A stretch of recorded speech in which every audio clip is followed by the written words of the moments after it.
All right, TJ Lang is here, and before we get to him, Scott, and Katie are both with us. Oh boy, we had a call out, and here they are. Especially Katie, we're more interested than Scott. She was the one who lifted Jahmyr Gibbs up. How you doing, Katie? Good. How are you? Good. You've been a subject of everybody in Detroit's imagination, shall we say, over the last few hours. What went through your mind when Jahmyr Gibbs went and jumped up and right into your arms?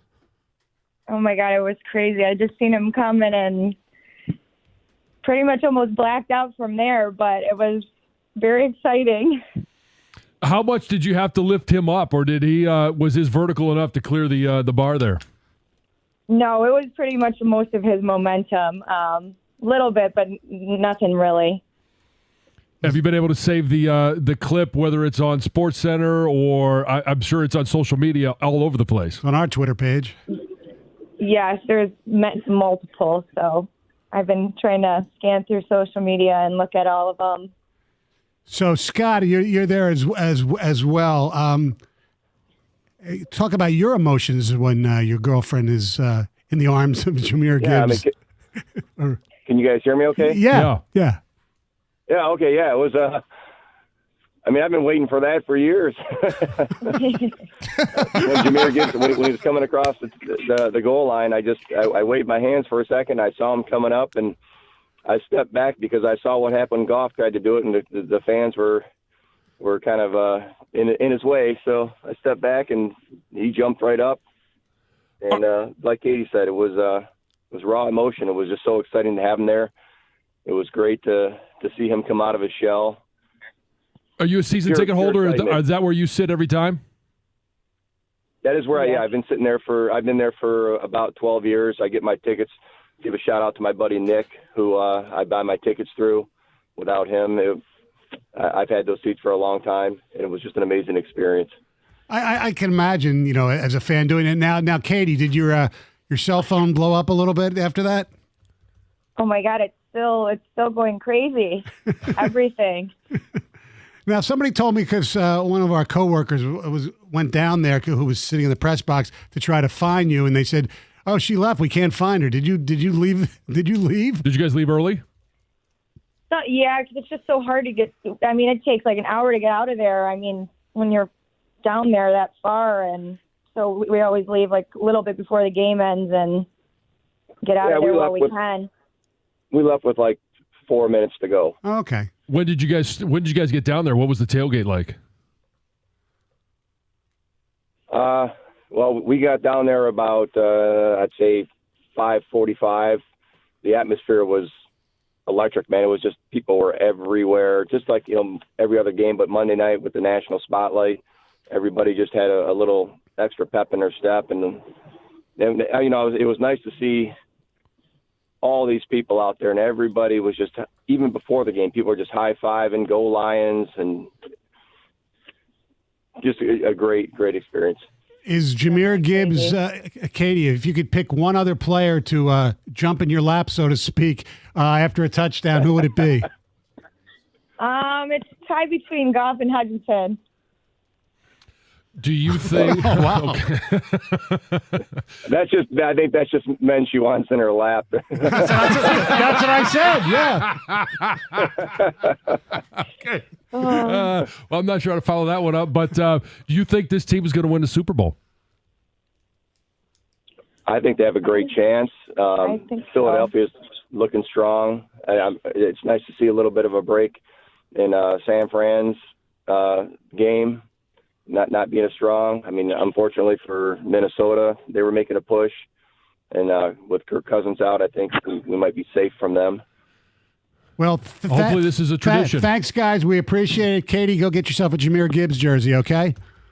I will. That's the plan. All right. Thanks for joining us. We appreciate it, Scott and Katie. She was all over.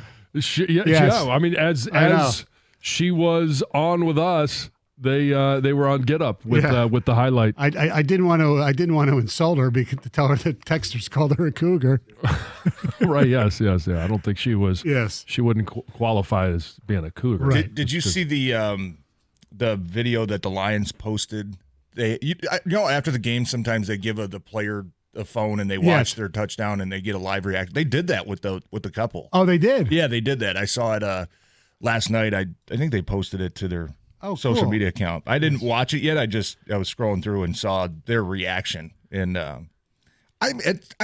think that was actually them. I mean, I know it's probably hard for you guys to confirm identities on the radio. It sounded like them. Absolutely. That was awesome. Yeah, it was great. Yeah. By the way, the voice you're hearing is T.J. Lang. Oh man, I should have waited for my introduction. I'm sorry. Yes, yes, Super Bowl champ, Hall of Fame nominee, and somebody who did not give a dime to Eastern Michigan like Max Crosby did. Well, that's not necessarily I true. know, I'm You're just giving kidding. money. I'm You're only just not kidding. enough to be It was have a name. Actually, when I signed with the Lions, it was pretty big news at the time that I paid for a brand new weight room, Stoney. I know. I'm just Maybe do giving some you, research. Yes. I'm just giving you some crap because of Max's just type $1 it in million. on, Is it Google the TJ? machine. Is it the TJ Lang weight room? It is. I told them I didn't really want to name it, but they named it TJ's Garage. It's got like big garage, that's great. big garage doors on it that kind of goes to the outside. Yeah, And, typical offensive lineman. Unlike the diva edge rushers that have to have a full. yeah, whole I don't need the full field field. Give me a named weight after room. him. Right? Yeah. Yeah, exactly. But Well done, TJ. yeah, Stoney. Sorry, didn't mean to dunk on you, but That's if you're okay. gonna come at me, man, you better. I know. You better bring it hard. Well, you Better know be what? ready. It's just a What do you think of my head. of Stoney's first question to Katie? First thing you walked into this morning, eh? Yeah, right. Yeah, a lot of people are fantasizing about you out there. I didn't say it like that. I mean, you might as well. Well, it's true. You're the subject of a lot of dreams this morning. Good Lord, See, man. you know what? This is what happens when you have a really good football team. I'm not going to say great, but a really good football team. You get bored and start talking about how hot the fans are. I wouldn't say bored. Oh man, Scott and Katie, enjoy your fame though. I mean, I just pulled up Detroit News and the article about Jahmyr Gibbs. Got a picture of him jumping into Katie's arms. Right. Man, that's as somebody very familiar with the TV and film world. You guys should, Katie, Scott, you guys should enjoy your moment. Yes. It was awesome. All right, here we go. Looks like she curls a lot too, huh? Stoney with a master class in how to make a fan interview as awkward as possible from the jump.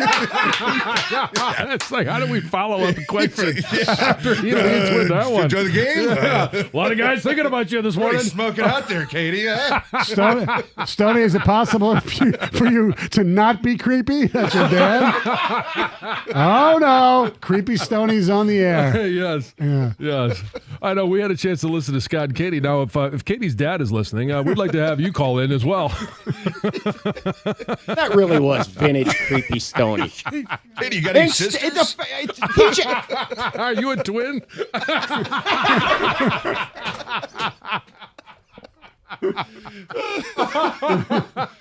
Scotty, boyfriend or a husband? Boyfriend. Okay. So how serious is this relationship?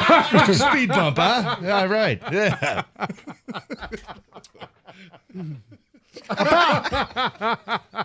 About that pick six. No.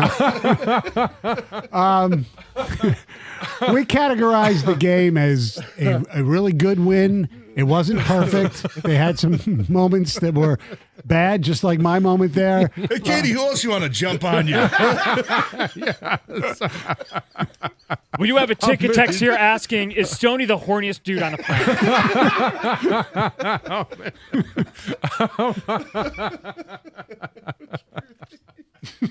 Oh, boy. Yeah. Wow. You'll miss all this. That's all I got to say. You're grandfathered in, though. You're just. Yeah. Oh, he's grandfathered in. You're allowed to Yeah, be which makes it even creepier. You're allowed to be creepy. Well, when Costa comes in, he just asks, do you like cats? Oh, good Lord. I'm not making any comments. Don't, please. Want to see my catio? Oh boy. Oh boy. Yeah, Stoney. Anyways, yeah, sloppy game definitely felt weird, right? But that's just this team, man. They're taking care of business, and even when you have like offensively, I mean, the 3 turnovers, you miss a field goal, you settle for a bunch of field goals. I know. I mean, and you still win by double digits.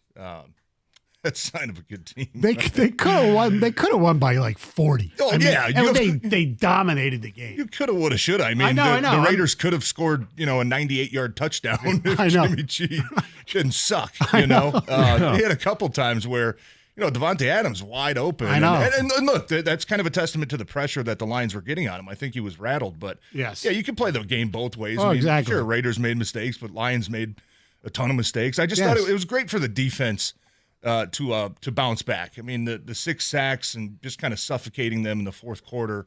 It was good to see them get their identity back, and that's something I think we were all. And the sacks weren't from the usual suspects either. No, Anzalone too. I mean, Tracy Walker had one. Julian had one. Yeah. Lee McNeil had a couple really nice rushes. They really had that one drive where the Raiders, were kind of running the ball right up the middle, and you could tell there was frustration on the sideline. A couple guys, getting into it a little bit, but after that, it was pretty much nothing. And I don't know if I've ever been a part of a team that you outgained the other team by 330 yards. No. I mean, you'd look at everything statistically and on paper, you say that probably should have been a 45-7 type of game. Yeah. Well, yeah, you settle for the field goals at the beginning of the game. You come out of halftime, and it's a pick six. It's a fumble after a long drive. And you mentioned the total yards. It's 486 to 157. And they were able to withstand probably the worst thing that they did, and that's the 3 turnovers. Yeah, and the first turnover, obvious, the very next play, you get an interception. Right. So I thought it was just kind of typical of what we've seen this team, their strength and their identity be, and their characteristics over the last really, 18, 19 games now. They haven't lost back-to-back games since early last season, right? And that's a sign of a good team. I think that's a sign of a mentally tough football team. And offensively, good to see them get the running game going again, get their identity back on the ground. 200 yards, man, that's no cakewalk in the NFL, and especially with the group of linemen that they had. I was going to ask you, rotating in and out. That was impressive performance. Your critique of Sorsdahl and Skipper who came in and all those guys. Yeah, I thought they battled. I mean, I didn't see a whole lot of bad, nothing that was – Max Crosby's the type of dude that can ruin your day, right? And certainly he made some plays. You knew he's good enough to do that, but they didn't allow anybody to wreck the game. I thought the interior guys did a nice job, and protection was actually pretty good too. I mean, Jared Goff was able to step into some of those throws, and really that dart that he threw for the touchdown to Laporta was awesome. I think that was a testament to the interior guys holding firm and allowing him to step into that throw and obviously make a big-time play. All right, 248-539-9797. We'll talk more about the game with TJ and John. Also, the trade deadline is coming up at 4 o'clock. What does TJ think? Should they do anything? 97 won the ticket.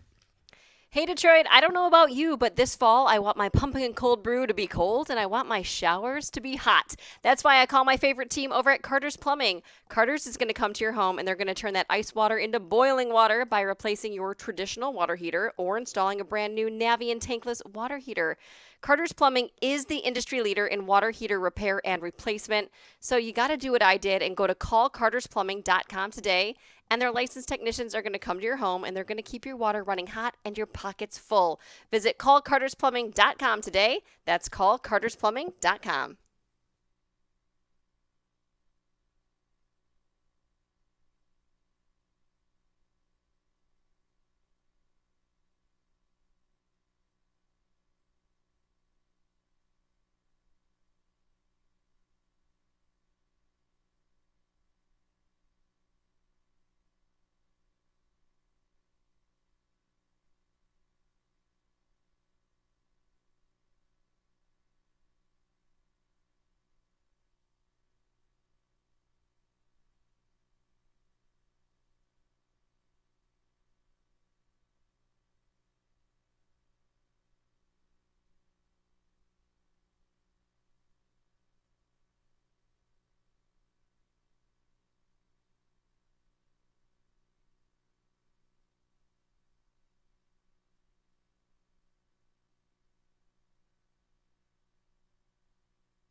About 7 hours or so.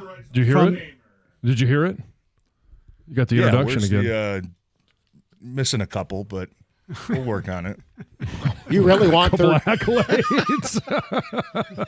You really want third team All MAC in Third team All MAC, Brother Rice Hall of Fame, Catholic League Hall of Fame. Yes. We got to get you into the Michigan Sports Hall of Fame. Yeah. I mean, everybody's in that. Everybody that's important, I guess. I'm not. Yeah. I got one thing I can hold over his head. You're not going to trade that for a Super Bowl ring. So Yes. We have a poll on our Twitter page. Would you make this trade if you were the Lions? Give up a 2024 first-round pick, a 2024 fourth-round pick, and a 2025 first-round pick for Max Crosby. 2 firsts and a fourth. 2 firsts and a fourth. TJ, would you? Oh, sure. Yeah. Yeah. Yeah. Not even a question. I don't think the Raiders That's would, my buddy. though. Of course I would. Assuming those are, going to be late. I would assume, 25 to 30. Yeah, maybe 32. So 30. Obviously, if you get lucky. 32. No, that's what I'm saying. 30. Yeah. You didn't let me finish. Well, you said 25 to 30. I said 30, and then I'd I say paused 28 and said 2. to 32. Yeah, they're going to be late. Hell yeah, I would. I mean, I don't know what's going to happen with Vegas. I mean, Davante Adams, obviously hard to tell on the field, but watched a couple of replays this morning, and he looks miserable. Oh, you left the field He early. looks miserable. And he's still a really good player, man. I know. He can help somebody out, and I don't know if they're going to be willing to trade him. I don't know if he's going to want to move because it was his idea to go to Vegas anyways. But Yeah, but that was because Derek Carr was there. yeah, that was a big part of it. He came out, over the weekend and said, he loves it, wants to be there. I mean, if he's a guy that's available too, Yeah. hell, you got to make the call, right? Yes. That's what we always say. Make the call. I was kind of wondering yesterday, because you started to get some movement, right? The Leonard Williams news came out. I thought they gave up a lot for him, but, Oh, I do too. But I think, if you're a team that needs right. an interior guy, Exactly. you're going to have to pay for defensive line. Right. I was just wondering, I was kind of getting nervous because I'm like, oh no, I hope there's not a flurry of trades that just start rumbling in now.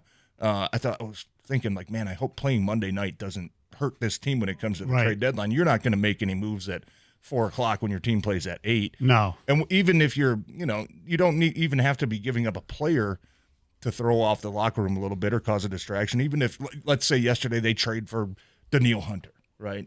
Everybody's probably excited, except probably your defensive line, because Yes. the guys are sitting there saying, Whose job is he gonna take? job's he going to take, Right. right? Like, it puts pressure on you, that distracts you. I was just hoping that, it wasn't going to snowball into, now teams really got to start pulling the trigger and the Lions were going to be left behind. Thank God that didn't happen. I think there's still going to be plenty of options today, but even if they don't get something done, doesn't mean that they're not trying, Correct. right? And it's, sometimes you can offer the same thing another team offers, and it's just up to the team you're doing business with, and you know what I mean? So I would love to see them make a move. I think they have to make a move. I'm still in the camp that I would love to see another defensive lineman. There's a couple names that we know are going to be available. Sweat and Chase Young for 2. And I think even Hunter still. I mean, Yes. the Vikings, even though they're 4-4, I mean, couldn't have been much worse of a win for Right. them when you lose your quarterback for the season. So I think he's going to be a name that's probably going to be moved as well. And I would really hope that the Lions are in every single one of those conversations, and hopefully they can pull one of them off. We have some ticket texts. I really like the blue helmets and I like the gray jerseys, but I don't think they went well together. I wish we had cooler or different jerseys paired with that helmet. Maybe mix it up with throw those new helmets on with the throwback Thanksgiving jerseys. That might be cool. I'm not a huge fan of the grays, but whatever. Yeah, I thought they kind of complemented each other nice. I think the blue helmets would maybe look the best with the old school Thanksgiving jerseys, Blue. the old blue with Yes. just the Yeah. gray block numbers, and maybe blue pants or white pants. That's but my favorite Lion jersey. I didn't like, when they came out with this back in the spring or in the summer with the new helmet. I didn't really like it on the grays to begin with, but last night I thought they actually In person looked looked really, better? really clean. Yeah, Yeah. they did, and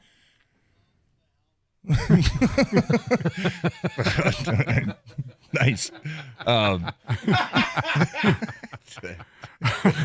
So happy you got up this morning for this. Lord. Didn't you? Another question for you. Do you think Ben Johnson outsmarted himself with play calling in the red zone? That's from Aubrey. There were a couple questionable calls. I mean, the first one, it was kind of a super delayed draw to Khalif Raymond that just way too long to develop. Right.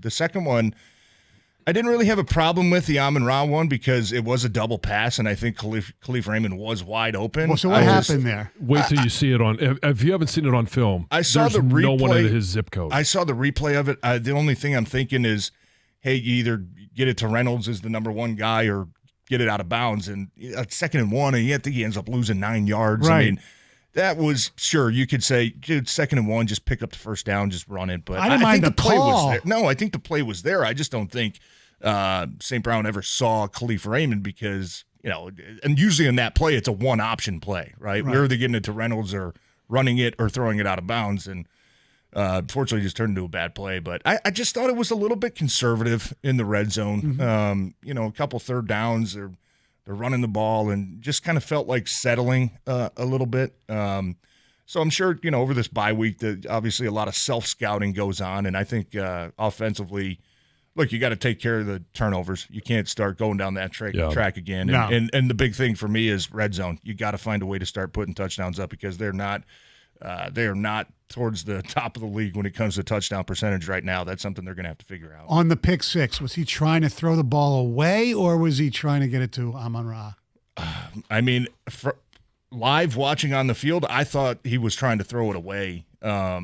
Obviously, just a reckless decision, though, because then you look at it again and you say, that ball's got to end up in the first row. Right. Like, you got to put that thing out of bounds. I don't know if he was trying to get greedy or, just never saw Marcus Peters, but very uncharacteristic from Jared Goff. We've seen the interceptions that he's had, but not one that was bad. That was a bad one. That was really bad, and he owned up to that. I mean, he's the first one that'll tell you that. 2 other ticket texts here before we break.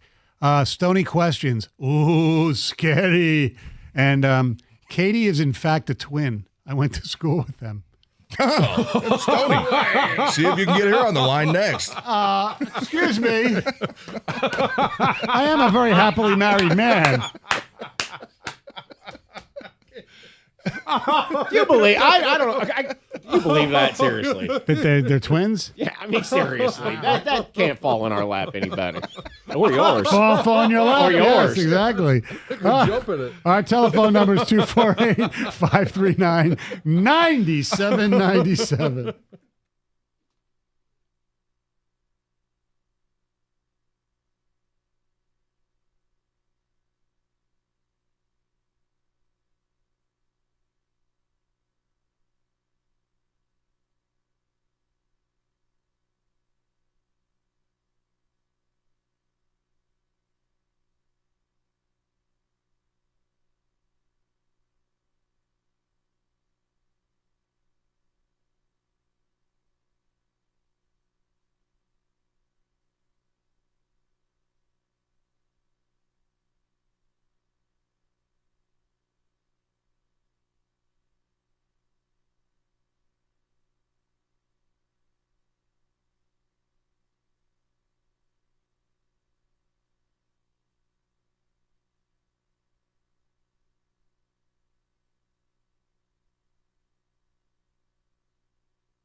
248-539-9797.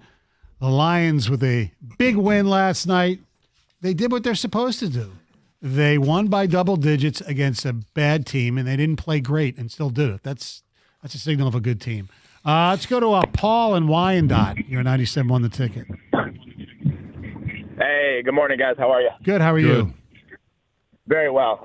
Went to the game last night, season ticket holder since 2017. Yesterday had to have been one of the top 2 games I've been to. But I want to give a shout-out to all of the fans, the 64-some-odd thousand people that were there, seeing no fights, no aggression, nobody being crazy. Like, that is what we should represent and what we should do. Such a great atmosphere. It looked really cool on TV, especially with the lights that everybody, when you have bracelets that they gave out or whatever they did. I don't, Paul, were you there for the home opener against Seattle? I was. I took my 8-year-old son, and he was wearing a Seahawks jersey. But, what a game. Oh, wow. Really? Yeah. You let your 8-year-old son do that? Traitor. I did. He's a Peanut Bowl champion for the city of Wyandotte last yeyer, so got to give him a little bit of his choice. His team was called the Seahawks? No, the Wyandotte Indians. But his favorite player, DK Metcalf, plays for Seattle. Okay. All right. So compare the 2 environments. The 2 environments, man, louder yesterday for sure. So many more people. I mean, I still have goosebumps from the game last night. Right now, it's 9:35 in the morning. I mean, it was just unbelievable. That's great to hear. Yeah. Great to hear. It really was. It was. You guys said it. They did a nice job on the TV, kind of portraying the crowd and everything. And obviously, being at the game was, it was loud. It was awesome. It was something that these fans have been waiting for a long time. And it was like you said too. I mean, I got there early and I walked around, quite a bit before the game, and everybody just in a really good mood. A lot of excitement, a lot of optimism. I mean, it's about time. These fans have been waiting a long time to be able to celebrate a team like this and be a part of the good times. And I know that the players will tell you guys it makes a difference. I mean, it does. Not only on the home games, but even the road games that the fans have been traveling to. Like that does. It does make a difference for the players, and that's something that they had high expectations for the fans going into that game. Yeah. And the fans certainly did not. Which is great considering coming off what happened in Baltimore the week before. Yeah, and then, look, I mean, everybody was on the same page with that. Yeah, I know. Nobody thought that's who the team was. We're going to still show up and, show out for the team, and certainly did last night, man. It was the only thing I kept thinking was I can't wait to see what a playoff game looks like here. Right. Like this is a Monday night game, and it is a spectacle. I mean, it's got the city, just completely fired up. I cannot wait to see what a playoff game looks like, and how crazy that's going to be. It's like you start thinking, like, how much louder can it get? How much more crazy can it get? I think, hell, you get playoff game here, man. It's going to be even more of an incredible atmosphere. Well, the Silverdome, when they had the few playoff games that were there, the 2 that I was at, it was ridiculous how loud it was because it's 80,000 people. Oh, yeah. I mean, it's nuts. Yeah. And it'll be the same here, and it's going to be great. If they win a few more games, and the other teams, because of their schedules, Lions could have a bye. You never know. Yeah, you never know. I mean, San Fran, I don't know what's going on over there. They look like they've they're not a bad team, certainly, but they've hit a little bit of a rocky start. Eagles, I know they've got a tough schedule. I mean, they've got brutal.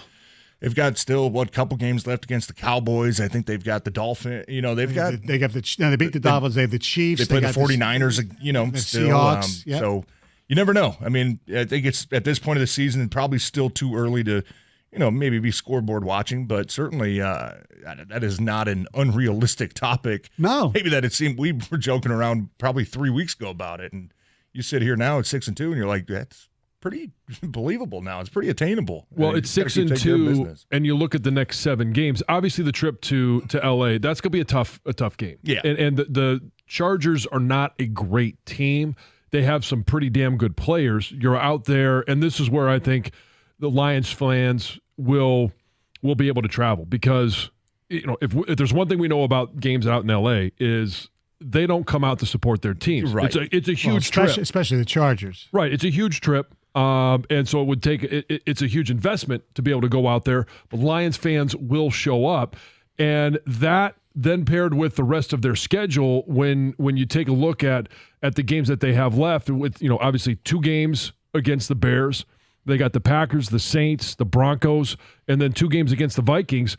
Other than, the Chargers, which is on the road, the Cowboys on the road, those are their 2 toughest games. And I'm not going to discount, completely the rest of their schedule, but in the next 7 games, they should be going to the Cowboys, I think, at 12-3. Yeah, and you should probably be, could be 13-2. You might be favored in every game. It'll be interesting. The Chargers, I don't know. Obviously, that's 2 weeks away, but I wouldn't be surprised to see the Lions favored in that game. And like you said, a couple of weeks ago, I was watching the Chargers when they were playing Dallas, and it was all Dallas fans. Like, it sounded like a home game for them. And I can't wait to see that environment too, because it's going to be a ton of Lions fans out there as well. Yes, because there are a lot of people who were born here in Michigan who actually live in California now too. I want to ask you about J-Mo.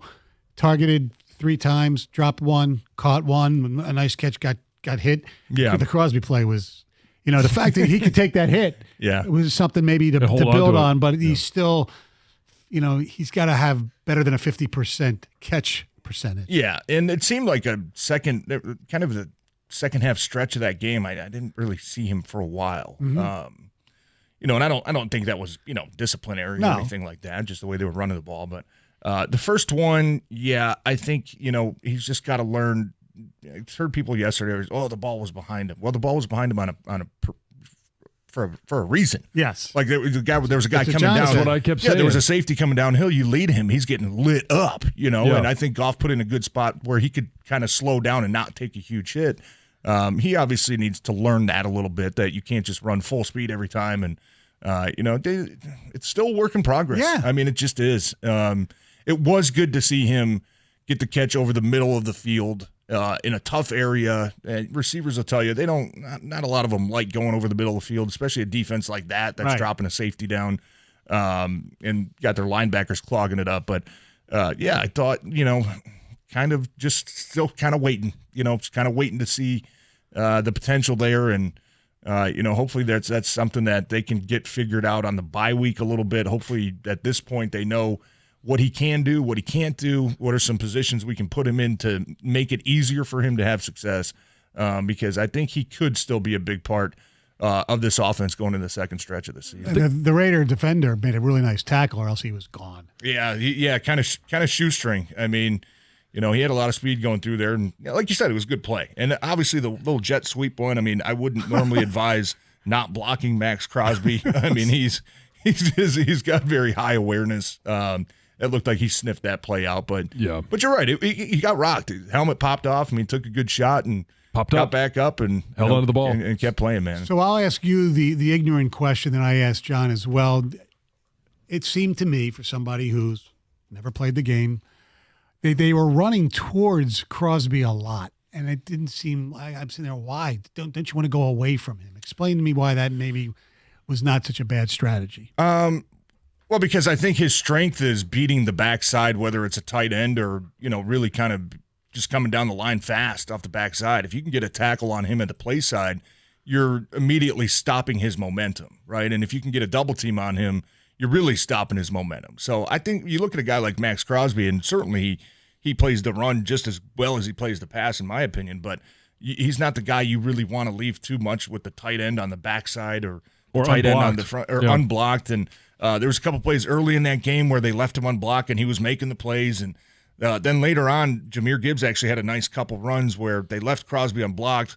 Good play fake. He kind of looked at Goff for a split second. That gave Gibbs just enough time to kind of squeak by him. But I always thought that when you have a premier defensive end, John, and maybe you agree, it's better to run at them because you get more action towards them.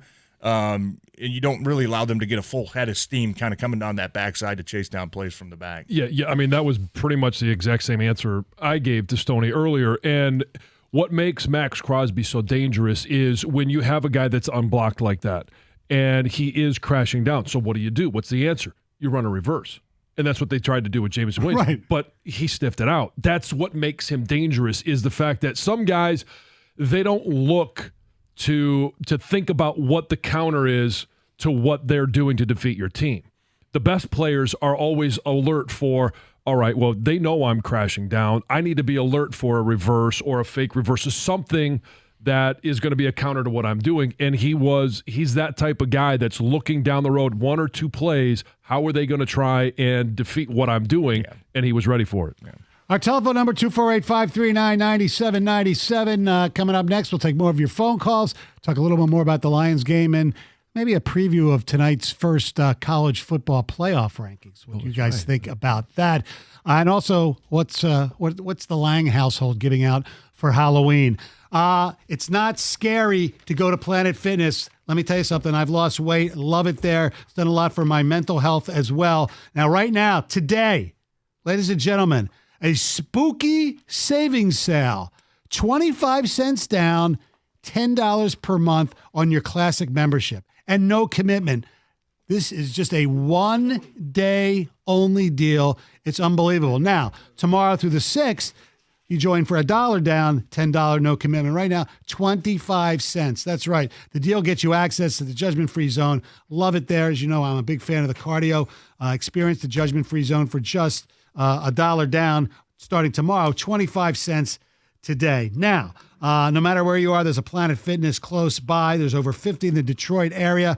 They got all new cardio at a lot of locations, including Utica, Dearborn, Belleville, Oak Park, Southfield, and others. New strength equipment in Woodhaven, Livonia's 5-mile location, Commerce, and Shelby Township. And also, the Sterling Heights 15-mile road location has been completely remodeled.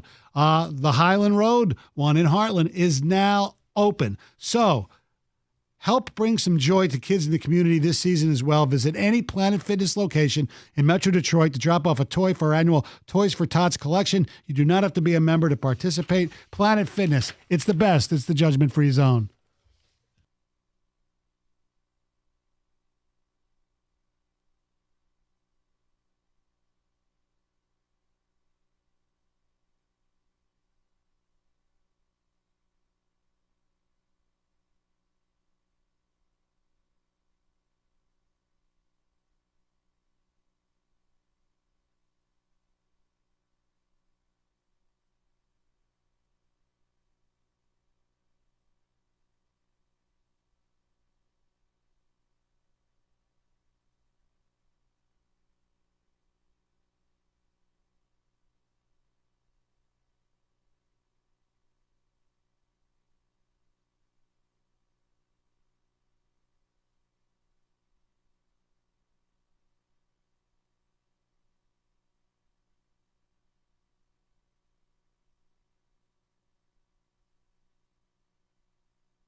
248-539-9797. We are about a little over 6 hours away from the trade deadline. We hope the Lions do something significant. I would anticipate nothing major. Just you never know. I know. I'm just trying to make a guess. I have no idea. Yeah, I don't want you to go get somebody at all costs. Right. Right. I mean, there's certainly be aggressive without being stupid, careless or reckless, maybe, and saying, "Hey, the price is this. Okay, I'll give you what." Right. Like, right. The price has to be complementary to what you're getting back. Correct. But I think we all agree that if it was, if Max Crosby was on the trade block, 2 firsts. We'd be more than happy to give up the 2 firsts. Right. Let's say Max Crosby gets traded somewhere for 2 firsts. And, teams will panic and say, well, we'll give you 2 firsts for Hunter. Like, no. You know what I mean? That would be, yes. That would be reckless. I don't think I'd even give a first for Hunter unless I know he can be re-signed. Right. Well, I thought it was interesting. The Montez Sweat offer that was reported from Atlanta was a third round pick for Montez Sweat. But if you're able to extend him, it would then convert to a 2nd-round pick. Yeah, totally fine with that. I think, especially with some of these expiring contracts, should come with some sort of condition, right? Based off of, hey, if we make the playoffs, hey, if we make the Super Bowl, hey, if we can re-sign him, then the price will obviously go up. How much vetting do they have to do besides just tape to find out if they fit the quote-unquote culture that's here? Well, sure, I think that vetting's probably already been done. Yeah, I think that, and coaches obviously know most of the other coaches. I mean, Dan Campbell's probably got a ton of friends around the league, and players that played with him, teammates, guys that are still on the team. There's always ways to find a connection between somebody, maybe somebody on your team has played with him. You were before. teammates with him in college. Yep. Tell us about this guy, right? There's certainly plenty of avenues that the team has to go down. I don't think that you're going to get blindsided by a guy that comes in as just a complete ass or just a bad person. Yeah. You're going to make sure. Yeah, and that's something that Brad and Dan both talked about. I mean, it's got to be a fit, right? We're not going to bring in somebody that could disrupt the locker room or potentially have negative impact there, in the position room, locker room, whatever it is. So. By the way, Hank Fraley got a lot of national pub last night. They were giving him some props. Good. Oh yeah. In fact, Aikman told the whole his nickname is Honey Buns from his rookie year in Philly. Yeah. Didn't you call him that to his face, I think? Yeah, exactly. How did you know? Camp? Well, exactly. Yeah, no, Hank's done he's done a great job, yeah. Another comfortable moment. No, that wasn't bad. Come on. Don't embellish. We had an uncomfortable moment earlier, I agree. And TJ did some investigating. Oh, yeah, he did. Yeah. There is a sister, yeah. A twin sister. Twin sister, yeah. There is. I know you were, that's been at the top of your mind ever since you got off the phone. So, no, not really. It seemed that way, but no, believe me.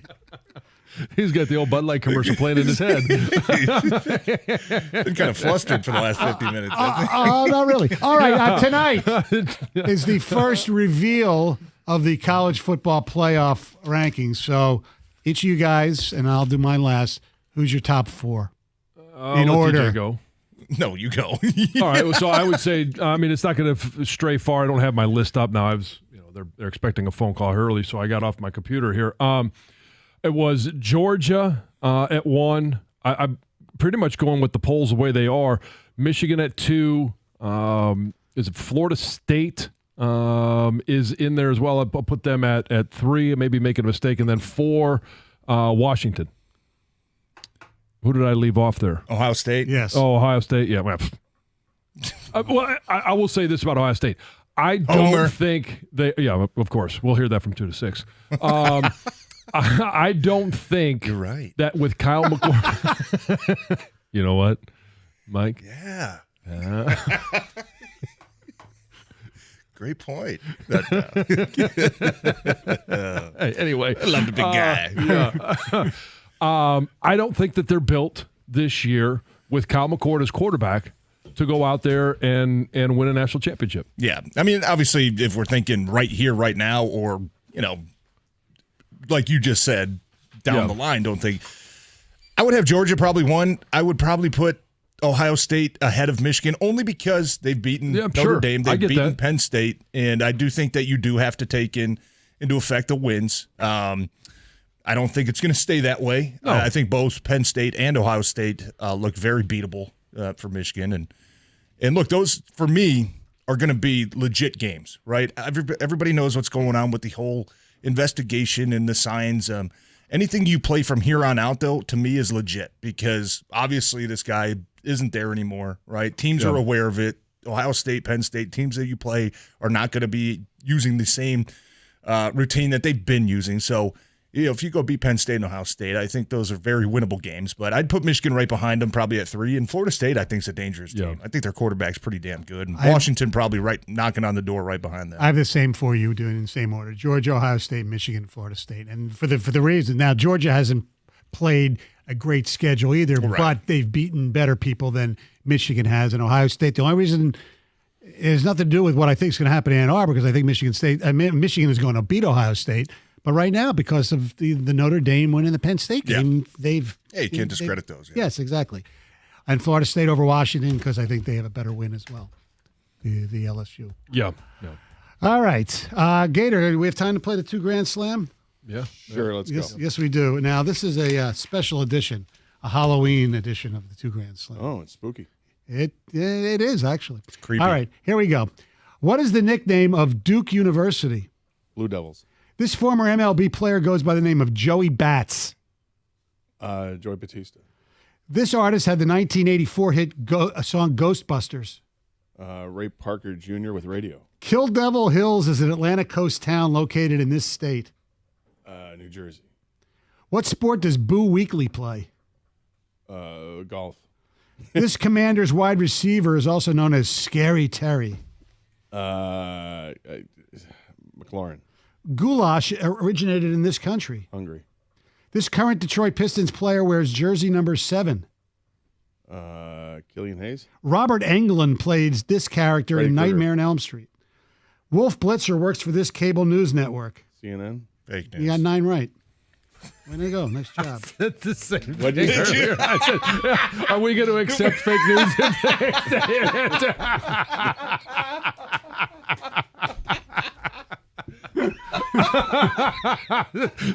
When you said that, I'm like, did I say that out loud? Did I? No, it was TJ. Guys think alike. Look at that. Yeah. Exactly. Wait, I heard that, but my mouth wasn't moving. Nice job, Gator. Yes. Yes. Yes. Thank you. The one you missed, Kill Devil Hills, is in North Carolina. All right. Carson Anderson coming up next. Jared Goff right from the get-go. Right out of the gate. Ladies and gentlemen, have a wonderful day. 97 The Ticket.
All right, scheduled to be joined by Jared Goff here at any moment. Obviously, the schedule's a little different with the Monday night game. Gator, how are you? I'm doing well, Doug. That's good. Glad to hear it. Yeah. Got home by 1 o'clock, and I'm all right. Ready to roll. Yeah? Yeah. Pretty exciting night at Ford Field. It was fun last night. A lot of people there. It was 66,000 plus, and then there were a lot of people behind the scenes that were there because of Monday Night Football broadcast. I mean, press box is packed. Yeah. It was cool. Well, it was a rewarding night, to say the least, for for Lions fans and for everybody that follows this team. And boy, they played well. And let's get to the quarterback right now as we welcome in the Detroit Lions quarterback. Jared Goff joins us here on 97.1 The Ticket. Jared, thanks for being with us. And how big does that win feel coming off the Baltimore game, national TV, everybody's watching, and you guys go out and take care of business?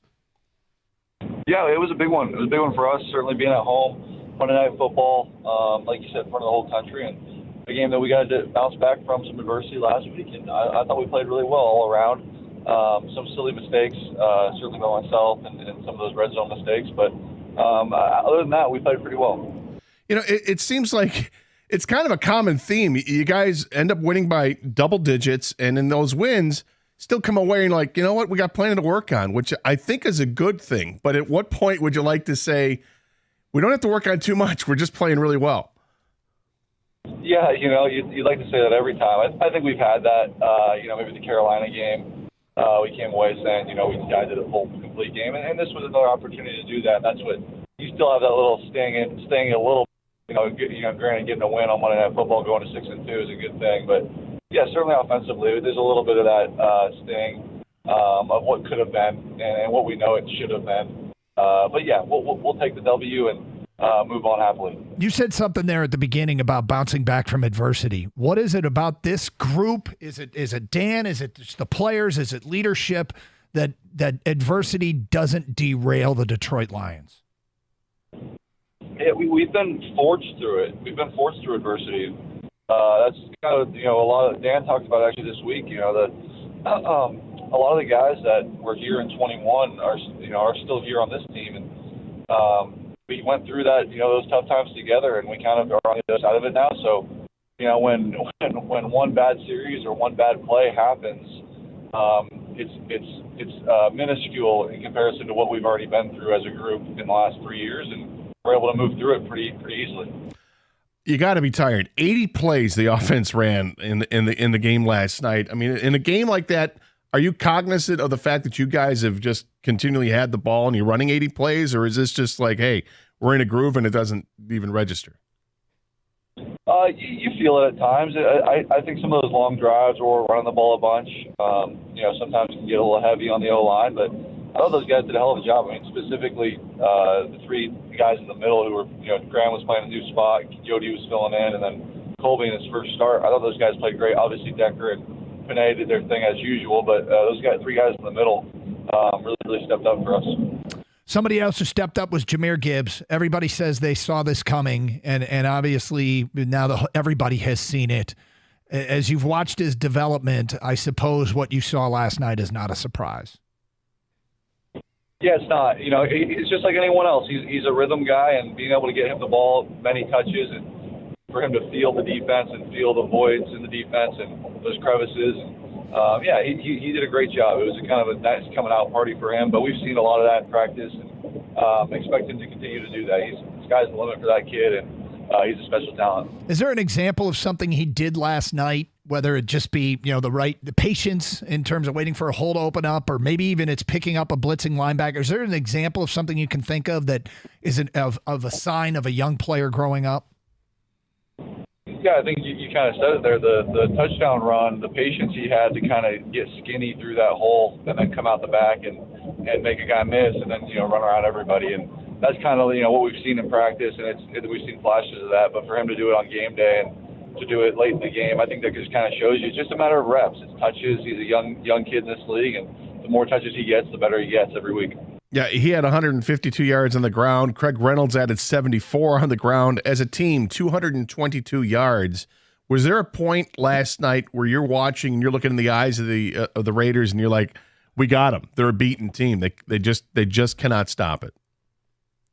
Yeah, no doubt. In that second half, and that's where you come away with that, kind of stinging feeling in your stomach, a little pit where it's like it could have been, 40-point game, 50-point game potentially if we were just finishing drives the right way. And but yeah, we felt like we kind of had our way there, running the ball, throwing the ball, kind of whatever we felt like we needed to do. It unfortunately didn't put as many points on the board as we may have wanted, but did enough to win. And again, our defense really stepped up and played well. Yeah, and I'm glad you brought the defense up because there were 2 fumbles, one deep in their territory, one deep in your own territory, and the defense immediately erased one mistake with an interception on the next play. The second time when you guys fumbled going in, they got the 3 and out, and you guys basically continued the drive. You got the ball back in good field position. That's complimentary football. Talk about the defense stepping up when you guys needed them to. Yeah, it really is. And if they hadn't had played that way, 3 turnovers typically doesn't win you a game. And certainly in the situations where we had the turnovers. And they played really well. They kept us in the game, and we had good faith in them that as long as we just kept moving the ball and staying on the field, we'd come out with a W. Can you talk about the atmosphere last night? I mean, they had the lights in the stands that were kind of synced to the music, and when they turned the lights out, it just looked really cool. 66,000 people, Monday Night Football. What was it like for you guys on the sideline taking it all in? Yeah, it's as good as it gets. It was really cool, and we've had some really awesome home environments, specifically this year, and the fans have come out. They've been awesome. It's the coolest home atmosphere I've ever played in front of, and we keep winning. We expect it to keep on going up, and hopefully, big things ahead with us and that home crowd. You look at a stat sheet after a game and it says no sacks. And on the other side of the field is big number 98, Max Crosby, who was seemingly all over the place, and yet you still were pretty much upright the entire game. Talk about the job that your 2 tackles did and everybody else helping to chip in. Yeah, man, he's as good as a player as we'll see, and is extremely disruptive. And obviously the pass rush is one of the top in the league. And, yeah, like I said, with Decker and Panay, we'll come across another good pass rusher at some point in the season, and we've got 2 stud tackles that, all right, bring them on. We feel good about those 2 guys doing what they do, and I thought they did it all night. They did it all night, keeping him away, and it was a really good job. Does Max Crosby talk more than most? More than most, I don't know. He talks moderately, I guess. He has a lot to say, but he's a great player, so. Some of those guys, if he can back it up, go ahead, keep on talking. Dan Orlovsky this morning did 2 breakdowns on 2 of your throws. One was a crossing pattern to Jamison Williams, and he said that's about reading the safeties, and you made the right read, and Jamison made the right read, and the other was Sam Laporta on the touchdown. Can you take us through those 2 throws, what you saw and what happened? Yeah, so Jamison's was just a seam, and for split safety, he bent it in there nicely, and was able to, kind of have some good anticipation with him there, and I thought he ran a great route, made a great catch, and he's so close to coming out the back and scoring, which is, what's so exciting about him. You get the ball in his hands, it can possibly be a touchdown almost every time. But yeah, he did a good job there, and then Sam's was similar, and it was a single high defense, and he wrapped on in there, and I was able to beat the linebacker with the throw, and Sam did the rest. But yeah, it was two good connections there, and it was fun. Any plays you'd like to have back, you're like, I just can't believe it. Aside from the pick 6, is there something you're like, offensively, we're really missing an opportunity here? I mean, the pick 6 is as bad a play as I've had, trying to get the ball out of bounds, and just dumb, just really dumb, really pissed off about it, to be honest. And can't do that. Can't put our team in that situation, and we're controlling the game there. It's just a bad play. But I'll learn from it. I'll get better from it. Other than that, no, personally, I don't think so. I mean, obviously, we'd like to get those red zone possessions back, see if we can get some balls in the end zone there. But no, I thought we played really well. Like I said, we did some good things, and you eliminate those turnovers, and we're feeling really good about it right now.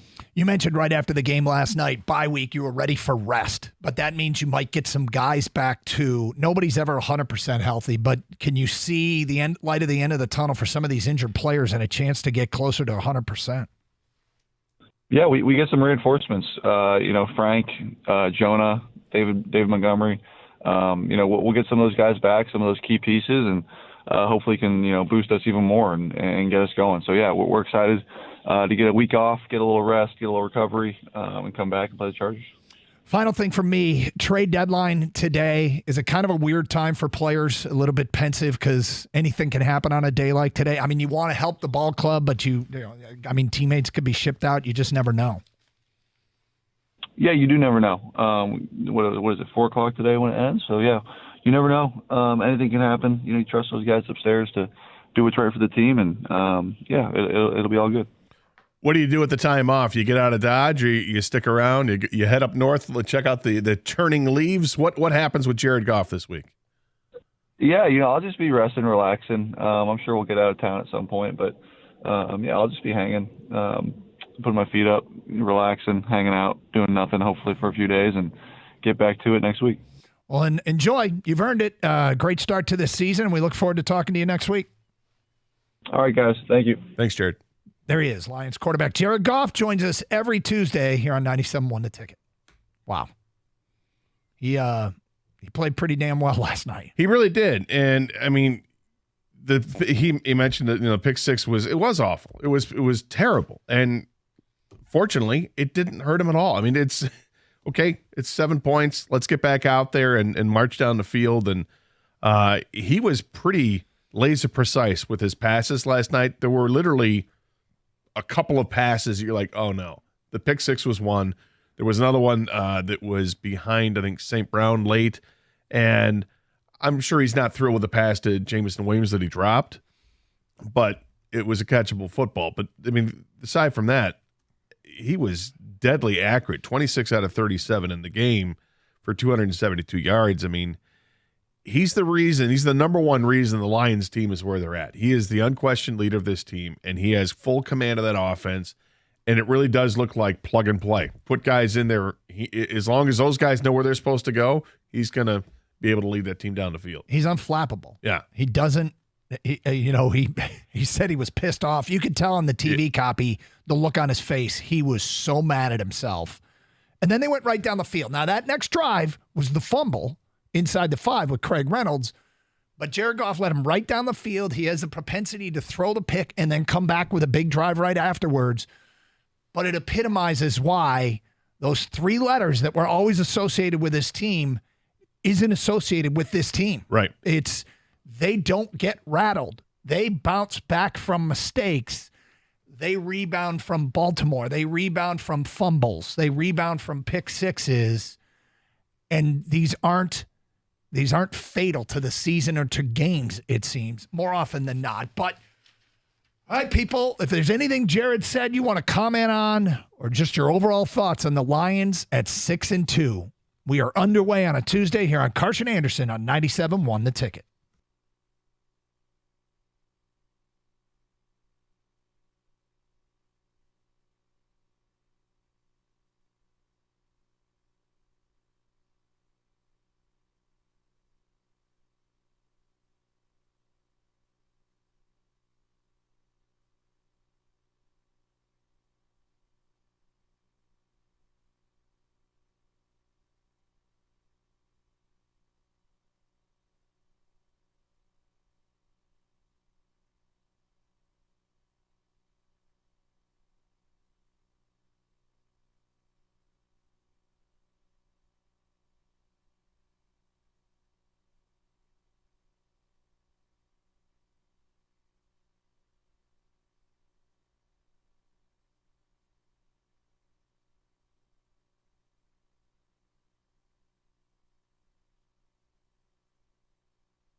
I mean, it's like I don't even know where to begin, Gator, with where this team is at. There's things you hear and you take in through the years, and football's not a game of perfect was one of Lloyd Carr's sayings that I always kind of hung with me. Because you want to play perfect every game, you want to do everything perfect. The Lions didn't do everything perfect, but they've gotten to the point where they don't need to do everything perfect to still win. And I'm not going to say win comfortably, but kind of. It was kind of a comfortable win. I didn't feel that Vegas was ever going to threaten to drive the football against this defense. They did the one time primarily on the ground, and that was it. Aaron Glenn's defense is good. Now, the Raiders aren't the greatest team. They don't have a great run defense themselves, but the Lions were clearly the better team last night. And I mean, here's one thing. This is a fact, okay? And you get to some things and you hear people that might still be skeptical, and that's fine. I mean, everybody gets their own criteria of what they want to see. Out of all the teams in a playoff position right now in the NFC, the Detroit Lions have played the toughest schedule. The Detroit Lions' strength of schedule is the toughest of any team that's in a playoff spot in the NFC. Their opposing team's winning percentage is .500. And the Vikings are .483. The Falcons are .458. The Eagles, rather, are .452. The 49ers, .450. The Seahawks opposing team's winning percentage is .396, and the Cowboys, .370. The Lions have played the toughest schedule of any team in an NFC playoff spot. They are proving it. People that have said, show me. All the talk in the offseason said, show me. Are they not showing you? And look, I don't think we're getting a lot of those people left, but this has been awesome, borderline unprecedented. They've had good teams in the past, but they're going out and they're playing an incredibly attractive brand of football. They're a fun team to watch, and boy, is Detroit on board. Yeah, they should be on board because they are fun to watch. And that's the number one thing is, and we saw this last year, it is a fun team to watch. In the second half of last year, we got to see this heavy pass rush with Hutchinson on one side and James Houston on the other side. The defense was getting it done. On the offensive side, you saw just, business-like down the field. Jared Goff using everybody at his disposal and just putting the ball in the end zone at this prolific rate. And we start off this season, and they've added pieces, and there's a lot to like. And there's still, the phrase, there's meat left on the bone. With this team, there's a ton of meat left on the bone. Look at last night's game and how many missed opportunities were there in the red zone that it ends up not harming them. They still score 26 points. And, Goff said it himself, we could have had 40 or 50, and they could have. The offense was running that well. And one of the things I loved about last night from a game standpoint was how Jahmyr Gibbs ran. It wasn't just utilizing speed, getting to the outside. He ran inside. His touchdown run starts inside. And then once he gets past the first level, he slides to his right, uses that speed to make a safety miss and goes towards the corner, and it's a touchdown. Jahmyr Gibbs can run inside. He can run outside. You'd prefer to see him going outside. And the Lions made adjustments.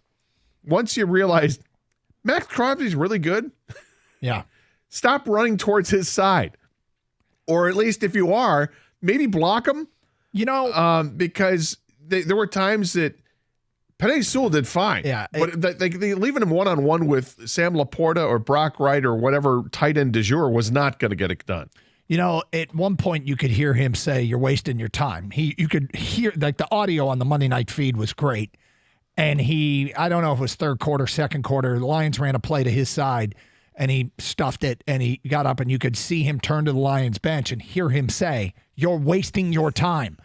They ran right back at him for like 12 yards the next play. Yeah. So they didn't run away from him. They just did a better job of it. But the bottom line is the emergence of Jahmyr Gibbs is going to be more than a little bit useful moving forward. Now, again, that's not a great rush defense they played. And their next two games, the Chargers and Chicago, are both top 6 in rush defense in the NFL.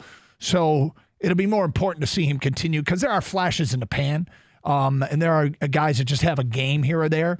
But, he's so young and early in his career that the learning curve is probably steep, and the chance for him to really excel and blossom here in front of our eyes is a big deal. And they kind of need it. They kind of need it with guys out, guys banged up, and Jahmyr Gibbs, his emergence is incredibly timely given David Montgomery's injury.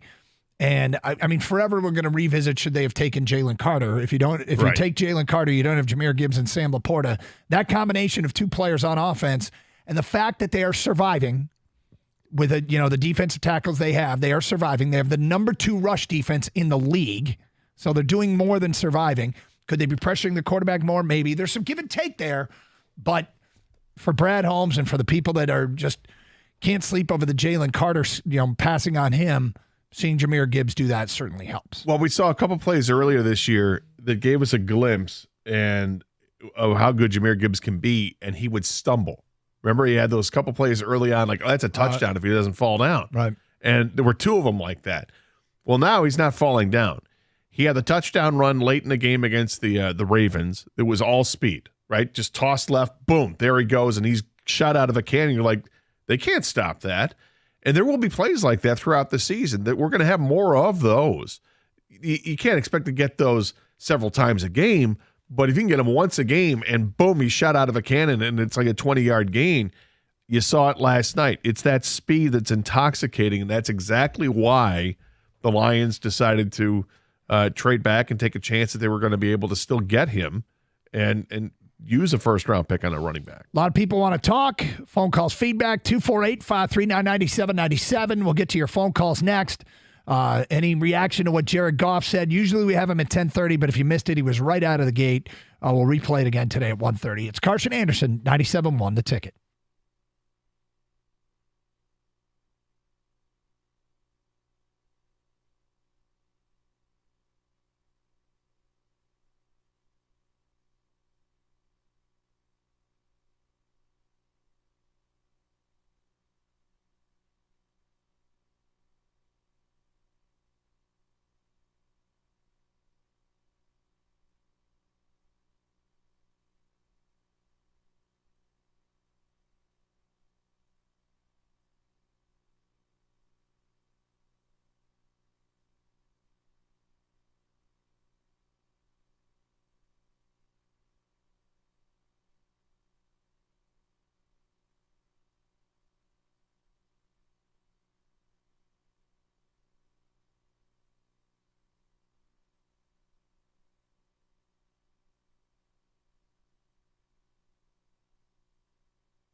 Doug Carr, Scott Anderson, 97 a ticket. All right.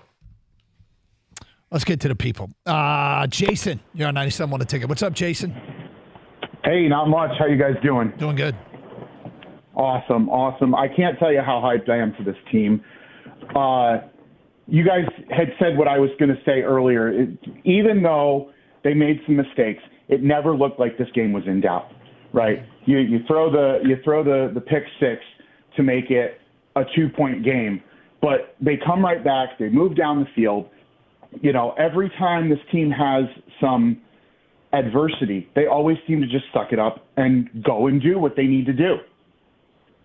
And I think that's huge. And, you know, you said earlier that they had the toughest strength of schedule up to this point in the season. They've got the second easiest strength of schedule going forward. And it looks like this team could be 14-3, 13-4 without much difficulty. And I'm just so hyped. Yeah, I mean, look, there's a long way to go, and there's a lot of ups and downs in a season. I don't even want to think about what it could be at the end. I just want to think about honestly, I'm trying to take a player's mentality to it because I don't want to. I don't know why. I guess I had my season prediction of 12 wins, and I'm cool with it if they end up with 12. But I understand what you're saying. Because we're snake bit, right? Well, we are snake bit. Years. Well, we've been hurt before, and you know I still think regardless they're going to have a great season. They're going to win the division. The question is, are they going to get the bye?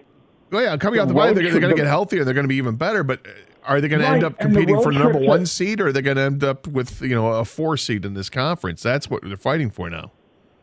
The road trip to LA looks like the toughest game until Dallas. Well, Dallas, yeah, and obviously Dallas. I mean, the road trip to LA, the Chargers look like the best team that we have left to play, other than Dallas. And I mean, I don't see. Like somebody said over the next 7 on the earlier show, somebody said over the next 7 they see them going 6-1. I don't see why they can't go 7-0. Well, because it's hard to go 7-0, and you look at the schedules and you go, "That's a win, that's a win, that's a win." Why only look at 7 games when they have 9 left? I don't know. Is that 7 until Dallas? Is that Maybe what he that's means? it. Yeah, I think that's what he's talking about. Yeah, 7 until Dallas. Kansas City lost at Denver. Okay, I mean that was 2 days ago. All right, so we can't forget. You don't just roll out the helmets. People lose games they're not supposed to. But if you're going to roll out helmets, roll out the ones from last night because those are spectacular. Yeah, they're pretty sweet. And I got to tell you, with the Grays, I didn't mind them. See, I didn't love that. I didn't love it, but I didn't mind it. It kind of grew on me. You know what? It looked better. It looked better when the lights were low. Well, it looks great when you're winning. Oh, yeah. 248-539-9797. You can look like a hamburglar out there, and if you're winning, I don't care. Yeah. Jim is next. What's up, Jim? Hi, guys. How you doing? Good, thank you. Hey, I thought last night would have been a little bit more of a statement game, but, you know, they dominated. When you look at the stats, they did dominate. But I wanted to talk about Jameson Williams. Mm-hmm. To me, does it look to you guys like he is just afraid to get hit?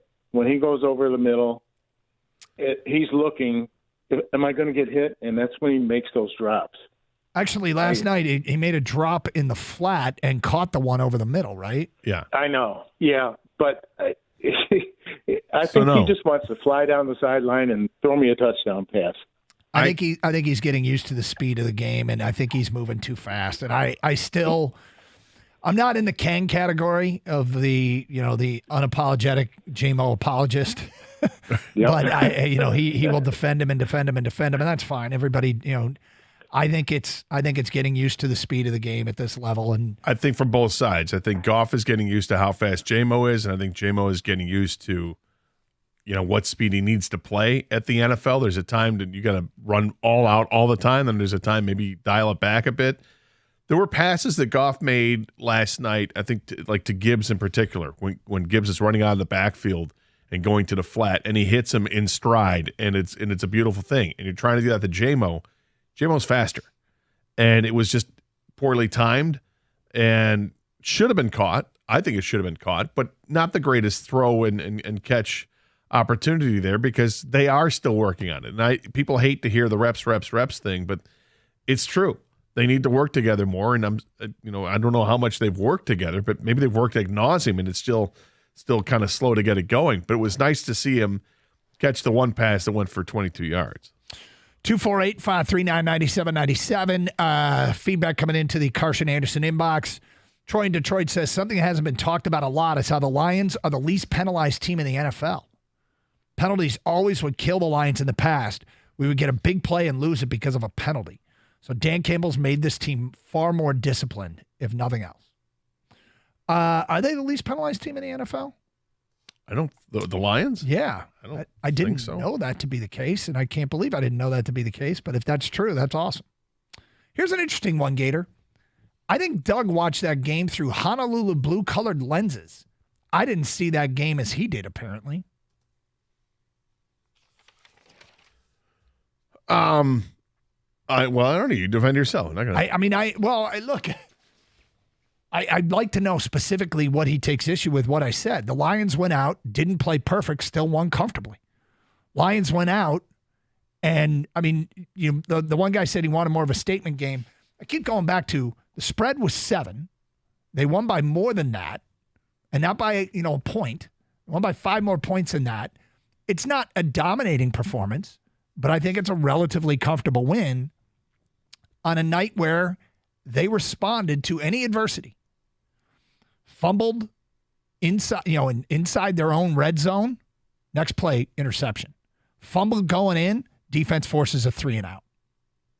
Pick 6, they went on a long drive that actually led to the fumble, but it didn't bother Jared Goff. There was a drop pass from Jameson Williams. There were some mistakes mixed in, a missed open receiver here and there, and they still won comfortably. Did you feel threatened last night? Not ever. I think when it was the pick 6 that made it 16-14. Yes. So at that point, I'm like, see what the Lions do on this drive. If they can answer it, then at that point, the Raiders had put together one offensive drive. They had one drive. They had one drive all game. That was it. It was fantastic. You get in the second half, and there's the one drive where it was sack. Yeah. Right? And it went from 1st and 10 to 2nd and 17 to 3rd and 28, and then Dunzo again. Aleem McNeil had himself a nice game there with just getting the penetration from the defensive tackle position, a couple of sacks. It was a game where the Lions ended up with 6 sacks, and Hutchinson didn't have any. Yep. Because everyone else is in on the party. They did an amazing job of stunting and twisting to get guys free and have a shot at the quarterback. They're still doing it a lot with the linebackers and having to use linebackers or getting pressure elsewhere. Tracy Walker had a safety sack, but they did it at the right times. When you want to put the team down, they put the team down. If the Raiders thought they had any chance, they needed to score in that drive, and they were just put right through the turf. And by the way, the Lions are a top 10 team in terms of penalties. They're not the least penalized team. No, they're the 9th least penalized. 248-539-9797. Anyway, the person that sent that text, it says, I watched it through Honolulu blue-colored lenses. Tell me, I'd love to know what you take issue with, and I'm willing to discuss it, but have I said anything outrageous today? No. I mean, look, you want us to focus on the negative. I don't want to do that. There was plenty of negative. They didn't take advantage of the red zone.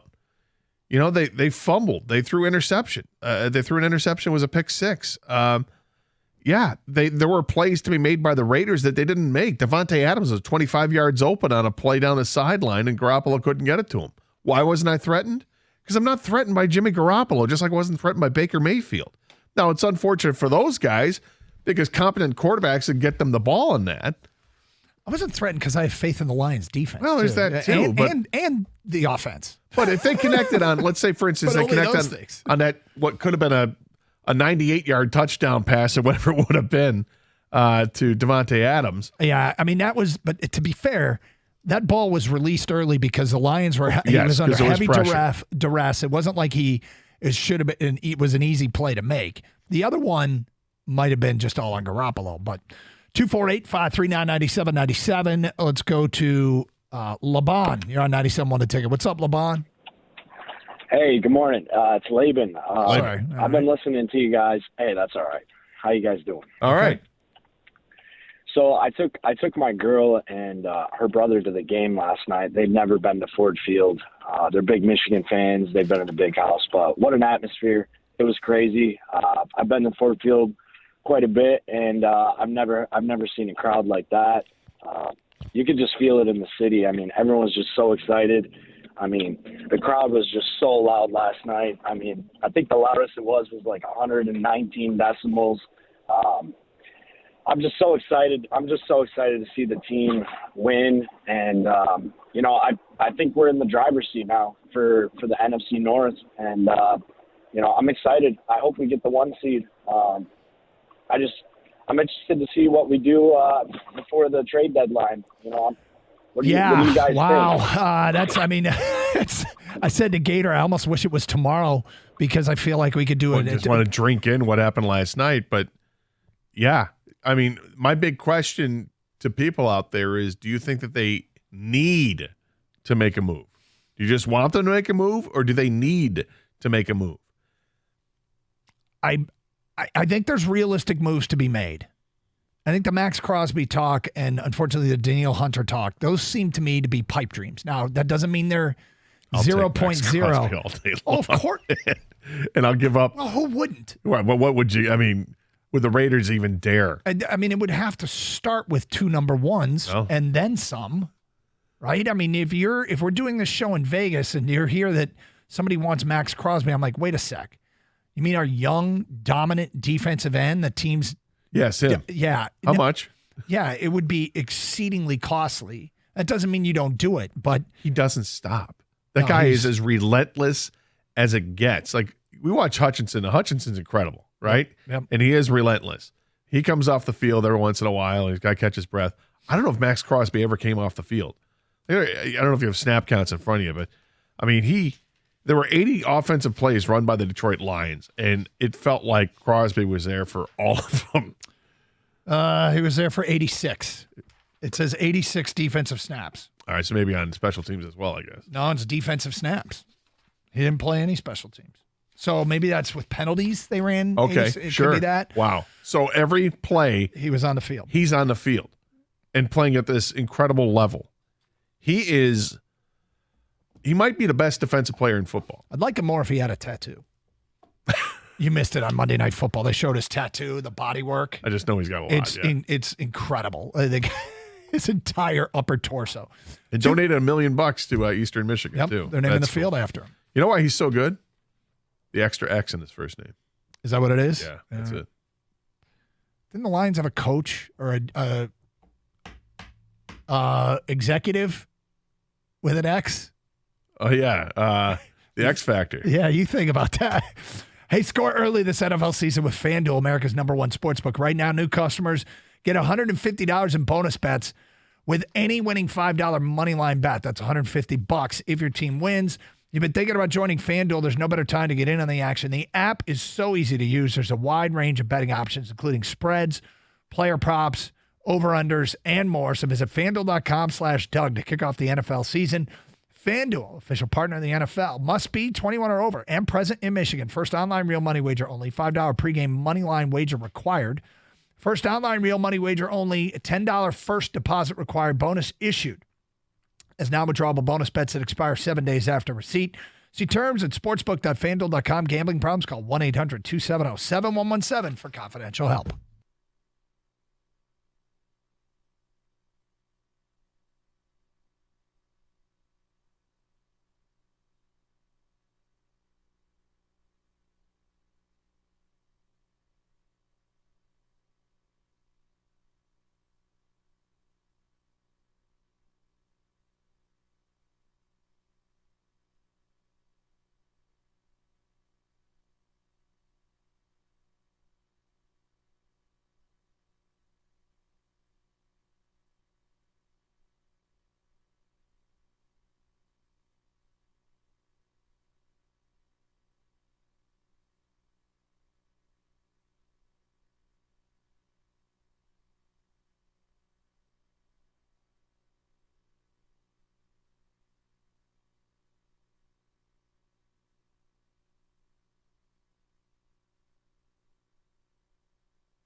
Doug Carr, Scott Anderson, 97.1 A Ticket. Open lines, 248-539-9797.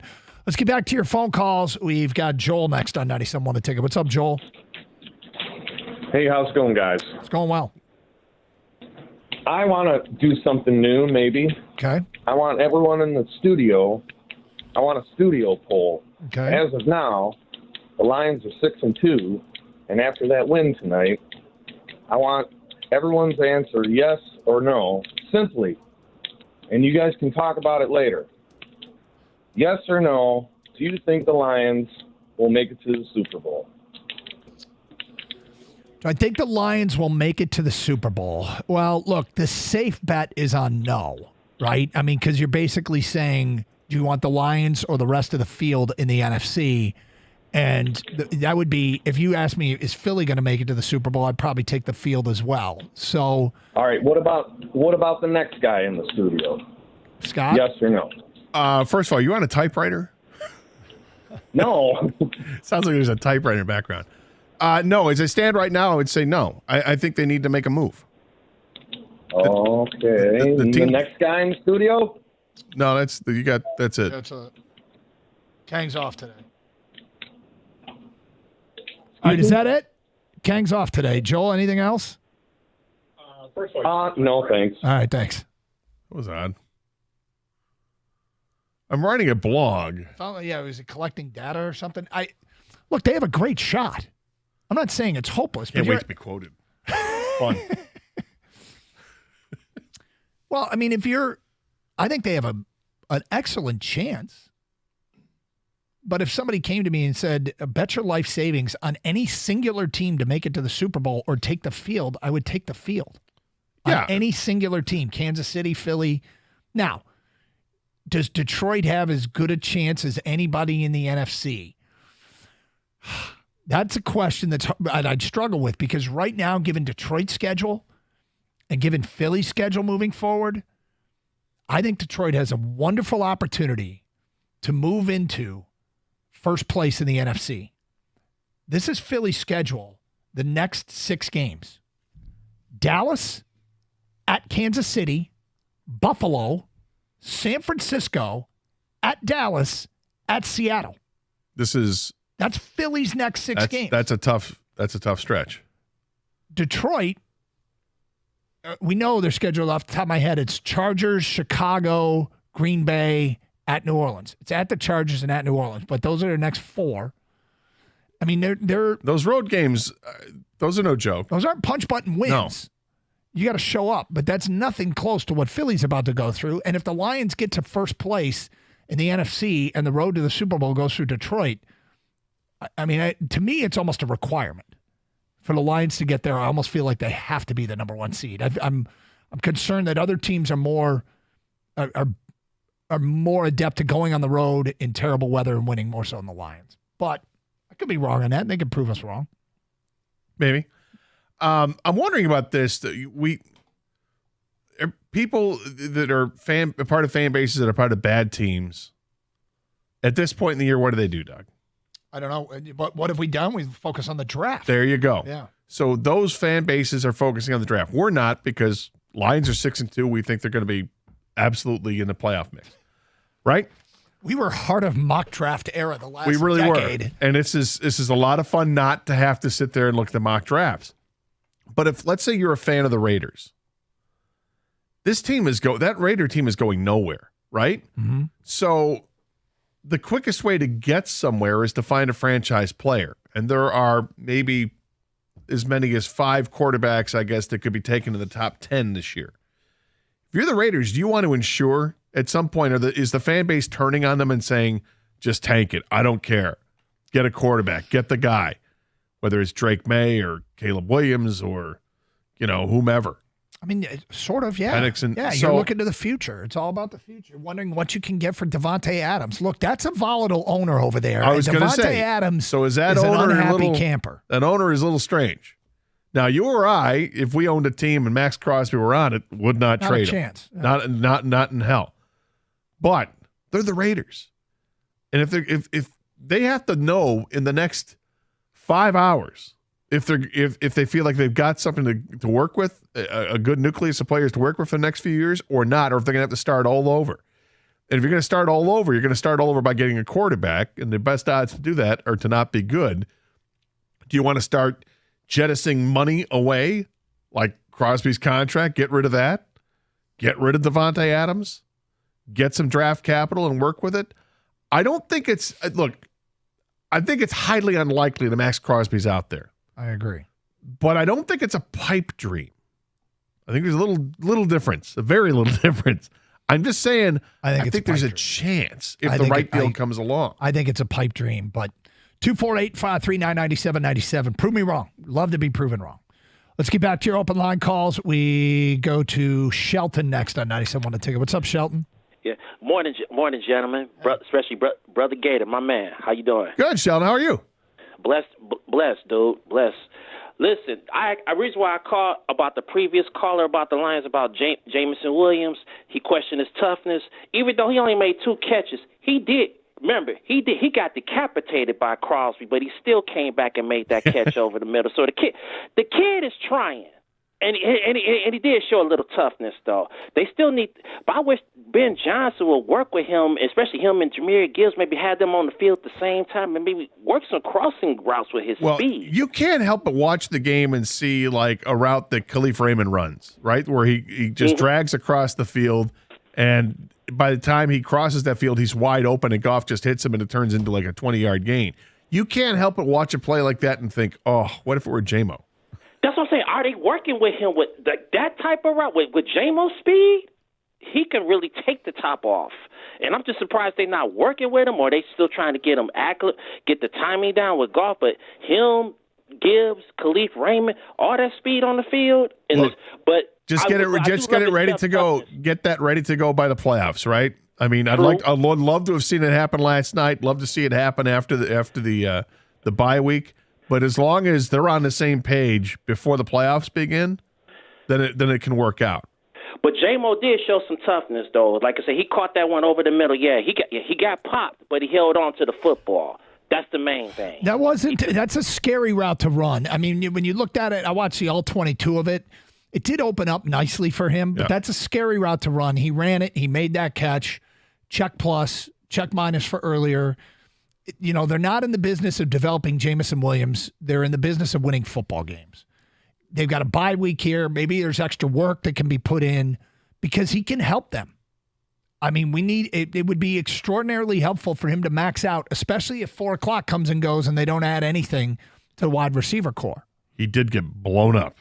On the one. The play was blown up, and that's not on him. That's just the play was dead to begin with because Crosby was there to take the handoff. It wasn't even a handoff. I guess it was technically a pass, but he just blew that play up. Alan McComb says, I would give up a first and a third this year and a first next year for Crosby. He would not only make Hutch better, but the entire D. I love his energy. Get him. I'm not against that. Do you know that Philly is about to go on a murderer's row? And Detroit, yes, we know. We just mentioned it. Another one here, Jameson Williams would be the fastest safety in the league. Just saying, kid can't catch. I don't know that I'm not ready to say he can't catch. I'm ready to say he's got it. Right now, he's got a drop problem, okay? Can he overcome it? He had 1,500 yards receiving at Alabama his last year there. Go back and watch that and tell me you still want him to play defense. I want this guy to have the ball in his hands. I wish it was happening faster than what it is. I'm hoping that they get there this year because otherwise this could be just a guy who's spectacularly talented and just couldn't take it to that next level, and you'll look at him just have what a great year he had in college football. But there's so much more for him to give. He's willing to do the other stuff, which is that's good to get a guy to buy in because what was his snap count last night? I would guess it was closer to 30. Yeah, and most of those felt like they were on running plays. You know, they feel confident having him out there when they're running the ball. When they're running the ball for 222 yards, you need your receivers to block downfield. 34. Yeah. 34 snaps last night. 248-539-9797, 97.1 The Ticket.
Yeah, I feel like this is a tough day because there's so much going on. The trade deadline is looming, and we're still in post-game mode.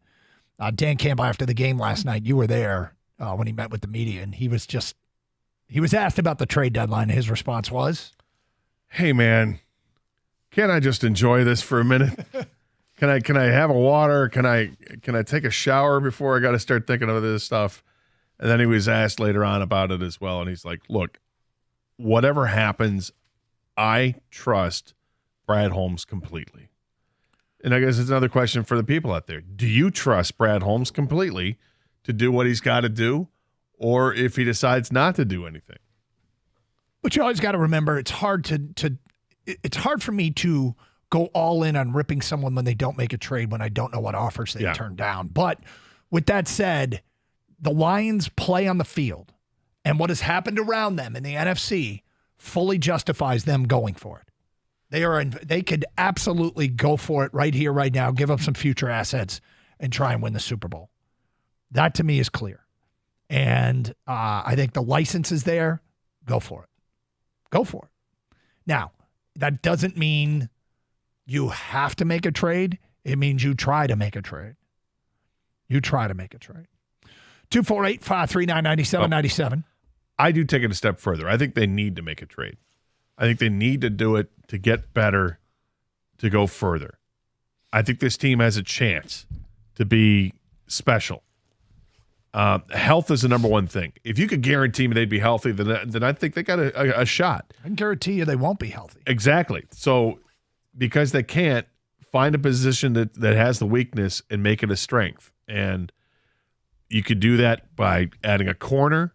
You could do that by adding a defensive end, a defensive tackle, perhaps a wide receiver, maybe even an offensive lineman if you just want to shore up depth. It'll be a minor move, but if it's somebody who's an upgrade over one of your depth guys, then go ahead. Though I don't think that's going to happen. I think they feel very good about their backup offensive lineman, as evidenced with how they trusted him last night. They had 3 guys play, start in the middle that didn't play, and then a 4th when Skipper came in. There were some incredible performances last night, and that is near the top of the list in terms of players stepping up. Let's get back to your open line calls. We go to Toby. Hi, Toby. Hey, guys. How's it going? It's going well. Long-time listener, first-time caller. Absolutely love you guys. And I just got to give some love to my man, Jahmyr Gibbs.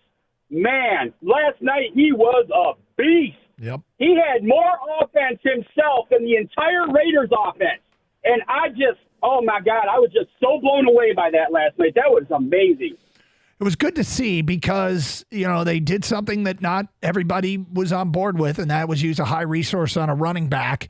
Brad Holmes made it clear we don't see him necessarily as just a running back. We see him as a weapon. They think he's special. We had seen little snippets here and there. It maybe started to come out a little bit last week at the end of the Baltimore game, but you're always leery of late game statistics piled up in a blowout. Do they really mean anything? Right. But this meant something. This meant something last night.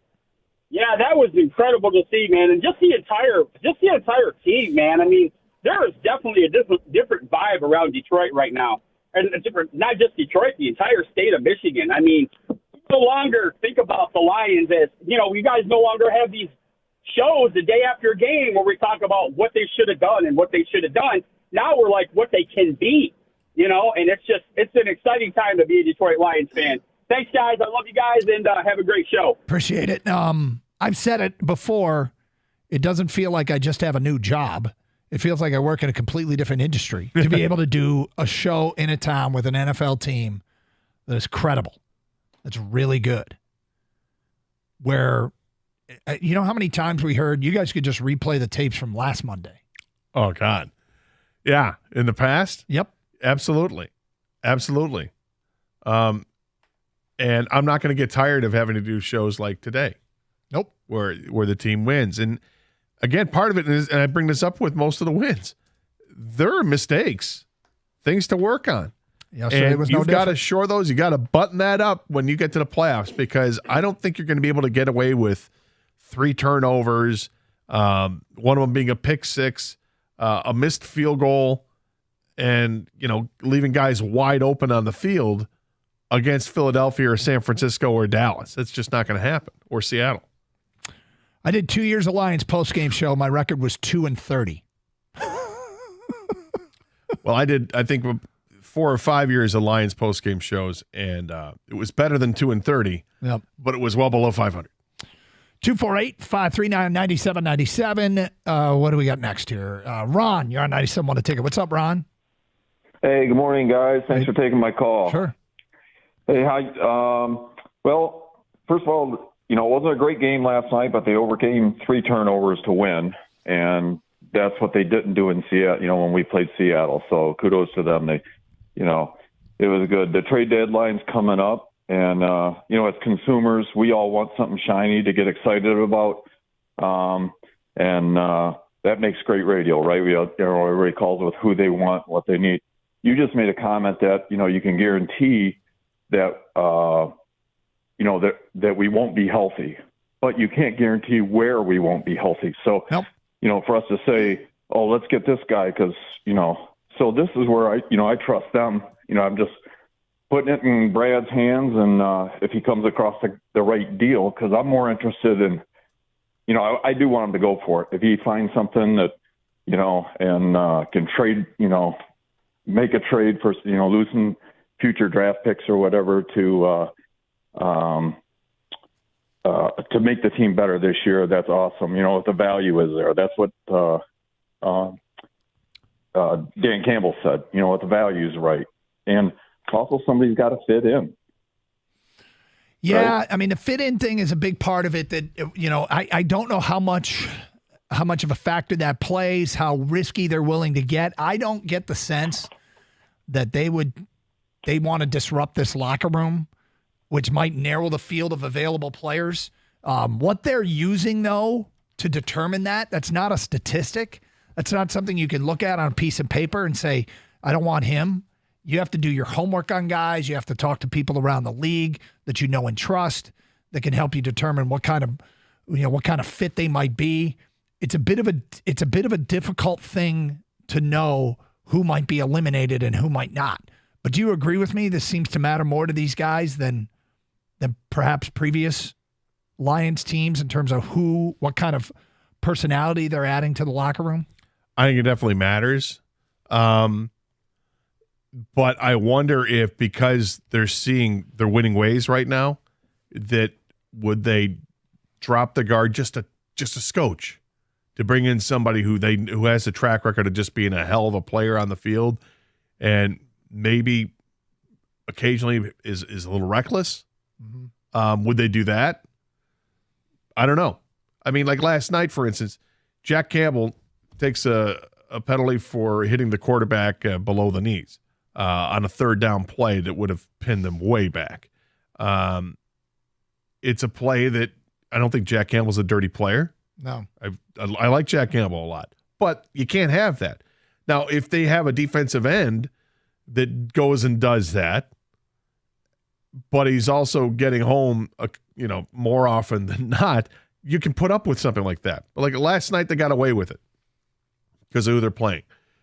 But can they afford to take guys on that'll do that more with a higher rate than someone like Jack Campbell would? I think they can if the player, but you got to have the right player. Yeah, got to be impact. It's a calculated risk whenever you bring in a new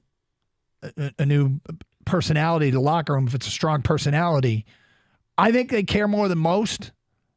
But I don't know that means they wouldn't trade for somebody if they're immensely talented and they really think they could help them.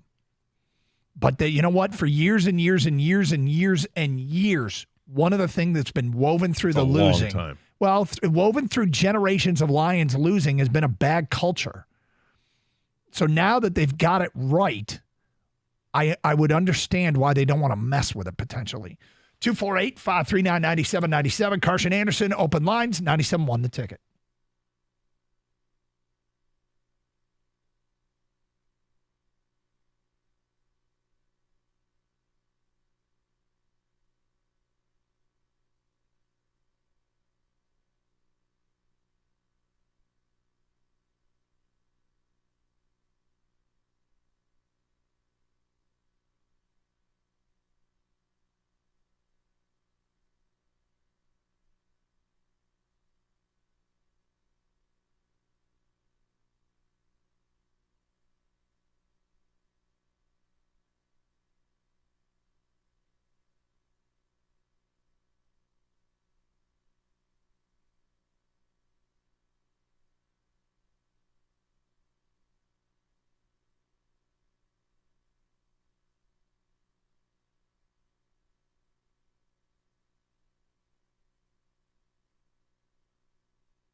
Doug Carr, Scott Anderson, 97.1 The Ticket, open lines, 248-539-9797. So NFL trade deadlines today. Look, we're going to continue to monitor it, and there's really nothing to report. Adam Schefter was kind of strange. I didn't expect this. He came on the broadcast last night and said he didn't really expect anything from the Lions.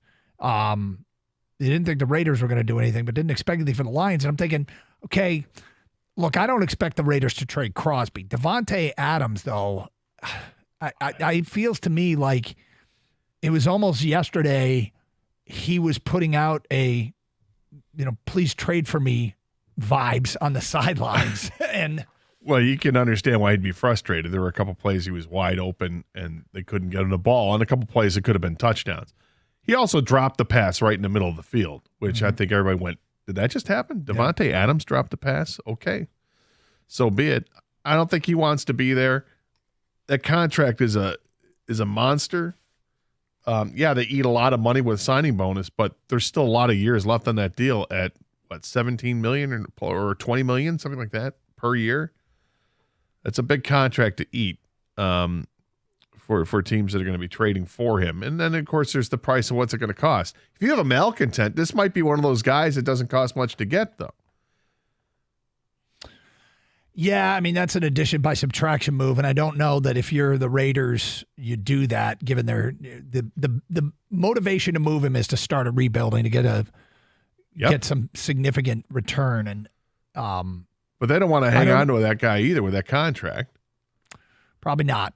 And not if he doesn't want to be there. And if you're either A, going to continue with Jimmy Garoppolo, who's not going to get you anywhere, or two, if you're going to start over with a brand new quarterback, Davante Adams at a point in his career, that's not what he wants. I think the most realistic deal that I think they could get done is Chase Young. I think Chase Young is probably the most realistic. I went with Montez Sweat, the guy that I think that they're going to go for, because maybe a little more, just a touch more upside. Yep. Chase Young, if he didn't have the injured past, I think would be a slam dunk. But I'd take him absolutely, and I think one of those guys is going to get moved today. 248-539-9797. Let's go to Dennis next on 97.1 The Ticket. Hi, Dennis. Hey, what's up, fellas? How you doing, And sir? I drove all the way up here from North Carolina to see my boys last night. I've been a fan for 52 years, back when Landry was a quarterback. That's a long time. And I've been listening to you guys, and we need to leave well enough alone. We're going to sweep the rest of the games. We're not going to lose another game. I'm telling you that right now. I've been watching these boys all my damn life. And I'm telling you right now, with the schedule and everybody's hurt, we're going to sweep it. Dallas ain't nothing. We always give Dallas hell. And we're going to beat the Chargers because the Chargers are all messed up. And our division is jacked. So we just need to well enough alone. If you want to go get one person, I would go get Sue. I would get him and bring him back. He was here at Detroit before. He's a freaking beast. And he would help our team. He was a freaking beast, but he's not anymore. Yeah, but he does, there's not that many games left. And then you guys talk about being hurt. Everybody's hurt.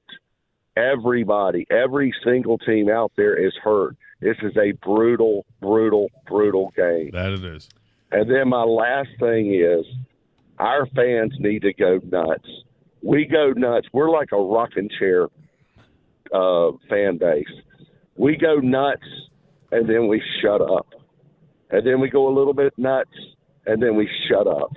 We need to do more like the SEC. Go nuts the whole flipping game. I mean, go absolutely apeshit wild. Okay, so a couple things here. One, the Lions do not dominate Dallas. They've lost 4 in a row to Dallas. Yeah. They've lost 9 of 12 to Dallas. The other thing is you're counting on wins in games that aren't going to be easy to win. No. You're just laundry listing like all these games are going to win. And Ndamukong Suh, if there was still something left in the tank, do you think somebody would have signed him by now? I do. Did he like it when he was here before, or did he give up? Did he give off I want to be out of here vibes? He's all about him, and I thought I saw a story yesterday. There was a team that was rumored to be interested in Sue, but it was not the Lions. I think I want to say it was an AFC team. I'm not entirely sure of that. I don't know if he's going to get signed, and even if he does, how long is it going to take him to get up to speed where he's ready to play and can go? Now, if the Lions were to go ahead and sign him today, you've got the bye week and you got some time. But even still, I'll let that ship go. I want somebody else because I think he's well past his prime.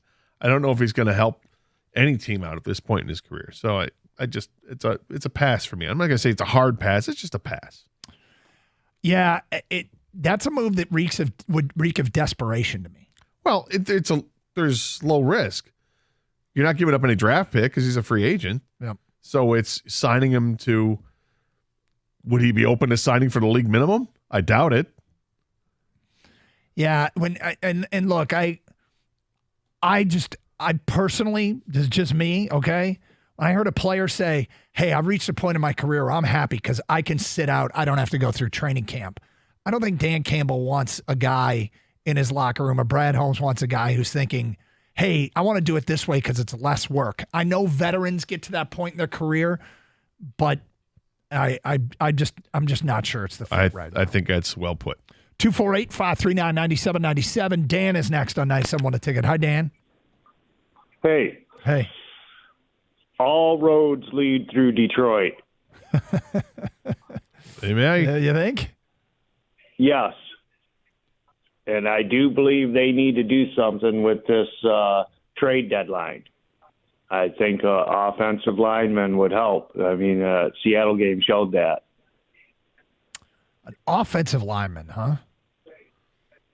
It really would help the team. You think the Seattle game showed that they need an offensive lineman?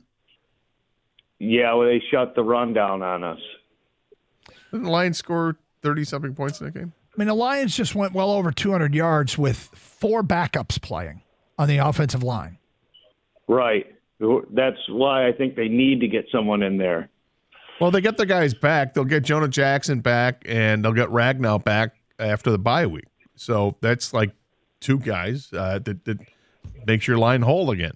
Because then Glasgow goes back over to right guard, and you've got your starting offensive line ready to go. Well, we're in the position to go all the way this year, and I don't know who they need to get in this draft, but I think I'm not concerned about messing up the chemistry of the team. I think they need to go for it, and let's get this team into the Super Bowl. I'd go for it too, but I don't think offensive line is the priority. Well, look, he wants an offensive lineman. You do not. I do not. But normally I'm all about an offensive line. I am too. Last night they had 3 backups, left guard, center, right guard, all backups. Then the left guard went down, and they brought in what is probably on their depth chart, their 5th guard. You start thinking about it, Jonah Jackson, Hal Vaitai are your best 2. Then you've got Glasgow is next, then Sorsdahl, then Oshika. I mean, this guy at best is, I guess, your 6th guard. Dan Skipper is your 6th guard. The first play he had went for a touchdown. Now, he had a hold later, but he played 25 snaps, and it looked like they didn't miss a beat. I think he's normally a tackle, isn't he? Yeah, he clearly has position versatility because he did play guard. But the point being, I'm pretty impressed with the depth up front. I mean, it's not ideal. No, but it's not. Also not. I don't expect them to be down 1, 2, 3, 4 interior linemen the rest of the way. No, and maybe it helped against the team they were going against last night that's not good against the run. And look, the run can set up the pass can set up the run, however you want to look at it. But they had 80 plays last night, and I think it was 44 of them on the ground for 222 yards. That's how you get things done. And it's a nice way to get offensive linemen that aren't used to playing a whole lot acclimated. Running the ball is just straight ahead running and using your power. And it worked well last night. Now, in the passing game, the Raiders did get pressure. Now, Goff wasn't sacked, but they did get pressure. They got a lot and the pressure came from in the middle because that's where the inexperience was with those guys outside of Glasgow. But that's okay. They managed through it. They used the short passing game. Then it started to open things up with the running game too, and then they could throw intermediate routes, and they took advantage of it all night long. They just didn't get the ball in the end zone when they were in the red zone as often as they'd like, but it was enough. 26 Hasn't been points. a problem under Ben Johnson, so I don't think it's a big issue right now. It just wasn't a great game for them in the red zone last night. A couple things here. You can stream the show using the Odyssey app. Download it for your mobile device today, AUDACY. You can also stream to our website, 971theticket.com, where Evan has posted Champ and Chump of the Weekend. You can stream with video on YouTube and Twitch. Go to youtube.com, search up 971 The Ticket. Go to twitch.tv and search up 971 The Ticket. And people watching on Twitch just noticed a dog run past in the background. I just saw that they were commenting on Debbie's dog. Yeah, it's a good dog. Yep. Certain days of the week, people bring their dogs in. Gator has yet to bring in Lois. Well, no. I don't think we need the urine-soaked halls of 97.1 The Ticket. So I think she would have an issue getting to a new place. She doesn't do that in the house anymore. But new place she might. But watch the show if you choose YouTube and Twitch. Search up 971 The Ticket. It's Carson Anderson, 97.1.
All right, nothing to report on the trade deadline. I mean, some of the stuff that came out, the Bears have given their cornerback Jalen Johnson permission to seek a trade. A couple teams have called the Bears about him. The Lions are not on the list that have reportedly called about him. Derrick Henry could be traded. He says he's happy to remain a Titan. The Titans say they don't plan on trading him, although that still seems to have some legs. Let's talk about DeAndre Hopkins possibly being moved. Look, the Vikings say they won't move Danielle Hunter unless they're blown away with a trade offer. You know, the definition of blown away is the critical part of that sentence. But we'll continue to monitor what is being reported out there as we move into 4.5 hours closer to the NFL trade deadline. 248-539-9797. Open lines. Let's get back to your phone calls. Jacob is next. Hi, Jacob. Hey, guys. I'm 40. My birthday is the second weekend of the playoffs. I don't know what it's like to watch the Lions in that time. And for years, I heard people call your show, it'd be 2-14, and say, we're going to the Super Bowl. And I thought they sounded like idiots. This is the first time in my life I'm genuinely excited. And if someone says that, I agree with them. It makes me so happy that this is finally a good team. I think it's a really good team. And I think if they make a move today, I think it's a Super Bowl contending team. If they make a move today. If they don't, I'm not saying there's no chance, but I'd feel so much better if they did make a strong move, whether it was Chase Young or Josh Sweat, one of the defensive ends from Washington, if they could swing a deal for Danielle Hunter in Minnesota, something like that, adding depth to the secondary. I mean, I'd feel better. Well, Montez. Yes, sorry. What did I say, Josh? Sorry. This isn't from a football angle, but the Lions have earned 40 or 60 years worth of need of luck. Because even if you're a great team, you need a couple breaks, you need a little luck. I feel like this might be the year that maybe that all comes to fruition, and finally we get the bounces our way, the call our way. After so many dramatic times of it going against us and just feeling like it's stolen, even if it was or wasn't. I feel like there's a chance that it might finally turn around. And it's just happy to feel like that without sounding like an idiot. Well, Jacob, the truth is they don't crumble. More often than not, when things go wrong, they respond. Last night, there were multiple instances. Fumble, next play, they come up with an interception. Fumble going in, the defense forces a 3-and-out, and the offense continues the drive with good field position. Pick six, responded. Even in the past, they made the playoffs, but you knew the defense was going to crumble or the offense wasn't good. There was just a gigantic hole. I'm not saying this team is without holes. There's absolutely holes. They've made turnovers. They've made some mistakes, but there's no incredibly weak side of the ball. There's no like, oh my God, the defense is going to. We don't have a defense. No, they've got it's top 10 in both areas, right? Top 10 defense, top 10 offense.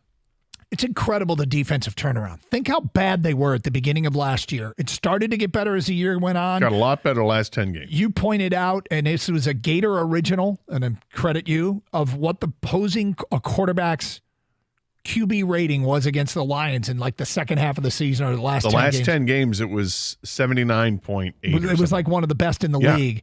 That's when it started, and it's continued this year. And they're not perfect, okay? They're not. There were guys running open last night that if Garoppolo could have fed Devontae Adams a football. Dare to dream that the free agent signings they made were on the field.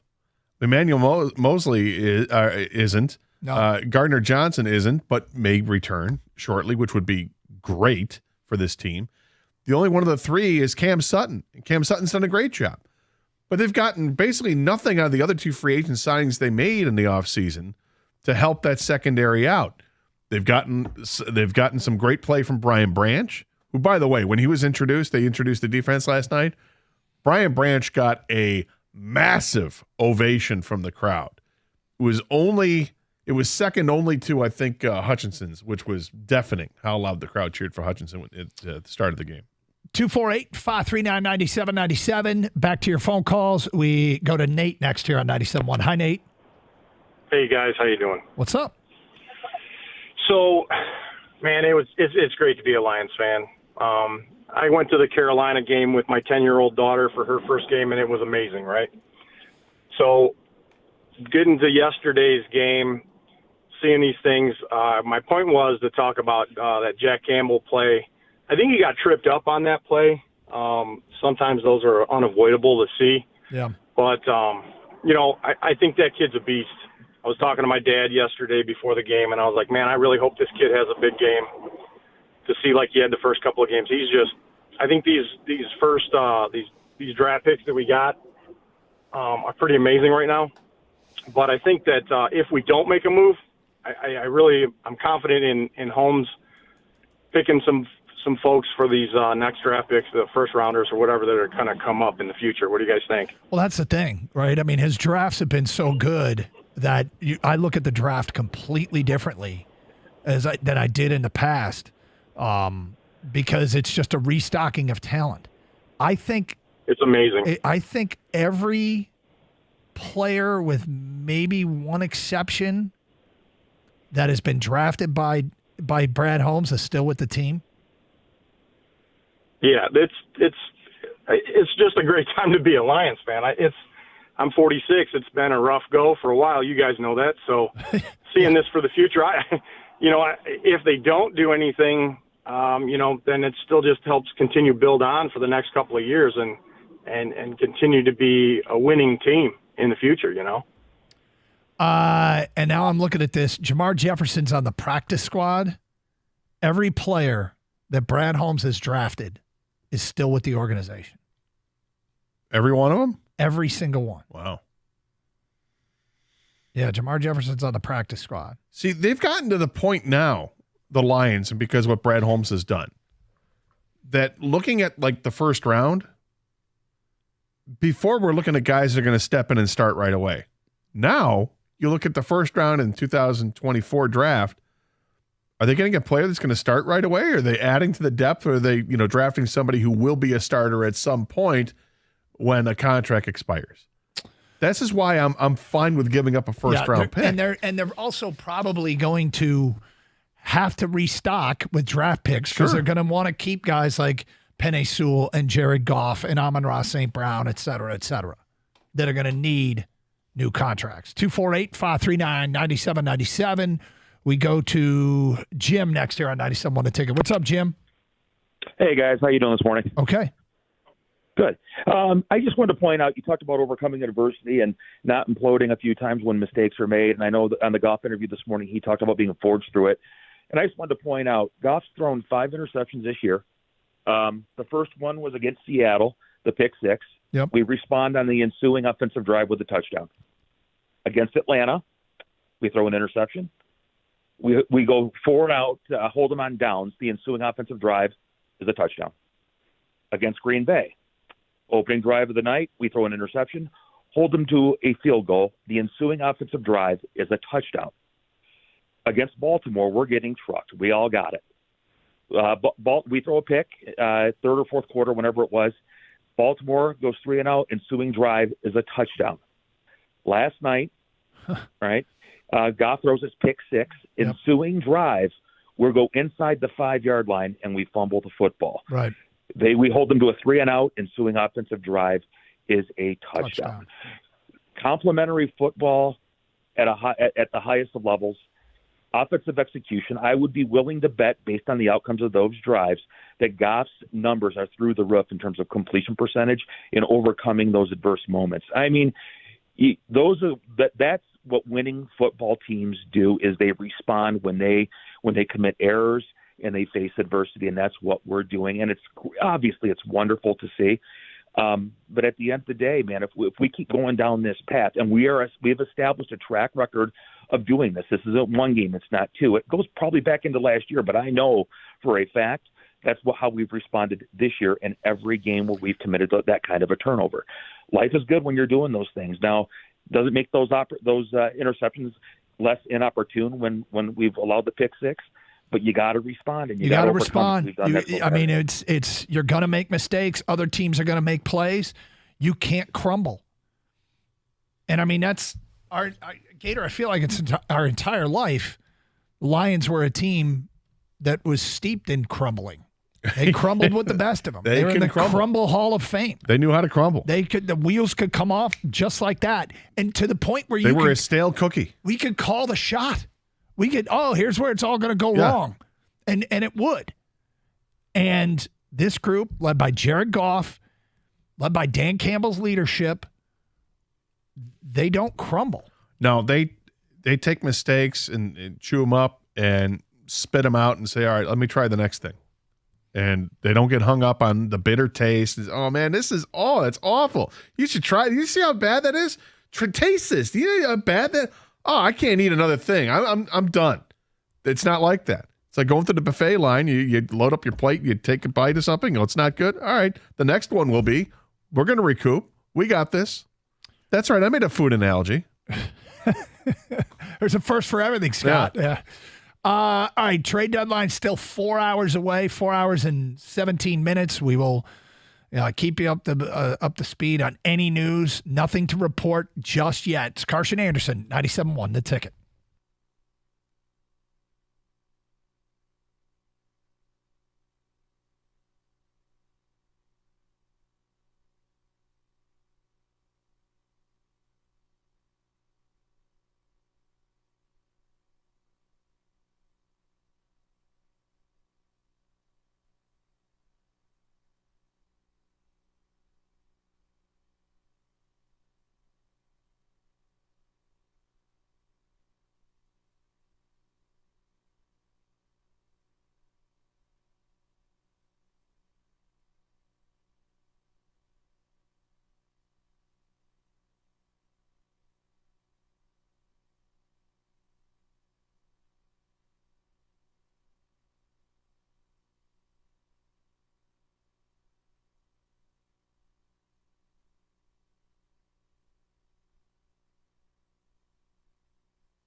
Doug Harsh, Scott Anderson, 97.1 The Ticket, open lines, 248-539-9797. How were your notes? They good?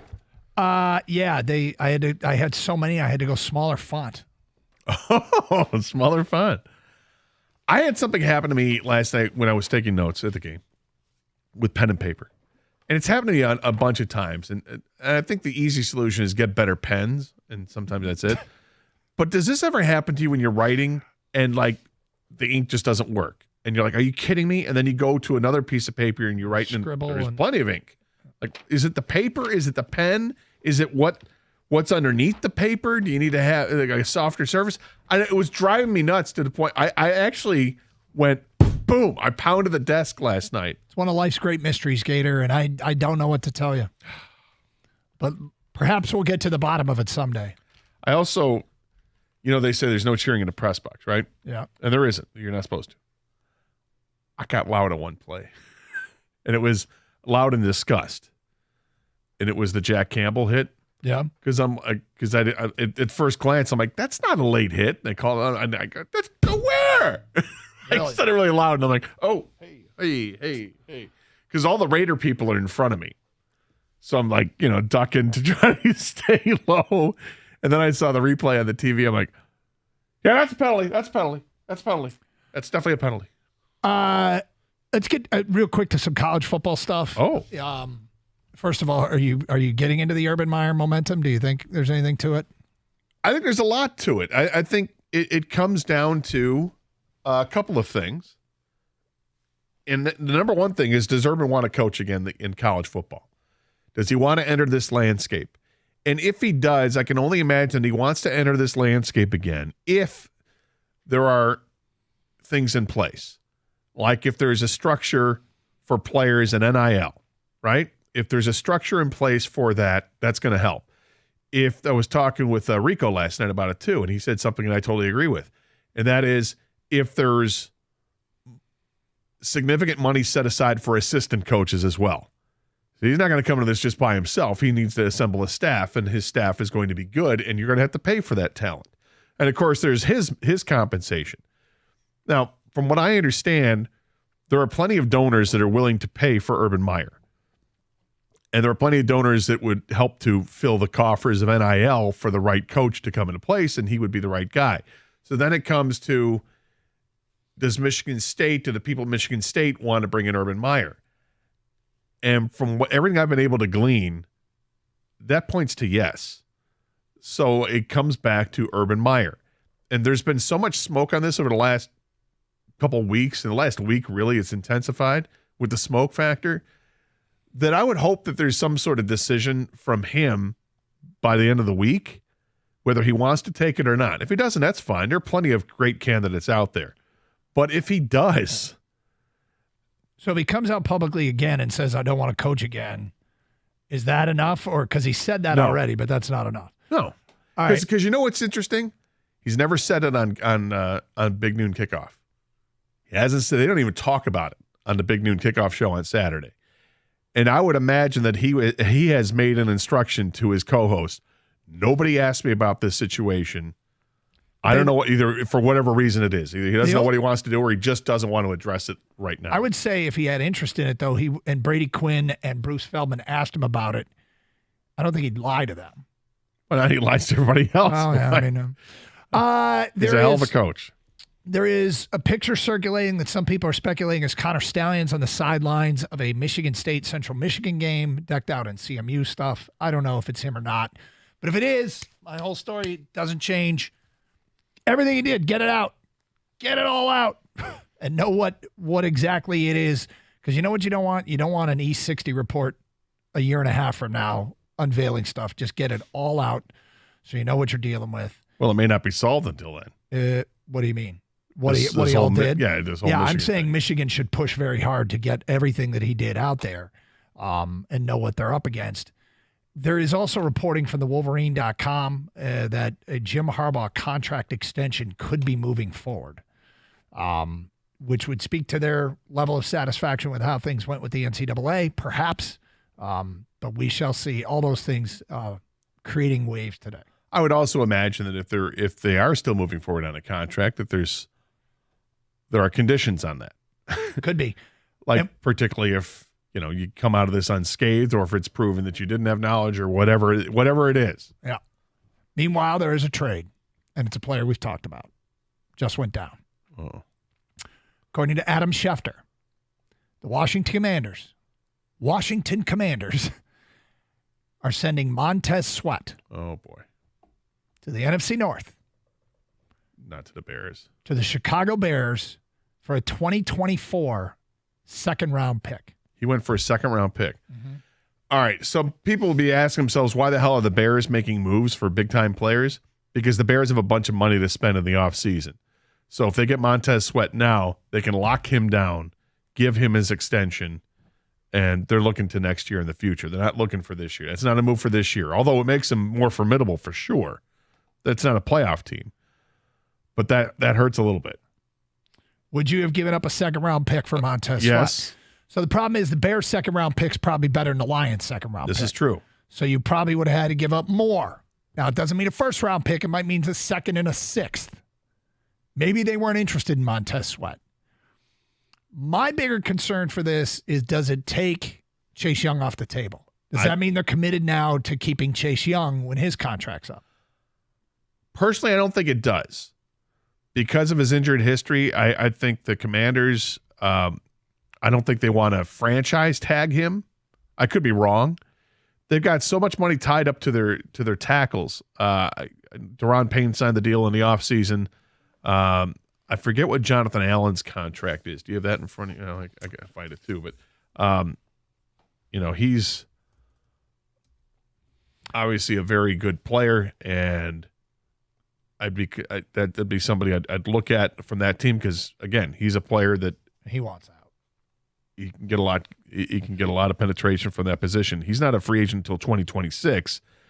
$14 million and $15.5 million in base salary each of the next 2 years. Do they want to move him? They could, I suppose. They may want to clean house. It's a new ownership there. And do they want to are they happy with, look, Sam Howell just threw for damn near 400 yards in a game. Yep. I think Sam Howell's a hell of a competitor. I don't know if he's going to be a great NFL quarterback, but I like what I've seen so far. If you're the Commanders, you probably want to get a bunch of draft picks and try to improve your team as much as you can with this new regime. Now, Jordan Schultz, who is an NFL insider for the Bleacher Report, tweets out the following. Sources told the Bleacher Report that Raiders wide receiver Davante Adams and his camp spoke to the team earlier this month about the possibility of a change of scenery. Las Vegas has made it emphatically clear they won't move him. We'll see if anything changes after Monday night's game with the trade deadline today at 4. What about Max? If they're not, they're not. I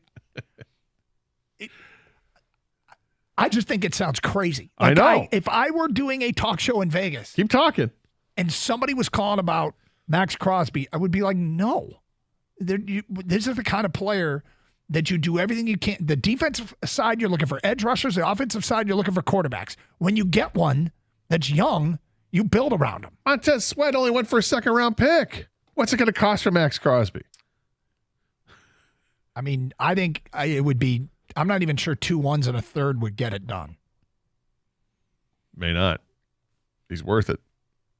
He's a hell of a player. He's relentless. But you know what's happening? Things are starting to move. Yeah. Things are starting to move. Well, so you take Sweat off the list, and the Bears were thought to be interested in Sweat or Chase Young. So they got one of those guys because they're going to build for the future. Danielle Hunter.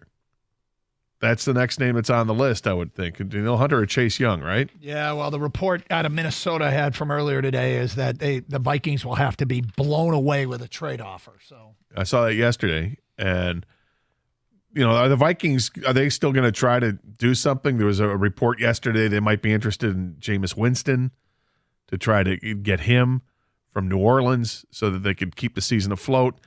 And there's reason to, I guess, if you want to hang on that last vestige of hope, if you can find the right quarterback, because they do have offensive weapons.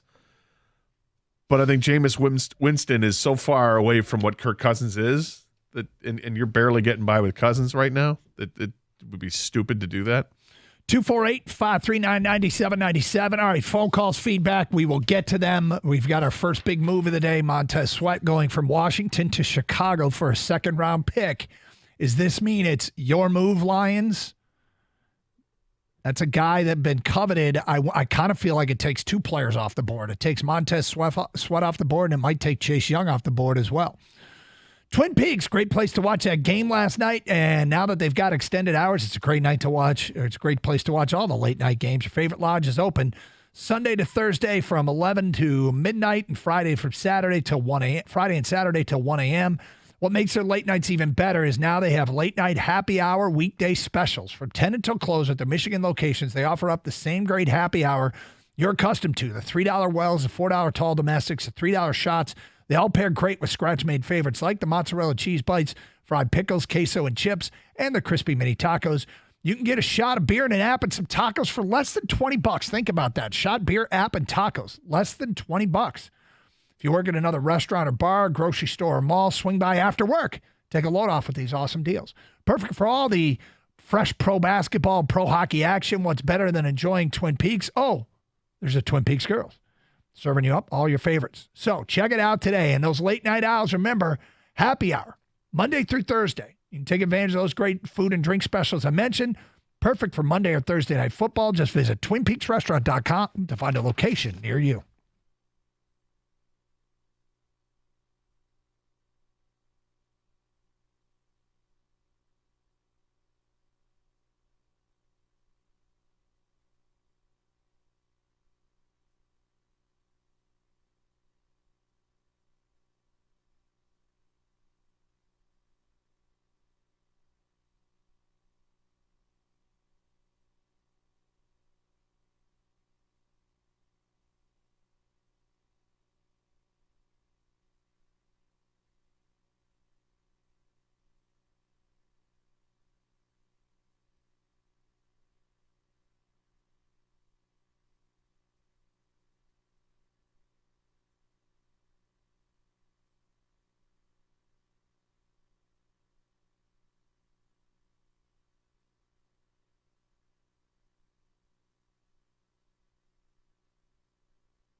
By the way, Gator, happy Halloween.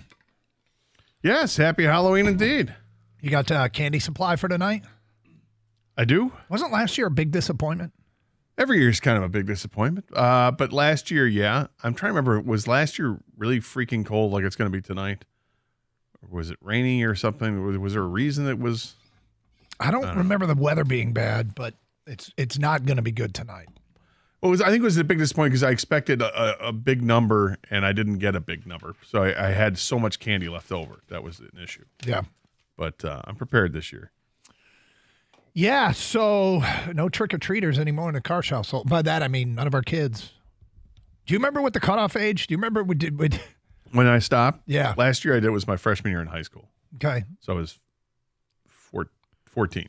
Yeah, I think my junior went. He was a sophomore last year. I think he actually went last year. But yeah, we went trick-or-treating with some girls. Did you? Yeah. Whoa. Spaz, you held her hand. Yeah. No, Spaz held her hand? No, it was the line from Meatballs.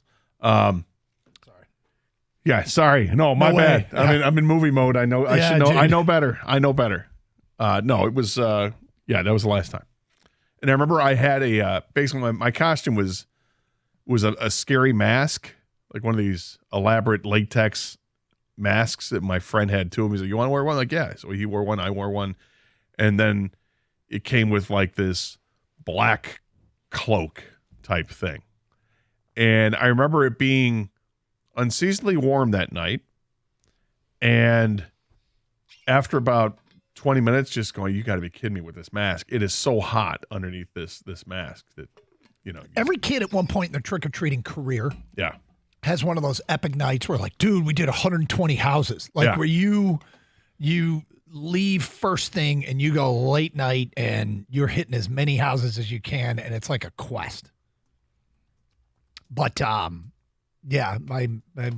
through that stage. We'll see how it goes tonight. We're all ready to go. Last year, if I recall correctly, my wife got mad at me because early in the evening I overdid it.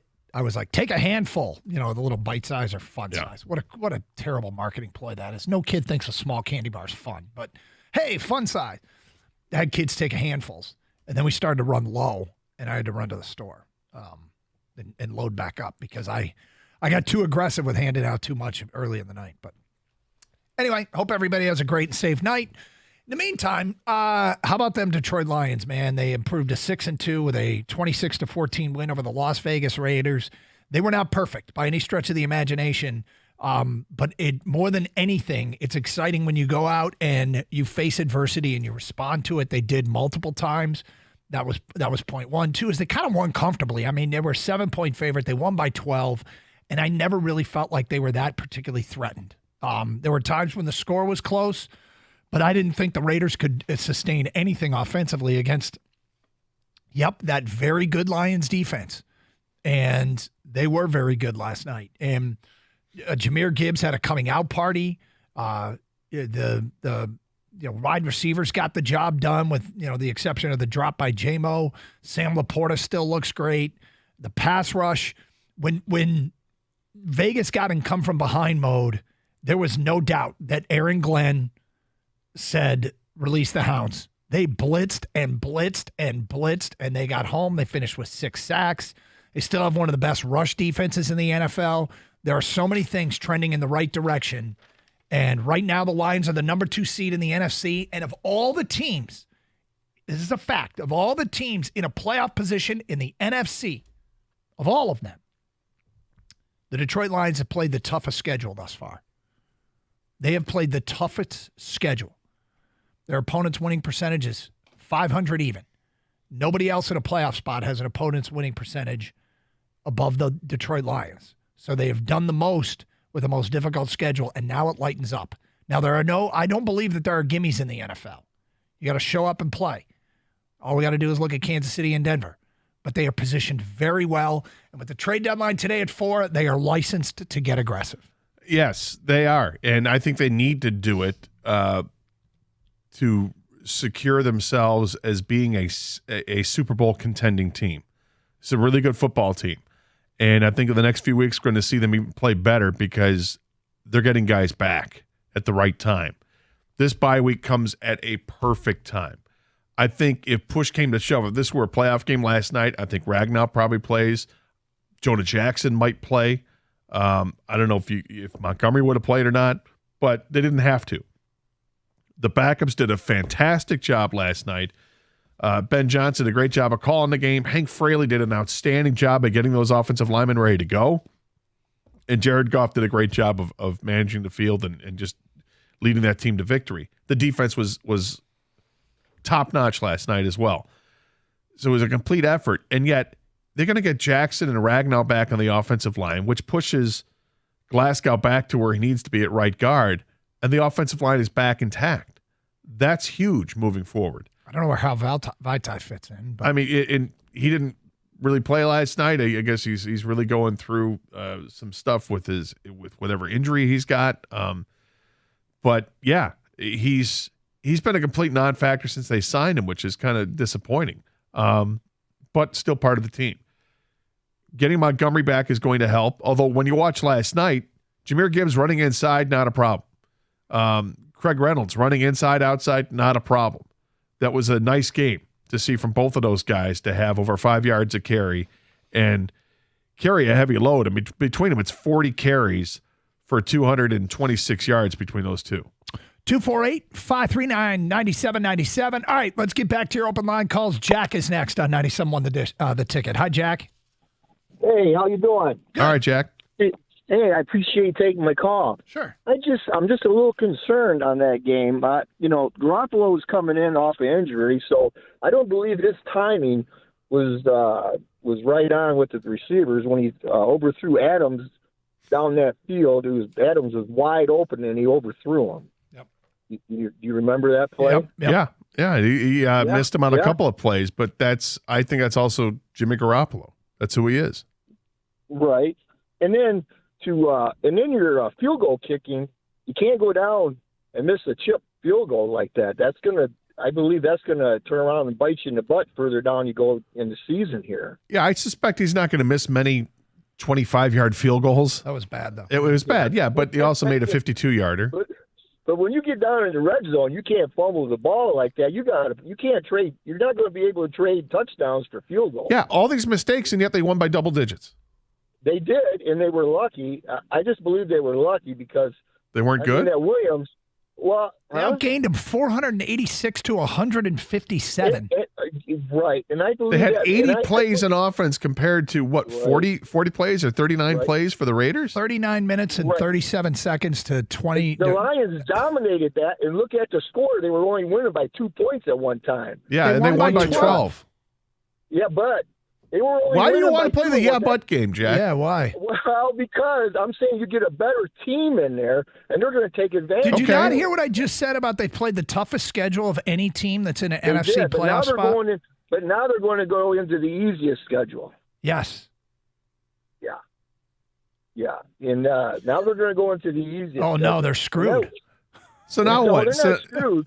No, they're not screwed. And that Williams, there are things to clean up, Jack. There's certainly things to clean up. I mean, I don't think there's any doubt. But when you don't play well and still not only win, cover, and win comfortably, is that not the sign of a pretty good team? I'm not saying the Lions aren't a good team. I just expect. I mean, they got to figure out how to score touchdowns in that red zone. Sure. Because, what do you think about San Francisco? You like San Francisco as a team? You think they're better than the Lions? You know what? San Francisco, I think they're a good team. They're a really good team. And you think they're better than the Lions? Wow, that's a good question. I think they're comparable to the Lions right now. I do. I mean, they started out hot, and now they're trending down a little bit. I think that has to do with the quarterback a little bit, but I think he's going to pick it back up. Yeah, do you think the Lions can pick it back up too, despite their? And that's what I'm saying. Like that handoff to Williams in the backfield, that he got smashed. It feels like Jack is trying really hard to talk himself out of wanting to think it's a good team. I don't know what the motivation of that call was. I agree with him. The basic premise is they got away with some stuff last night that if you play a better team, you're not likely to do that. And I think the proof is in the pudding. They made some mistakes against Seattle in a game where they couldn't afford to make mistakes, and they lost in overtime. They made a bunch of mistakes against the Ravens, and the Ravens steamrolled them. There was like 130 plays in that game, okay? He just listed off about 7 that went wrong. Yeah. And then there were the other 123 plays. Yeah, I mean, the thing is, defensively, there go wrong. There was a lot that went right defensively for the Lions last night. There were a couple plays that got away with where Davante Adams was wide open and Garoppolo couldn't get it to him. And to your point, one of the reasons was because the pressure came so quickly that he just had to launch it out there, and he launched it too far. But yes, against better teams, those mistakes are going to be amplified. What makes the Lions a good team is that they recovered from mistakes. They recovered from a pick 6. It wasn't crippling anymore. It's not crippling anymore. That's the sign of a good team to bounce back from that stuff. And yeah, they've got more things to work on again when they come back from the bye week, when they come back from some time off, and they'll have plenty of time to address it. 248-539-9797. Hall Financial, the mortgage lender that saved Michigan residents millions, now has an exclusive no-fee home loan. Whether you're purchasing a new home or refinancing, the no-fee home loan is undeniably the most cost-effective home loan in Michigan. This brand-new mortgage option will save you thousands of dollars in closing costs you'd normally pay if you aren't working with Hall Financial. Quite frankly, you're overpaying. Call Hall Financial right now to learn more about the no-fee home loan option. 866-CALL-HALL or chat with them online. CallHallFirst.com. That's CallHallFirst.com.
Gator, I don't want to completely dismiss the previous caller who seemed to want to just laundry list all the things that went wrong last night and then throw in the line they got lucky, which I take a little bit of exception to. I mean,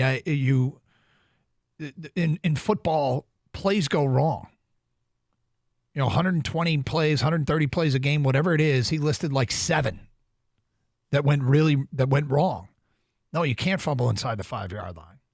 No, it's really bad to give up a pick six. Yes, Devontae Adams was running wide open. Yeah, Jameson Williams got blown up, like et cetera, et cetera. You can laundry list these things. I don't expect them to go 120 for 120. They are going to lose some of the battles. But the goal is to win the war, right? The goal is to come out on top in the end. And not only they come out on top, this means something to me. Maybe it means nothing to anybody else.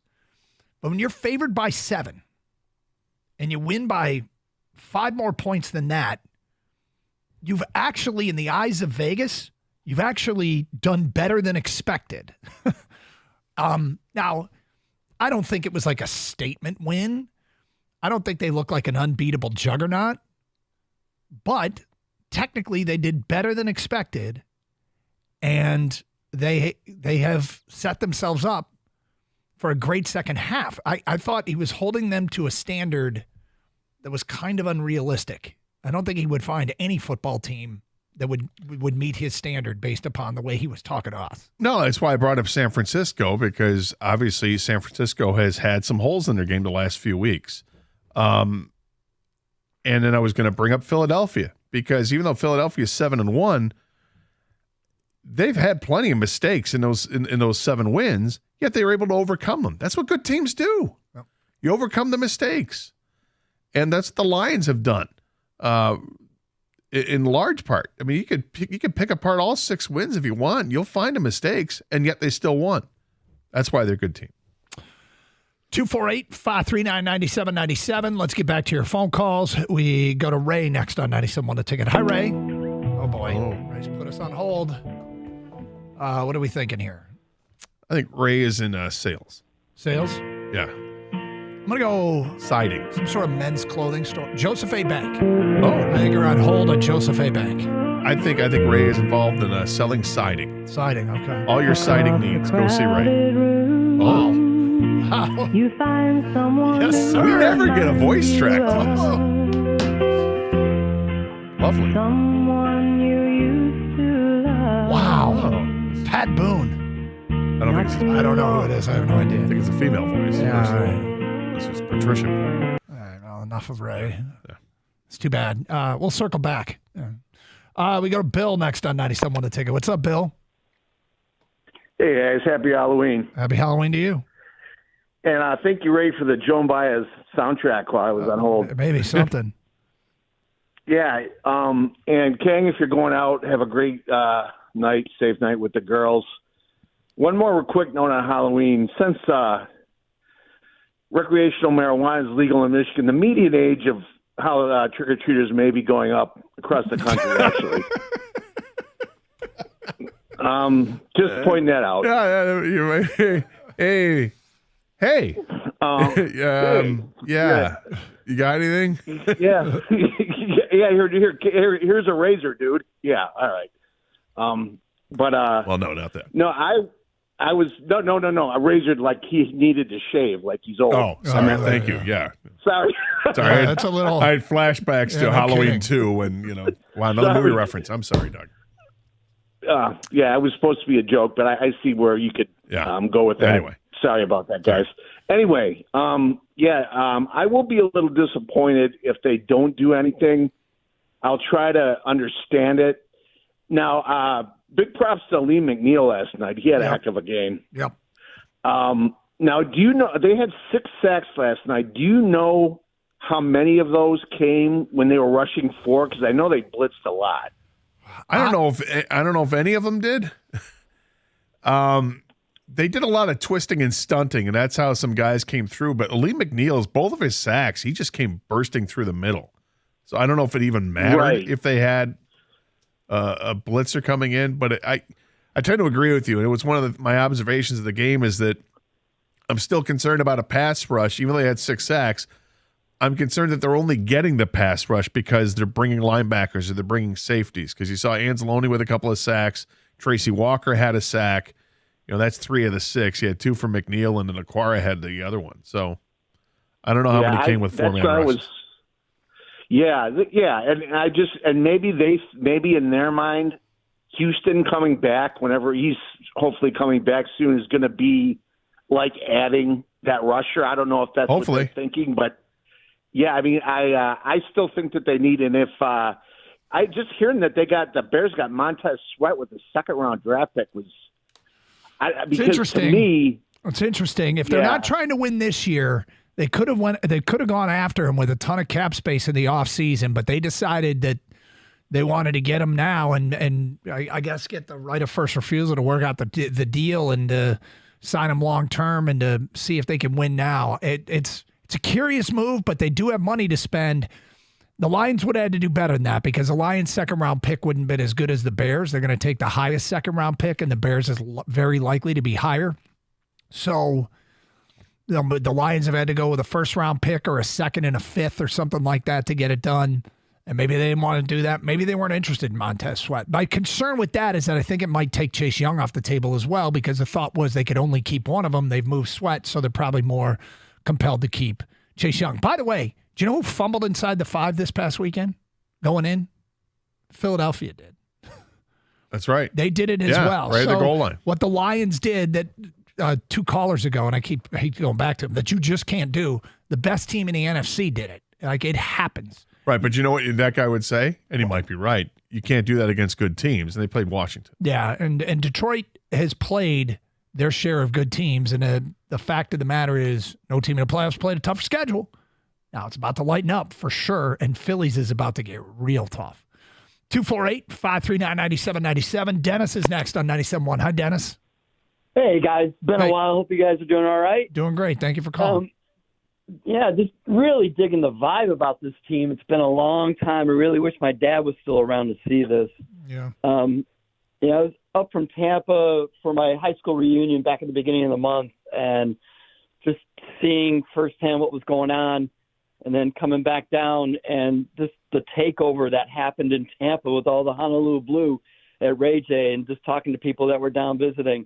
I haven't experienced this kind of a vibe about this team since I left there in the early 90s. And it's just really incredible to see. And we were talking a couple of transplants watching the game last night, local watering hole.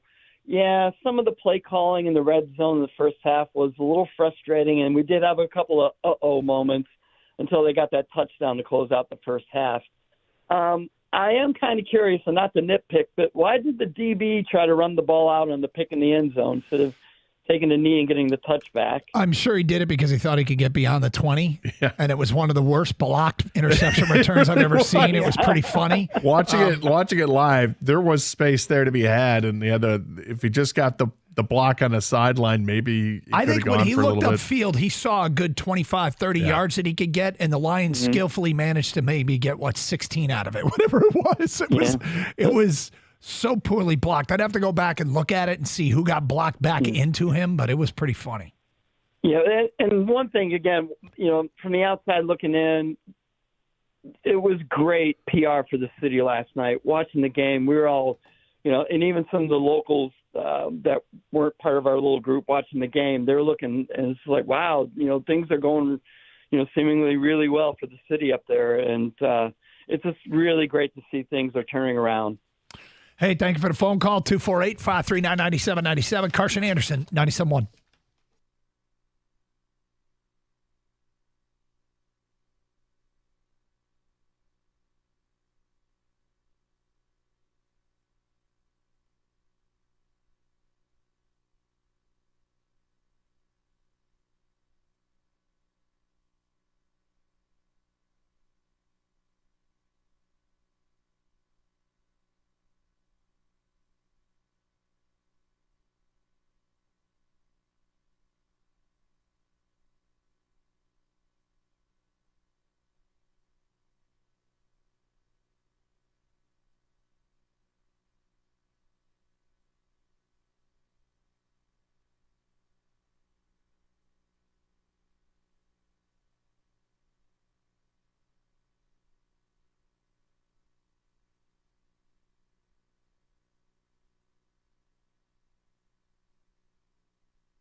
So the big trade today has been Montez Sweat going from Washington to Chicago for a second-round pick, according to multiple media reports. And look, the Lions would have had to do better than that. Chicago's second-round pick is going to be better than Detroit's. Now, should Detroit have ponied up? You were in the Montez Sweat camp. I thought that sounded like a reasonable trade that could be made. I was thinking Chase Young would be the more likely of the two. The problem with that trade is it might take them both off the board. And one goes to Chicago, and the other now is by default, the one that the the Commanders will try and keep. Outside of that, the Lions got 3.5 hours here-ish to try and pull something off and make themselves better. I think they have every reason to go for it. I think they're completely licensed to go for it. You feel like they kind of have to make a trade to be a serious Super Bowl contender. I don't want to misquote you, but is that... No, that's how I feel. I feel they need, and that's the word in all caps. I think the Lions need to make a move to solidify themselves as a Super Bowl contender. And what I'm curious is, would the Commanders trade both of their defensive ends? I don't think they would. I mean, here in the standings, they're 3-5.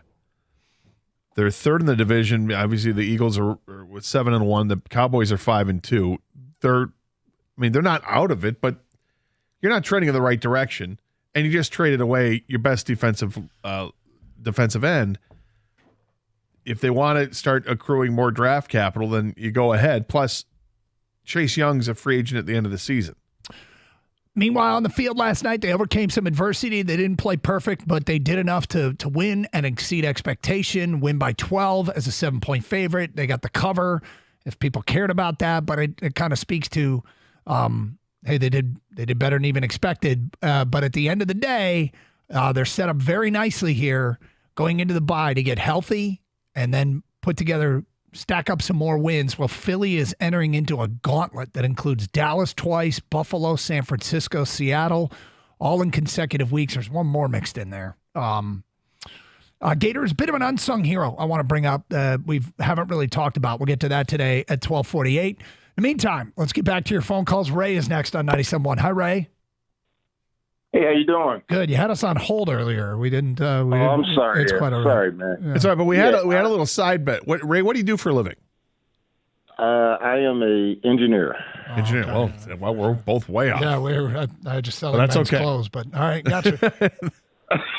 Yeah, sorry about that. Right. So here's the deal, guys. We cannot let today go by and not address our defense. We just can't let it go by. You got the Philadelphia making moves. Okay, that Montez Sweat move, I just fell out my seat for a second rounder. We have to get a DB because we cannot think that the cornerbacks we have right now are going to hold up against the Philadelphias and the Dallases. They're not going to hold up, and we have to get a defensive end opposite Hutchinson to give him some support. And if we can make that move, then that's going to take us over the top. And I don't want to hear about, the guy is going to be bad for the locker room. If that guy on defense comes in and gives us sacks or gives us interceptions, he's going to be loved in that locker room. It's not going to be about, we can't stand him. They're going to love the guy because he's going to bring some support that we need to have on the defense. Well, so you want to make two trades? Why not? Philadelphia is doing it. Yeah, why not? It's why not? It depends on the asking price. That's why not. The asking price is too much. The asking price, the guys that you are interested, the guys that fit your scheme, and I know you don't care about the locker room, but they do. The guys that fit your scheme in your locker room they evaluate them. They say it's only Max Crosby, and Vegas says 4 first-round picks. Too much. Yep. If you evaluate Patrick Surtain and say that's the guy, and Denver says we want 2 firsts, Hendon Hooker, and a 3rd. Probably too much. Yeah, so you're. I understand the sense of urgency, and I think they have every reason to try. But then how do you give up everything, and give up a ton for that one guy? You can. You can. I'm not. Would you give up your first-round pick for Chase Young? Not now. Not now. Now that Montez Sweat is gone, I'd give a second and something. What if they say we got to have a first round pick? Because if you get Chase Young, see, the thing is, I think Montez Sweat's a better player, so I wouldn't pay more. He's been healthier. I wouldn't pay more. But does for Chase a guy Young who's not as good? Now Chase Young looks really good. Like I went back and did some scouting last night where I was like, all right, let's go watch some Commander stuff and see and I'm like, yeah, he's having a good year, but he's got an injury history. I would have rather had Sweat. That's why I thought Chase Young made more sense, because I thought he was the one that the Commanders would give up, and I thought it was worth the risk. But I don't want to pay more than it costs to get Montez Sweat. I'm on the phone with Minnesota if I'm Brad Holmes. Yeah, so and they I'm need to going to be on the phone That's the multiple report. times. They need to be blown away, is what they've said. Yeah, I mean, I'm calling and I'm asking what's it going to take, and they say, well, you're going to blow me away. If the price isn't much, hell yeah. But if you have to blow me away, tells me that that's not going to be the case. Because he's a free agent at the end of the year. This is why I'm not sure this whole blow me away thing. Like particularly if you're getting towards the deadline and the Vikings haven't traded for a quarterback, a quarterback of substance, like a Jameis Winston, I guess, right? If they haven't done that, then they're conceding that, well, we're just going to stay afloat. We're not necessarily trying for it. And if they're going to do that, they have to move on from Danielle Hunter, unless they're going to try to sign into an extension. Yeah, I don't know. So I don't know if it's going to cost more than a first-round pick when there's a lot of brash talk that goes on. Yeah, but we blow me away, and then you get to like 3:45, and you're like, I hope somebody calls. Why isn't anybody calling? Things go wrong, right? Things where you expect fully expect players to get moved, and the next thing you know, Eduardo Rodriguez is still a Tiger because somehow, some way, things go wrong. But 248-539-9797. Let's go to Albanian Martin. You're on 97 on the ticket. What's up, Martin? Unbelievable. Oh, boy. Yeah, of course. No, not with him. No, What do you think's going on here, Gator? That's some negotiation. Yeah, it sounds like it. Yeah. And then outside, I didn't want to bother him, We don't want to bother you, Martin. Yeah. Martin, what's going on? Martin. Where is Messi playing now? This is a dangerous game. This is a dangerous game. Inter Miami. He doesn't know he's on the air. Inter Miami soccer team. They're talking about soccer. Anything to do with that? Yeah, Martin. he does. Beckham. All right, thanks for the call, Martin. 248-539-9797. Martin, you were on air for 30 seconds. 30 seconds. We listened to you talking about Inter Miami and Messi. Let's go to Doug. You're next on 97.1 The Ticket. Hi, Doug. Hey, guys. Hey. Hey, that was classic. But you know what? I've been fortunate. I've been able to go to the KC game and the Tampa game and now Monday Night Football. It's been beautiful. Yeah. And you know what? Everything, when you think the Lions are down, you just sit back and say, okay, they got this. Okay, they fumbled, pick six, all this. And it just feels like there's a confidence in the team that, okay, we made a mistake. Let's correct it and move on. Do you guys feel that way? Absolutely. Absolutely. There's multiple examples of them going on scoring tries after Goff throws an interception. After the 2 fumbles last night, the defense played 4 plays. They got 1 interception and forced a 3-and-out after the 2 fumbles, which both came at terrible places on the field. Yeah, and they seem to overcome it, and that's not a typical Lion team. And what was great last night down there, I don't know if anybody knows, but the wristbands and the aliveness of the stands. Did you hear about the wristbands with all the flashing lights and all that? It was awesome. Scenes? It was awesome. It was great. Did you see that on TV or no? That's a good question. I was going to ask Doug about that. Not that. as much. I didn't notice it. I heard about it afterwards. You were obviously there. Yeah, it was. There were a couple different times where the lights were kind of before the game when the player introductions were made. Yep. It was dark, and they had the spotlight coming out of the tunnel, and all the fans were given these LED lights that were kind of hooked up to Wi-Fi and that were synced with the beat of whatever music was going. So it was really cool. They would change from white to blue, and occasionally it was a red one in there too. It was really cool. They did that several times throughout the game when they turned the lights down, like during the transferring of quarters there. I liked it. It was a really cool atmosphere. At one point, towards the end, they had the lights down, and those LED lights were going, and they had the song "We Will Rock You" by Queen was playing, and it was really cool. And they get through the whole song, basically up until the guitar solo, and the crowd was loud as hell. Whole crowd singing the song, which was just fantastic. There were moments last night. It was deafening. The first time the Raiders had the ball, first play, and they're deep in their own territory, it was loud as hell. 248-539-9797, Unsung Hero. We'll get to that today at 12:50. 97.1 The Ticket.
By the way, Central Michigan has put out a statement that they are in the process of investigating whether or not indeed it was Connor Stallions on the sideline of a CMU game when they played Michigan State earlier this year.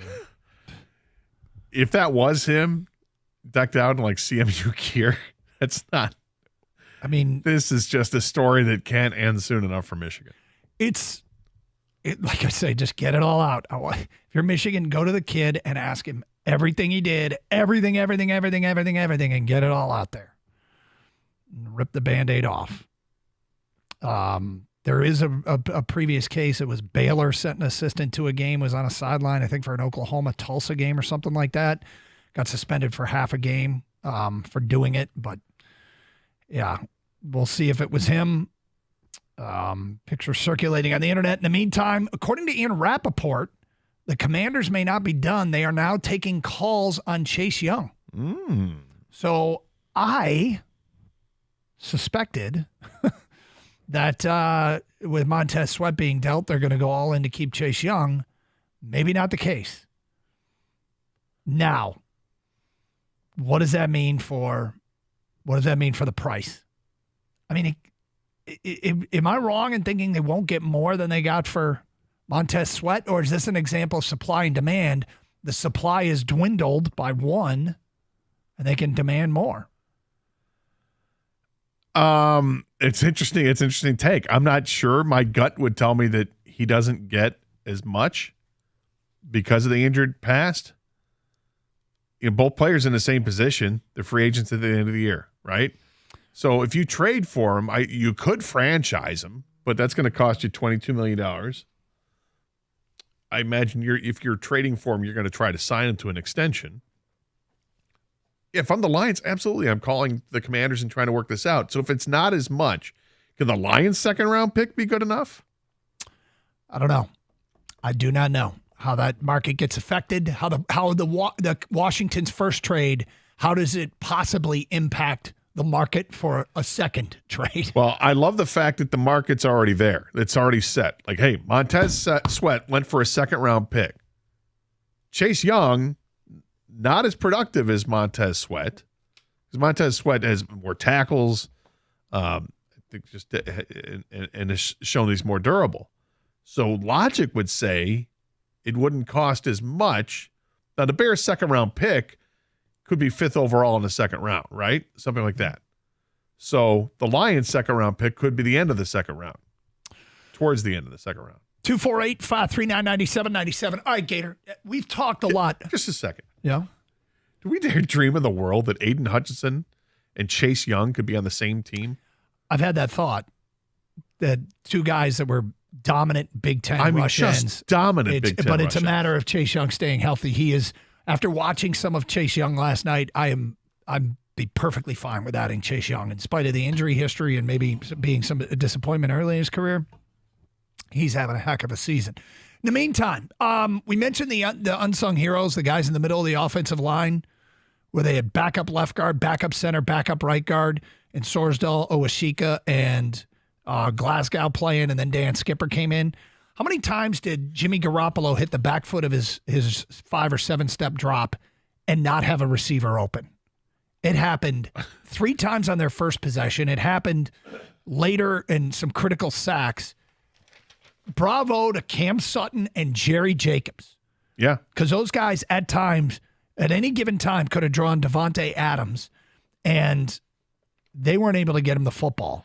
Now, part of it was Garoppolo missed him. One time, I think it was forced by a heavy pass rush, but the backups, the guys in the secondary, and they're playing without starters back there, and specifically Jerry Jacobs, great job. So again, the 9th drive for the Raiders began at their own 2-yard line. Mm-hmm. And the crowd was as loud as it was all game long. And the Lions they just kicked the field goal to go up 26-14, which ends up being the final score of the game. 3rd and long situation. Here comes Jack Campbell.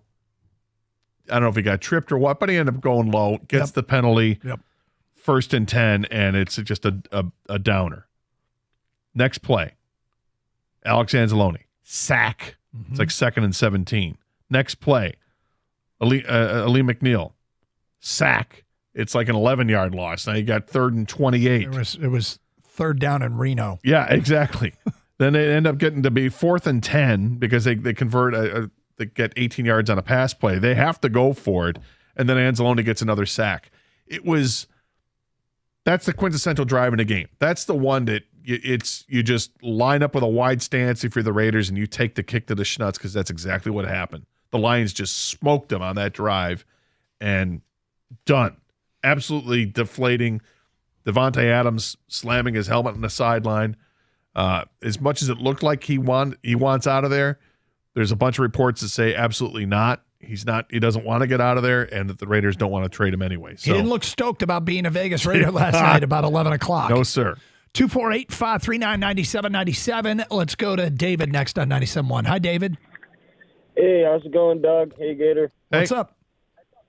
So I got a couple points here.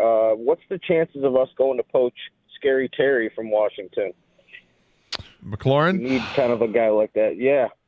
I don't know how committed they are to first of all, I got to look at his contract. Secondly, I don't know how committed they are to going that far to a rebuild. I haven't heard his name floated at all, though, until you. I gotcha. Yep. I gotcha. I was also looking at possibly going to get like Murphy Bunting out of Tennessee. He only signed a 1-year contract. He's a bruiser out there. Came from Central Michigan. The defensive I talked about him before. And also, what about, I called before about Gibbs. He was the only guy I wanted in the draft. That was a for sure pick. And I said he was going to have 600 receiving yards, 700 plus rushing yards. And he said he'd have a better second half once he got better with the offense. Do you think he's going to be an extreme weapon like we thought? It's really going to tell the next. David, it's a great question. It's really going to tell the next two games because Montgomery's back. They play two of the better run defenses in the NFL in Chicago and the Chargers. They don't do everything great, but those two teams have stopped the run reasonably well. It'll be a different challenge than it was last night. So, McLaurin he still has a couple years on the con. There's an out in 2025, but it looks like he's not a free agent until 2026. This year's base salary is nothing. It's $2 million.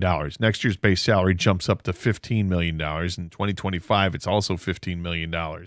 So that's a hefty price to pay. He's a really good receiver, but I don't think I want to put the resources into wide receiver for that kind of money that you're going to spend. I'd rather, if I'm going to do that, I want it on the defensive side of the ball. Let's go to Martin. We'll try again. Martin, are you there? So it's always really dry for me. Martin, I think he butt dialed us. I don't know. Maybe. Are we on his speed dial? We could be. I think we're on his speed dial. Turned Roy Roy. What is he talking about this time? Hey, Martin. Yeah, Market. Martin. You ever heard of those places? No. I just went I'll shoot you a text. We've given him now 1 full minute of airtime. We've The gone guy to him always twice, calls. It's crazy. and he hasn't been there. Oh, Martin. Albanian Martin, very disappointed in you. Let's see if Chaldean Somewhere Martin's out Chaldean there. Martin's just shaking his head Martin's got to step up and represent the Martins because we've gone to Albanian Martin twice, and both times he's been talking to somebody else. Very disappointed. Gator? Doug? I think it's possible a price tag has been set for Danielle Hunter. Oh. According to an NFL insider. Oh. Could the Lions get involved? We'll get to that today at 102 here on 97.1 The Ticket.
Doug Carr, Scott Anderson, 97.1 The Ticket, 248-539-9797. All right, so this is an interesting tweet that just came out from Albert Breer at this hour. In light of the Montez Sweat trade, my understanding is it'd take a pick in the top 60 or so to move any trade conversation forward on Vikings defensive end Danielle Hunter. Hunter's in a contract year and can't be tagged. Okay, so you look at the Lions. They have their first and second round pick. There's no guarantee that their second round pick is in the top 60. I mean, you want it to be 64. You want it to be the last pick of the second round. But if the Vikings if top 60 is what they're looking for, you say, we'll trade you a conditional second round pick. And if that pick is not in the top 60, basically if the Lions make the Final Four, they go to the NFC Championship game, that pick conveys to being a first-round pick. In which case, they would get that pick at 29, 30, 30. They basically get the pick somewhere between 29 and 60. Would that be a trade I would do? My God, yes. And I can't believe that they could get Danielle Hunter for that price. But I would jump all over it. This would be a great trade. Now, maybe, look, some might say, well, Danielle Hunter is just performing because he's in his contract year. But that's not the case. He's been a stud pass rusher throughout his career with the Vikings. And quite frankly, I don't care. Yeah. If he's still, when he comes to Detroit, he's still in a contract year. Yeah, well, right, exactly. But, I mean, he's got 10 sacks in 8 games this year. His low sack total in the last 5 years was where he didn't have double-digit sacks was a year that he only had 7. Well, he only played like 7 games that year or 8 games that year. I mean, this guy's a stud. He's an absolute stud. And if the Vikings are open, and they've dealt with they dealt with the Lions last year. Lions gave him T.J. Hockenson. Lions got draft capital. Why? Because the Lions knew they weren't going to re-sign T.J. Hockenson. Roles are reversed right now. The Vikings know they're not going to re-sign Danielle Hunter. If they do, they have to trade him. They just have to. And if you know that, he's on the market and you got 3 hours to get a deal done. Get a deal done. I mean, right. I mean, if you're saying, and it's not you, it's what, Albert Breer? Yep. That it's a top 60 pick? Yep.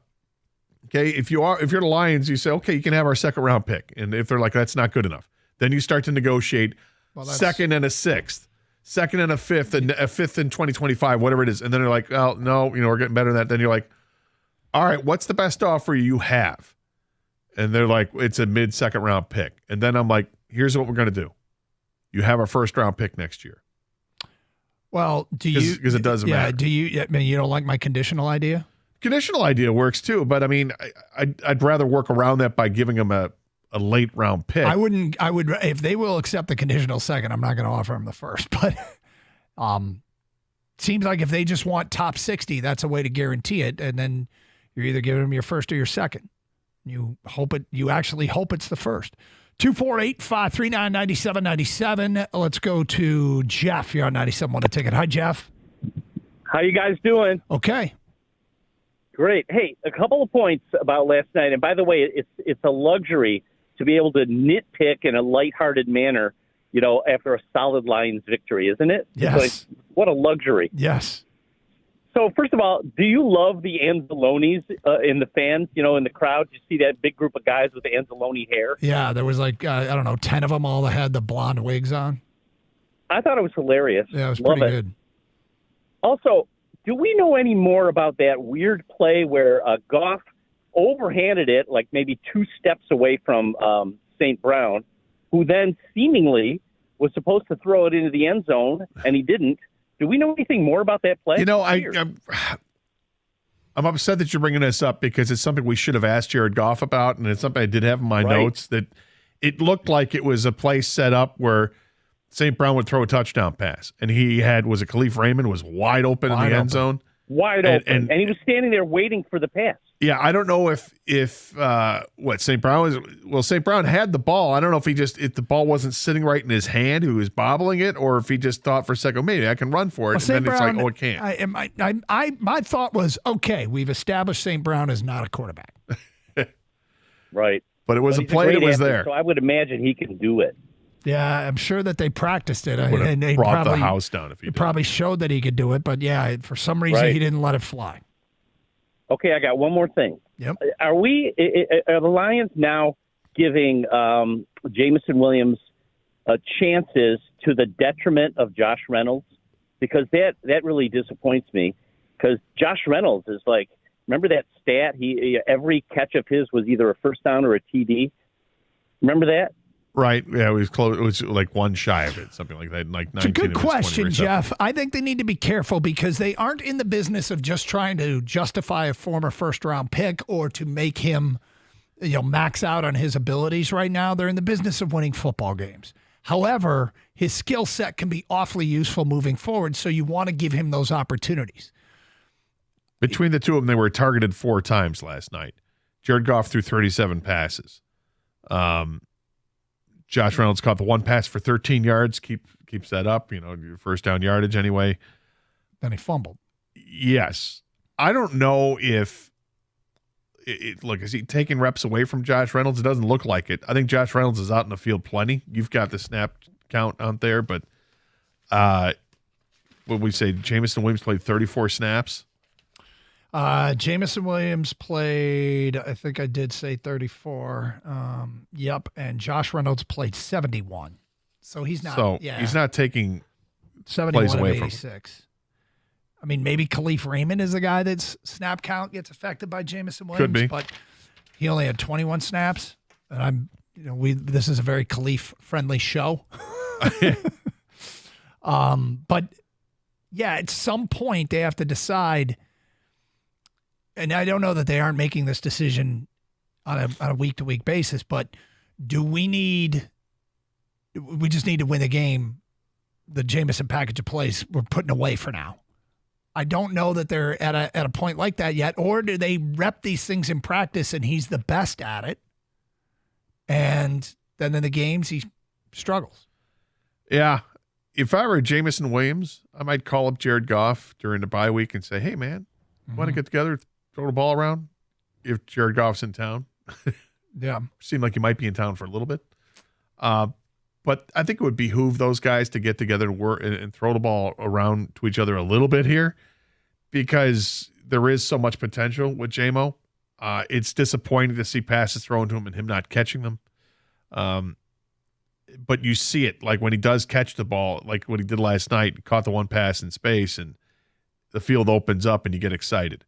If you're at the game and you watch him, you just train your eye on number 9 when he's on the field. And if it's a passing route, you watch him go, his speed is blazing and he's wide. He can get wide open. The question is, what option is he? If he's not the first option, then, Goff is usually pretty quick to go through his reads, that he's not even getting to that point because he's already throwing it to St. Brown or whoever. 248-539-9797. Let's go to, here's Chaldean Martin. Hello, Chaldean Martin. What's up, boys? Hey, man. How you guys doing? This is actually Chaldean Martin that answers his phone and doesn't act like he knows what he's doing. Yeah, so have you heard Albanian Martin here? We've gone to him twice, and both times he was talking to somebody else. He's probably trying to sell some chips. I don't know. Chips, huh? So listen, I was at the game yesterday. Interesting thing that scares me is that Goff does not look like he did last year. Okay, he's different. Jahmyr Gibbs on Monday night told the whole world why I got picked number 12, his come-out party. But I saw what our boys did on defense, but if you get one more pass rusher, this defense can really be unstoppable. But Goff scares me this year. Last year, great, did his thing, no picks. That pick 6 that he threw, that was something he knew better not to throw. Yep. He knew better not to throw that. He said threw it. He admitted it. That being said, he still has a 12-5 touchdown interception ratio. Last year was 29-7, and he went all those 360 passes or whatever without throwing a pick. But this is about the time last year he went on that same run, and now they're playing lesser competition. Maybe can go on a similar run. We about to play at the Chargers. You think that's going to be an easy dub? No, I don't. Slow down, buddy. Slow down. No, I don't think it's an easy dub, but I think the rest of the way, you got the Chargers, you got the Cowboys, and by record, they have the second easiest schedule in the NFL. Bears picking up homeboy up, so we're going to be in a little. I'm just telling you, he don't look good like he did last year. I disagree with that. I don't know if you watched the same game I watched. I would say that. I was at the game. How are you going to tell me what I watched? What I did? I'm telling you. If you're going to judge it by one pass, you're going to judge it by the one pass. It was awful. Then I guess go ahead and judge him by the one pass, and that's on you. All season, he's throwing more picks. I get the 12-5. He's just a little bit more.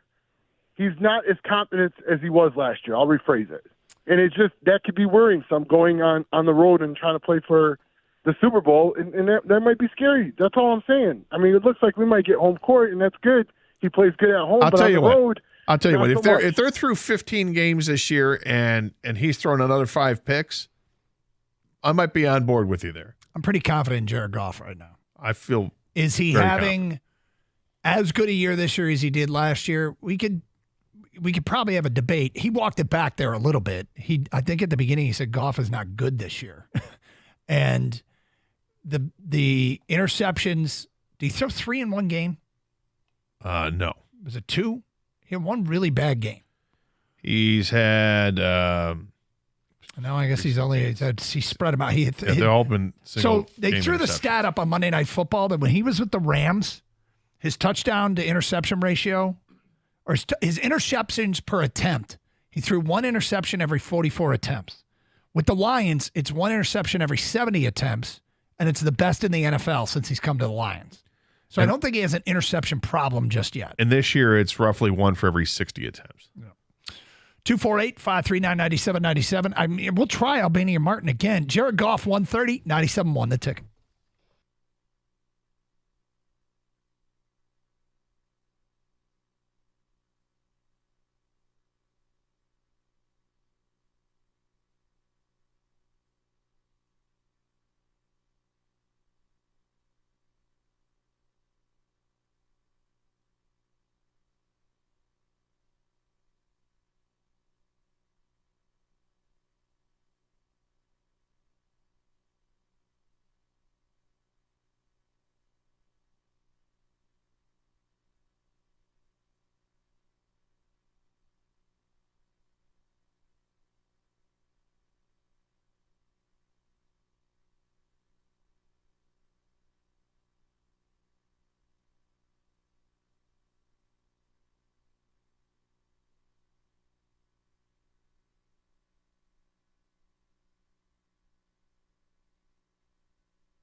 Okay, so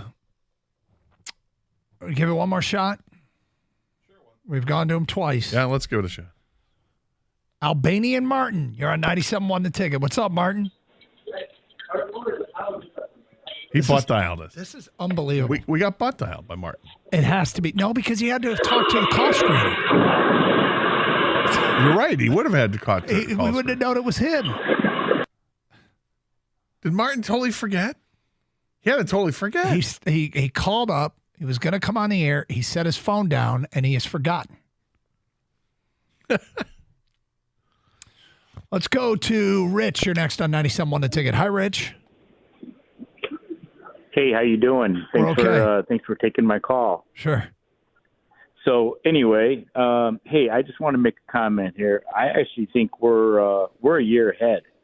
You know, I mean, if you really think about it, I kind of had some personal goals for the Lions this year, and realistically, I was thinking 10 to 12 wins, maybe win the division, and maybe win a playoff game. But after what they've been doing the last 8 weeks, I'm thinking they can even go a little further than that. I don't know what you guys think.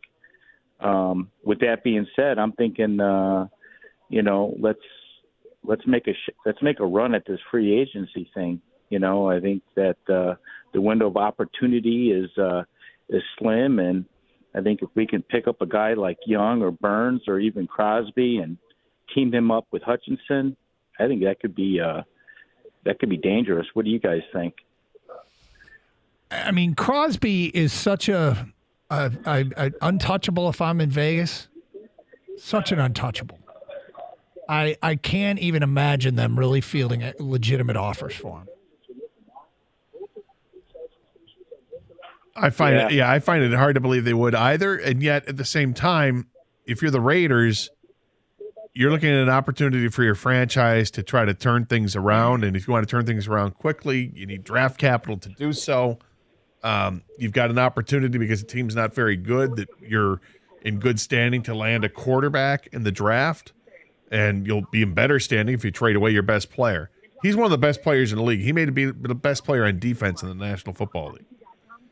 And without Max Crosby on the field last night, I mean, there is no issue at all going through the Raiders defense. He's phenomenal. I talked to Taylor Decker after the game, asked him about going against a guy like Max Crosby, and he just said he's elite. He's just flat out elite because he is. He makes plays. It's not just his pass rushing ability. You saw what he did, just destroying the run when it came by him. He tosses tight ends aside like they're nothing. You're not going to block me with a tight end. You got to use the tackle. And fortunately, Lions made adjustments, but he's great. I'd love to see him. Yeah. Pursue him maybe in free agency, but so according to who is this? Jeff Howe. Jeff Vader. Yeah. Jeff Howe is an NFL insider for The Athletic. He says the Patriots have checked in on the price of Commanders defensive end Chase Young and could possibly trade for him. So if you're the Lions, you're looking at Chase Young, you're looking at Danielle Hunter. I'll take Danielle Hunter. But I'll take either one of them. Either one of them needs an upgrade to this defense and gives you that other really good pass rusher opposite Aiden Hutchinson. And now both guys can flourish because Hutch he's been kind of slowed down with his quarterback sack totals. A little bit. I mean, what you got to remember is any production for the defensive line is a product of the group. And if one member of the group is getting double teamed or extra attention, he went into the game last night leading the NFL in QB pressures. So when he's flushing a quarterback, he sometimes is flushing a quarterback into a teammate's lap. Yep. So it's all part of it. But yes, bringing in, that doesn't mean you don't need help. I'm not as worried about Hutch not putting up big numbers if they're getting 6 sacks like they did last night. 248-539-9797. Let's go to Michael next on 97.1. Hi, Michael. Hey, how you guys doing? We're good, thank you. Good. You know, hey, I was at the game last night, watched, you guys just kind of touched on it with Hutchinson. You know, I don't know where Romeo Okwara has been this year, but he's been invisible. And when you have one guy that, you know, opposition needs to stop, it's a little easier to game plan against them as good as Hutchinson is.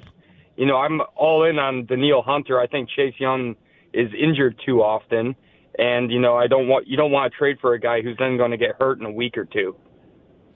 I got to tell you, if that report from Albert Breer is correct that they want a top 60 pick for him, I think you go all in for Daniil Hunter if that's what they're after. Yeah.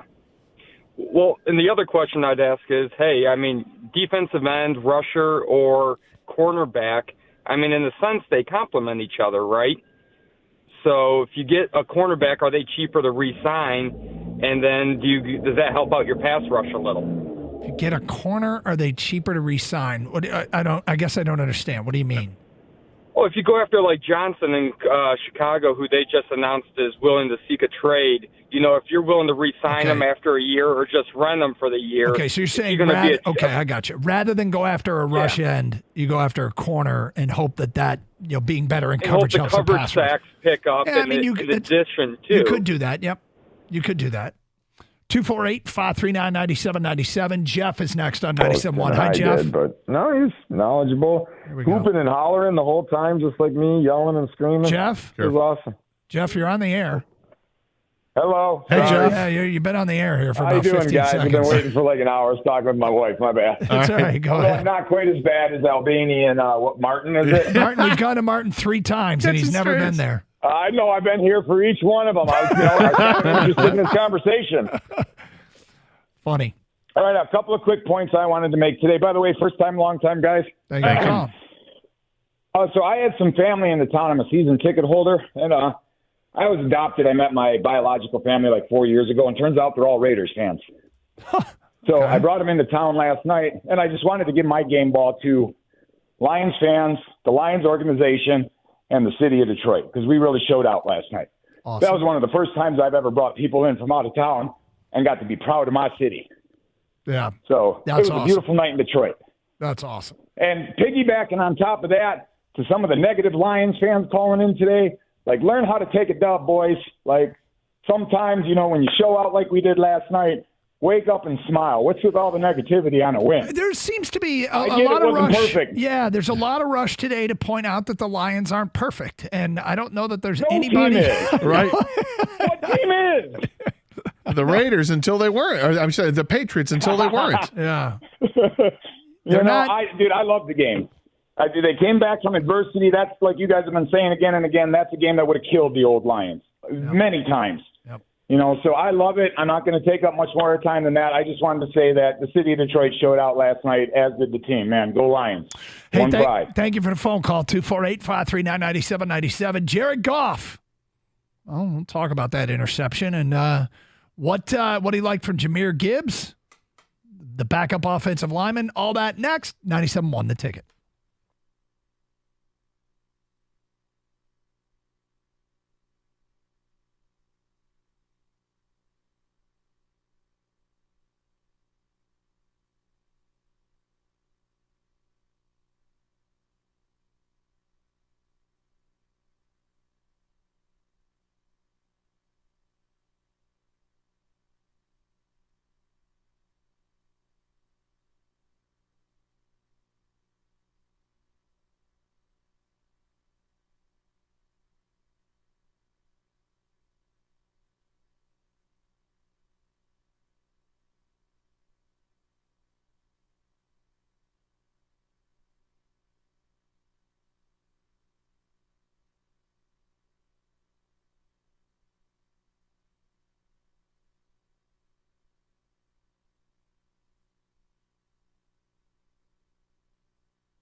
All right, so we got another trade in the NFL, and another team in the NFC North makes a move that could impact Detroit. We will discuss that coming up today at 1:46 here on Karsch and Anderson, 97.1. Listen, never go to a party or a tailgate empty-handed ever again.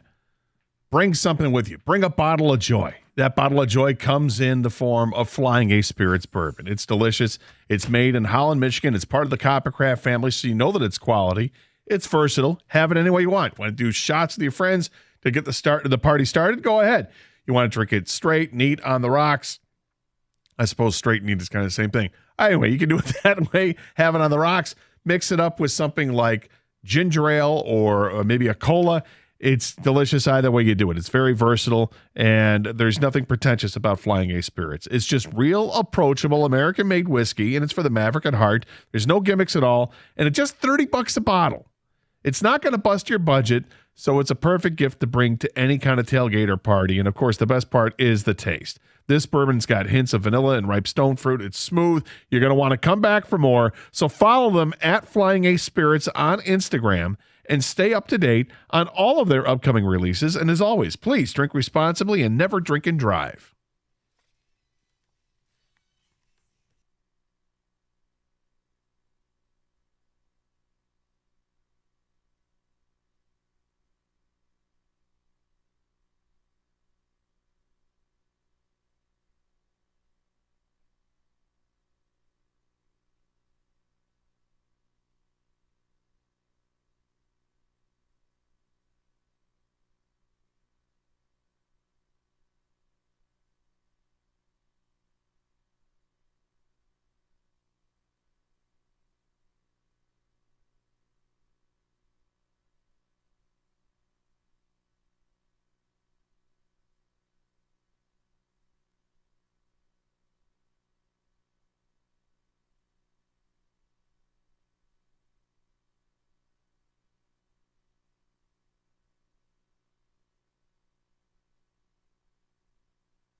Hi, Cater.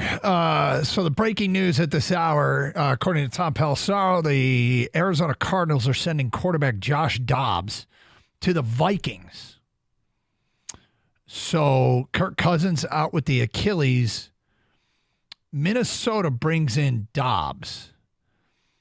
Dobbs has obviously played with Kyler Murray out. They've got Jaron Hall there. Does this mean they're not giving up? Does this mean that Danielle Hunter isn't available? Albert Breer tweeting out within the last hour that it's going to take a top 60 pick to get Danielle Hunter, and that is a move that pleased, yes, Lions do that. I have no idea why the Vikings would trade for Josh Dobbs. I honestly have no idea. First of all, he's not going to start right away, right? So I don't know what, I haven't looked at the Vikings. Let me see what the Vikings schedule is. But I don't think it makes any sense. He's not a particularly good quarterback, right? No, I mean, he's not going to play this Sunday. Right, they're playing Sunday at the Falcons, and then they play. I mean, it just doesn't make any sense for them, as far as I can tell. I mean, he's not a long-term solution for anybody. He's got a quarterback rating this year of 81.2 in the 8 games that he's played. 8 touchdowns, 5 interceptions. I just don't see it. Now, he's a quarterback that's mobile. He's got 258 yards rushing, 5.5 yards a carry. I mean, they're looking for somebody, I guess, to kind of stay afloat. But this is a big downgrade from Kirk Cousins. He brings a different skill set with him, with the ability to run that Cousins doesn't have. But he can't throw like Kirk does. It's going to take time to build up that timing that with the receivers. This doesn't make any sense to me. If they said what the terms are, like what they're getting back, yeah, no, like what Arizona will get back, no, yeah. As far as because I don't think much of Josh Dobbs. This is just me talking. I guess I don't know. I don't think it stops them from trading Danielle Hunter because it doesn't change the situation. They're still not a good football team that's going to make the playoffs. They still have a player that is a free agent at the end of the season. So none of that changes. So you're trading for Josh Dobbs. I hope not. But the only way this makes sense is if they're thinking they're still in it. Because it doesn't make. Do you think you're still in it by going for Josh Dobbs? No, but why else would they do? No, I don't think so. You don't think so, but I think they must think so. I don't know why else you would do this. I don't know. This is it's a strange one. Am I missing something with his contract? I don't know, but apparently it is happening. Josh Dobbs going from Arizona to Minnesota.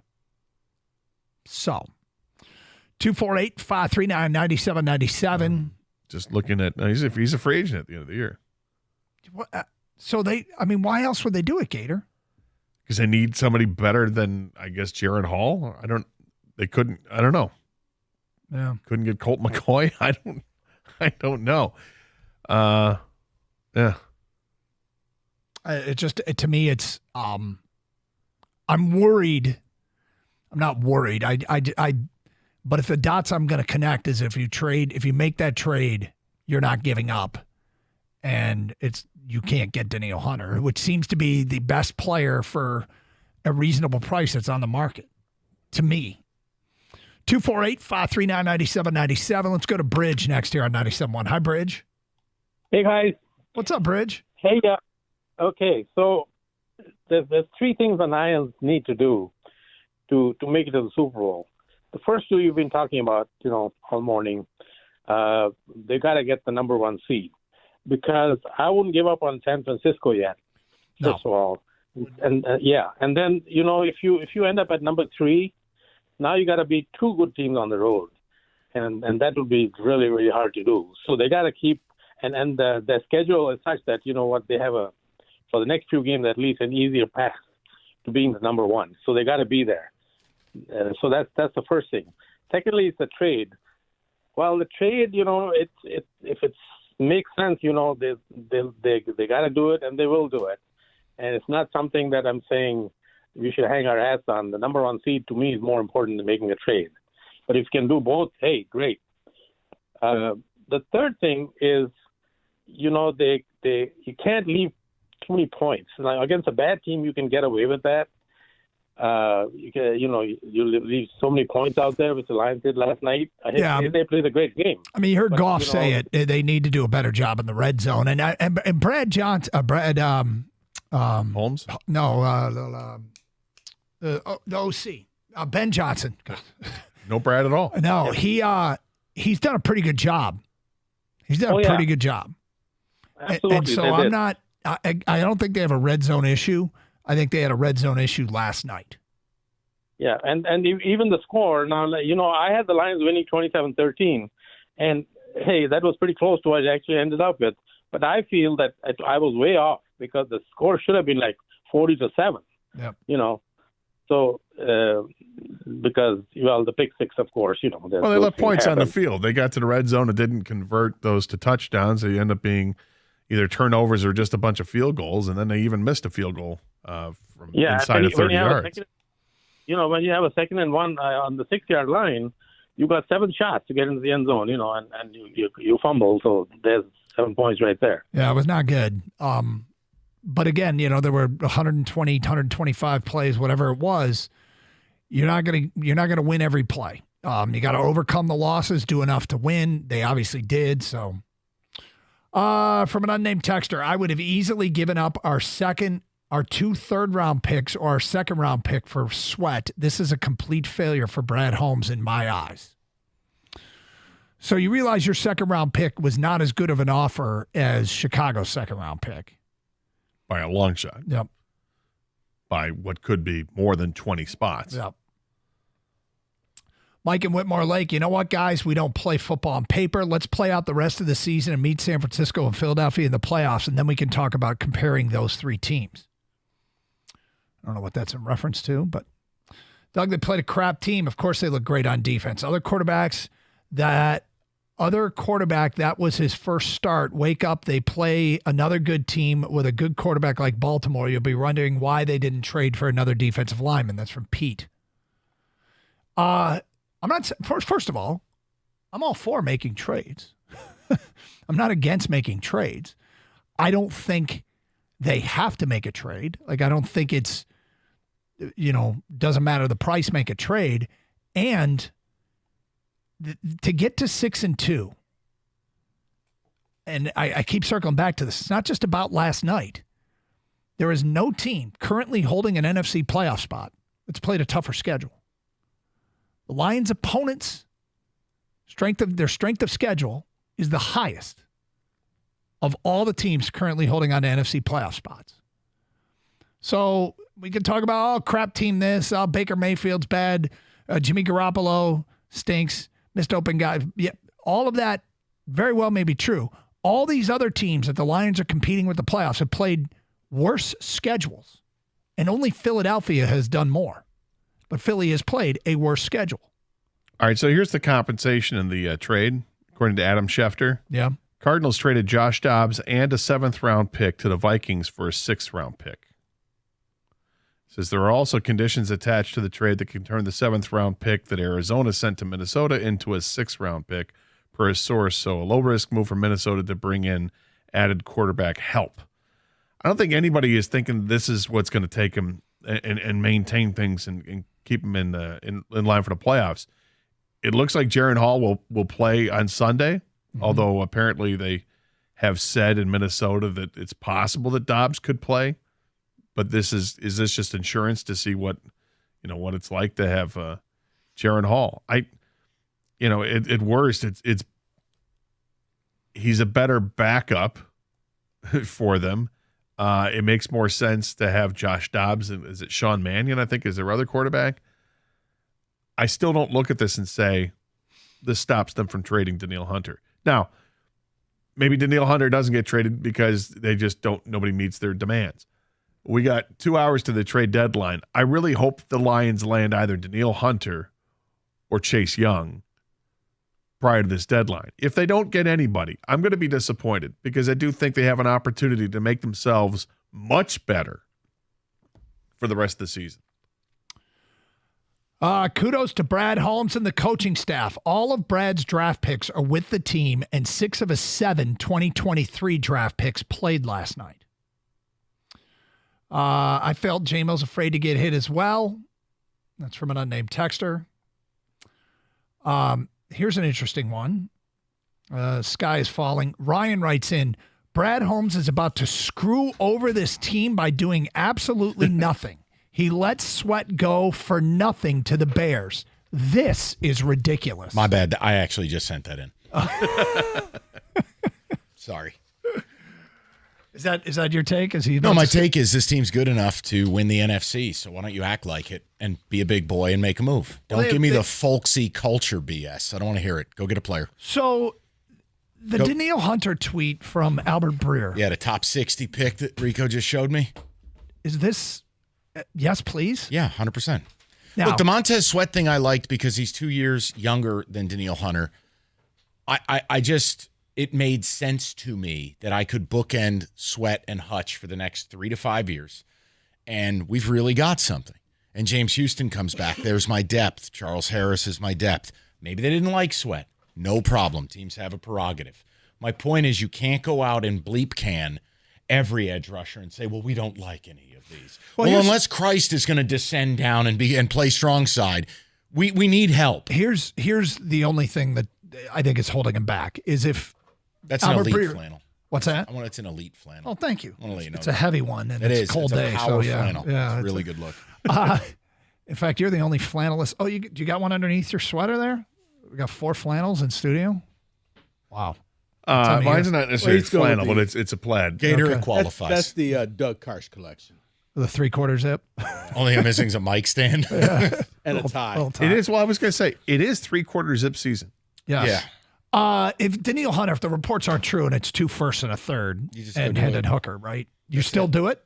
No, I mean, 2 firsts and a third? Yeah, I mean, no. I mean, right. Doug, there's always limits. Right, sure. But we've already established Leonard Williams was a 2.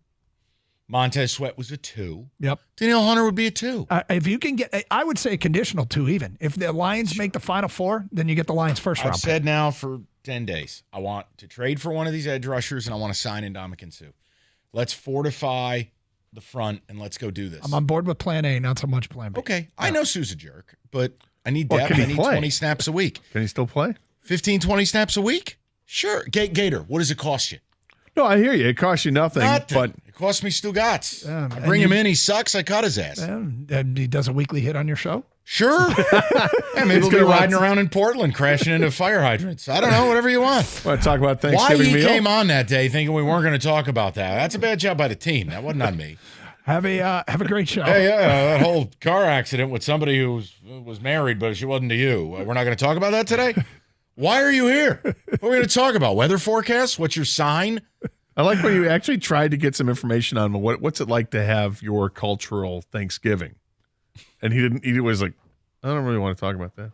Okay, well then here you go, GTFO, and why don't we just move on? Okay, I guess good talk. Have a great Rico, show. you all right over there? Yeah. You ready to roll? You didn't need me. You guys were doing all the work. Doug signed off 2 minutes ago. All right, my bad, Doug. Stay safe. Let it Each go. other respect. Let it Nice, go. I won.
All right.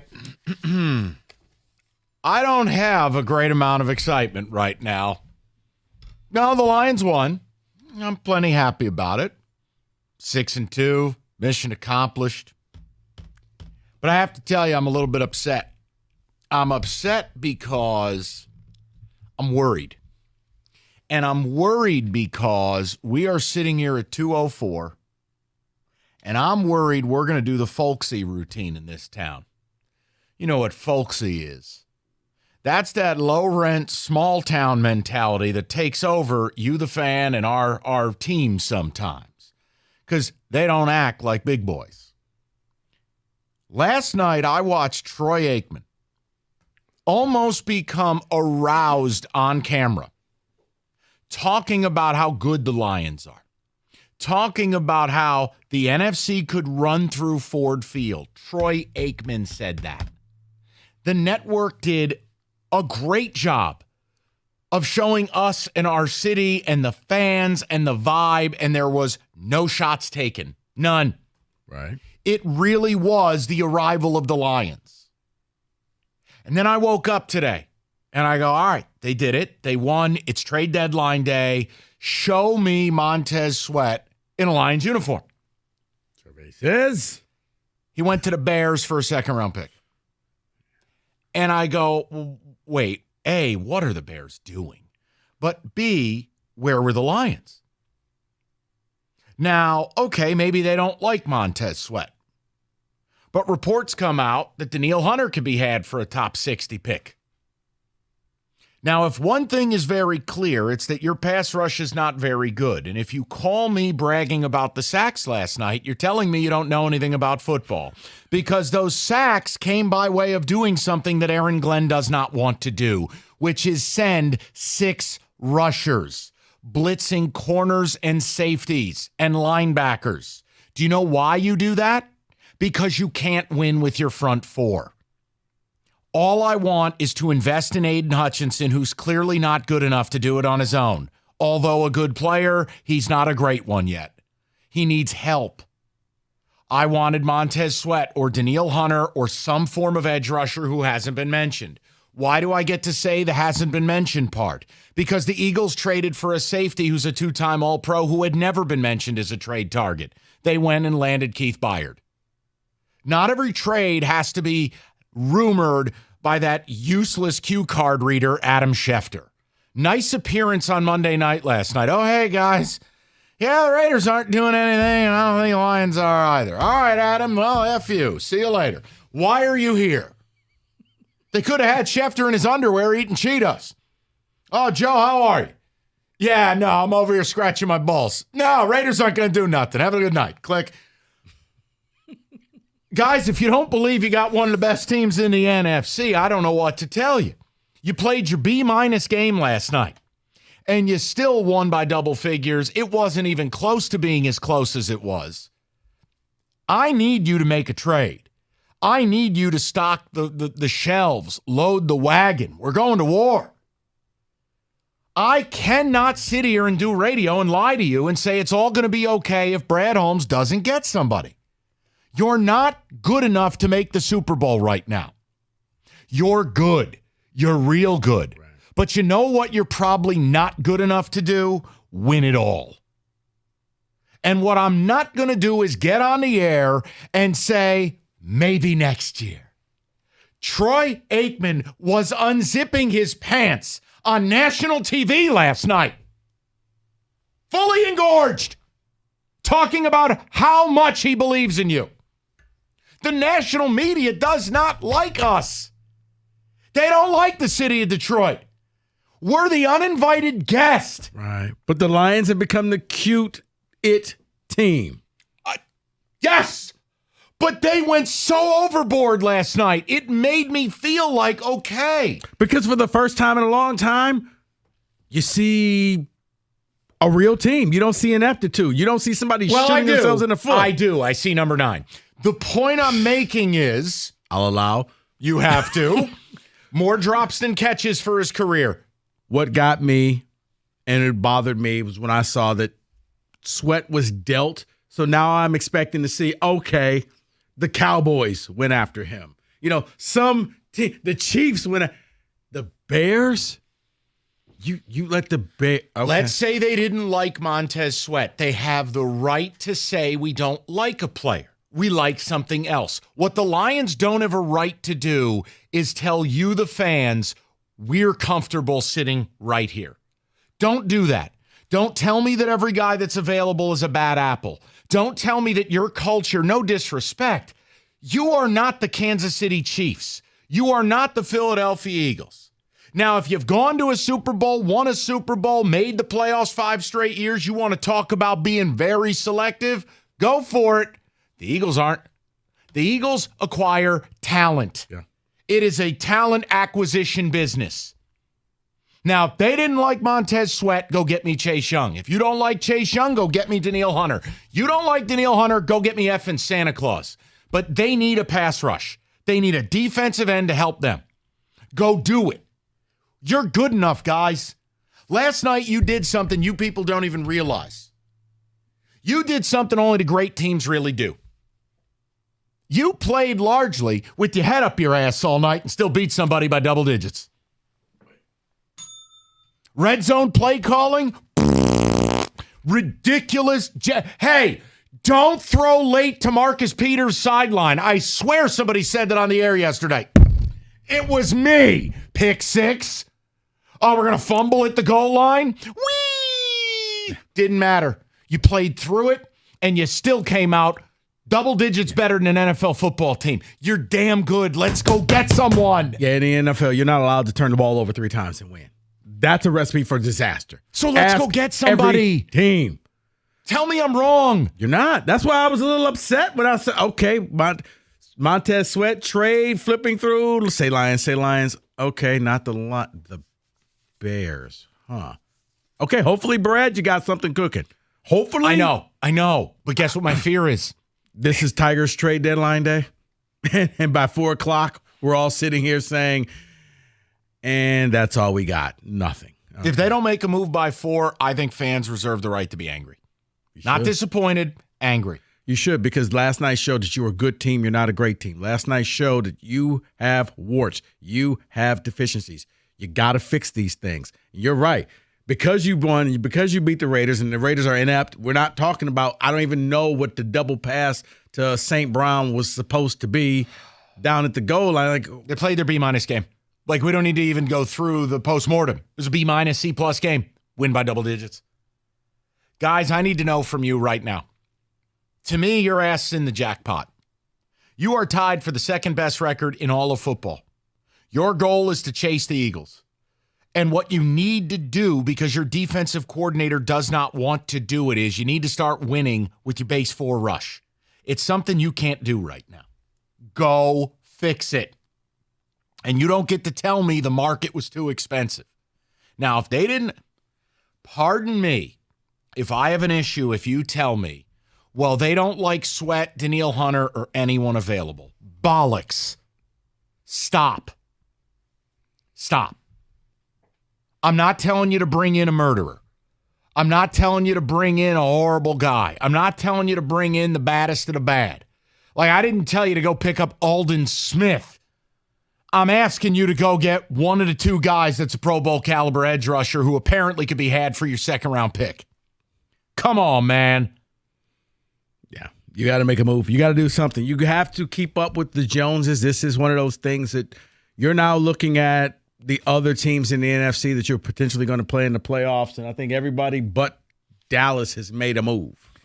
Here's Albert Breer's report on Danielle Hunter since Montez Sweat is with the Bears. In light of the Sweat trade, my understanding is it would take a pick in the top 60 or so to move any trade conversation forward on the Vikings DN, Danielle Hunter. Hunter's in a contract year, can't be tagged. Don't care. Don't care. Laugh about it. Guys, you had 2 firsts and 2 seconds this past year. You think I care if you gave up a second-round pick this year? How many young players you can put on this roster? You need dogs. You need a dude. You need somebody that could walk in here and with zero hyperbole could have 8 sacks the rest of the year for you. 8. Danielle Hunter's a guy that, do I like Sweat a little better? Yes. Is he a little younger? Yes. Please. But here's the thing. Please. It's about right here, right now. It's about this season. It's not 3 years from now. It's right now because you're in the window. It's open. You got to get this done. Don't tell me about we got to pay people. I don't care. Can you win the Super Bowl? The opportunity is there for you to get this. There's no dominant team in the NFL. There's no Patriots. There's no Chiefs. There's no team that you're like, well, the best that you could do is play and lose against them. You have an opportunity to have home playoff advantage. Don't tell me this team's good enough to do that. I said to you, I thought you capped out at the 2 seed. That's not an insult. You probably still win 12 games. But if you want to get to 13 or 14, you're going to have to load the wagon. Mm-hmm. And if you dare think you're going to go on the road to Philly or San Francisco, NFC Championship weekend, and have a shot, this pass rush has to be better. It's not about a corner. It's not about a running back. And the other reason why you want to do that, Mike, is because still the Achilles heel is the mobile quarterback. If you have to play Philly and you got to go up against Jalen Hurts, you need more bodies going after him that you don't have to send 5 and 6 people to go get him, because that's how you end up getting beat deep down the field, that you could rush 4, contain him in the pocket, and you move on. If that's your plan against San Francisco or Philadelphia, you'll get annihilated. So I'm a little worried. I'm worried because Montez Sweat made so much sense. And now we're sitting here a couple hours from the deadline. Danielle Hunter's out there. How do you not give it a rip? Vikings already showed they do business with you on draft night. Mm-hmm. What do they care about Danielle Hunter? If they're looking at moving him and they can't tag him and they haven't signed him, why do they care if he's in the division? If you're offering a 2nd-round pick, that's the move. Oh, but we can't give up our future. You know what, guys? You get to a point, it's bleeper, get off the potty. You know, if you're sitting on the toilet, you may as well do something. That's not a hangout spot. You're there to do something. You're 6-2 at the bye. I mean, nobody goes there to hang out. You're there to do something. Well, you know, ask TJ. Some fathers just want some time alone. 248-539-9797. So am I happy with the win? Damn right I am. But I told you, we assumed they were winning. I just thought it would be a dogfight, which for a while, it sure looked like one. Luckily, the Raiders are the most inept team in football. And also shout out my theory that once you take a quarterback out of heaven, a.k.a. San Francisco, they reside in straight Pumpkinville. Jimmy Garoppolo, yikes. It always comes back. My point is, Purdy would look like the same. So here we are. We're going to get to the people. We got a lot to do today. Who takes more strays, Purdy or Harlan Barnett? I don't know, man. Happy Halloween. You know what? Planet Fitness is the home of the judgment-free zone. Anybody, including this guy across from me, will not be judged if you go there. Why? They want you to feel comfortable and work on your fitness goals. They're here to help you build a lasting and active lifestyle. At Planet Fitness, squeaky clean gyms that has tons of equipment, full body workouts in just 30 minutes in a 30-minute circuit. So if you don't have time, you do have 30 minutes. All memberships include fitness training. Man, you get all of this. $1 down, $10 a month, no commitment. You want more perks? Upgrade to the PF Black Card and enjoy all the amenities such as unlimited tanning, hydro massage chairs, total body enhancements, and you have access to the over 2,400 locations worldwide with unlimited guest privileges. And if you're in the Sterling Heights area at 15 Mile Road, that location has just been completely remodeled. Come check it out. So what am I saying? What are you waiting for? Either head over to your local Planet Fitness or go to planetfitness.com, sign up, $1 down, $10 a month, no commitment whatsoever. As a matter of fact, spooky savings deal, it's Halloween. How about this? 25 cents down, $10 a month. You get a classic membership. No commitment. Hurry, because that deal's going to end today. A quarter down, $10 a month.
Perfect temperature to sleep, 68 degrees. It's not up for debate. The eco-friendly, most comfortable mattress really made on planet Earth, the iComfort Eco. Supportive, designed to keep you cool, comfortable, and feeling restored.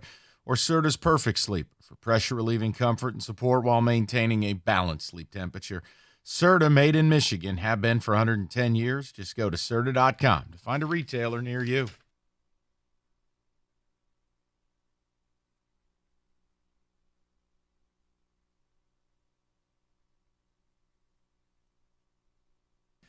All right, straight to the people. Let's open up the can and see what we get. We'll go to DJ 97.1. Hello, Deej. What up, though, my dog? How you doing? DJ, I'm looking to you for guidance and counsel. All right, so check this out, man. A lot of times, me and you be spot on, and we're spot on yet again. I was at that game last night, and I took a couple of things away from number one, Jimmy G stinks. Like, he had guys wide open. He stinks. But we'll stay with our guys. Number two, Mike, I'm off the J-Mo train. I gave him 5 games. I'm straight. I don't think he's a good fit for us. He might be somewhere else, but just not a good fit. So we're going to leave that alone for another day, too. So your main point, we definitely – so this is the first time, I think, since, like, the 2014 season when we got cheated at Dallas. I thought that team had a legitimate chance to make some noise in the playoffs, too. This team right now, we're there. Like, we are a step away from being what we want to be. I don't care if it's Calais Campbell. I don't care who it is. We got to get somebody on that D-line to help us, and we're on our way. I'm with you 1,000%. DJ, I think you put it great. It's your best team in a decade. It's one of the best teams you've had in probably 30 seasons. The idea that Brad Holmes and Dan Campbell should not be attempting to, within reason, add to this team, I just think that's a loser mentality. And I don't want them hiding behind culture. Because the idea that bringing in a talented player automatically erodes at that culture suggests that your culture's nothing to begin with. Come on, man. Mike, I'm sorry to cut you off. Well, I got you right now. It's awful funny because I've been texting a buddy of mine for 2 weeks now. We're texting right now. That same bull jive that you're saying, I told him to tune in and listen to you because we're texting about that right now. He's talking about, oh, man, it's the culture. They didn't want Jalen Carter because he's a bad kid. We don't want to bring nobody. I said, listen, man, I don't care about none of that. I want to win. And if Dan Campbell and the rest of those guys, Hutch and Ragnar, if those guys have created that culture, we should be able to bring anybody in here. He's going to buy in as long as he got some damn talent. Right. I don't care about all that. I'm with you. DJ, we both agree. And here's the thing. Rico and I have said this. The idea that bringing in one of these other players and putting a negative connotation on them as if they're bad guys because they were traded, that's faulty logic. I mean, that's just, come on. In your culture, if your locker room is strong enough, you can bring in that person because that person's going to help you win. And you know what helps the culture is winning, because a lot of times the bad culture people are sick of losing. You saw it with Devontae Adams last night on the bench. He's slamming his helmet down. He deserves to. He doesn't like, but I'm just saying, you put him on a winning team, he's not doing that. Yeah, Devontae needs to demand a trade. You can't function. So, yeah, cultural fit. Yeah, most of the people who are bad culture people are on bad teams. Funny, you put them on good teams, you don't hear about the problem. I go back to, like, the Randy Mosses of the world. When they were winning, no problem. He goes to the Patriots, no problem. But when he loses, well, he's a bad culture. Good thing Jimmy G's pretty. Let's go to Ivory, 97.1. What's up, Ivory? Hey, good afternoon, guys. How you doing? Good, Ivory. What's on your mind? Yeah, so first, real quick, because I have a few thoughts. Just trying to get, because I know you got a bunch of callers. You're fine. Take your time. Relax.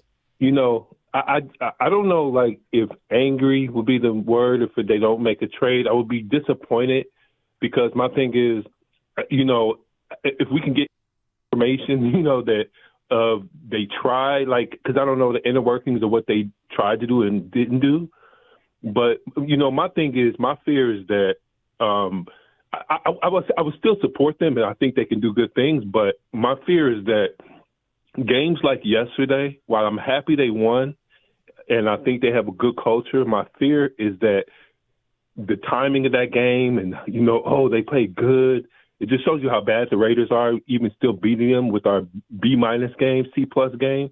is that, we did good. We don't need this. We don't need that. Because, look, we did this. We did so good. But in our actuality, you need those things because you had to do things you didn't want to do.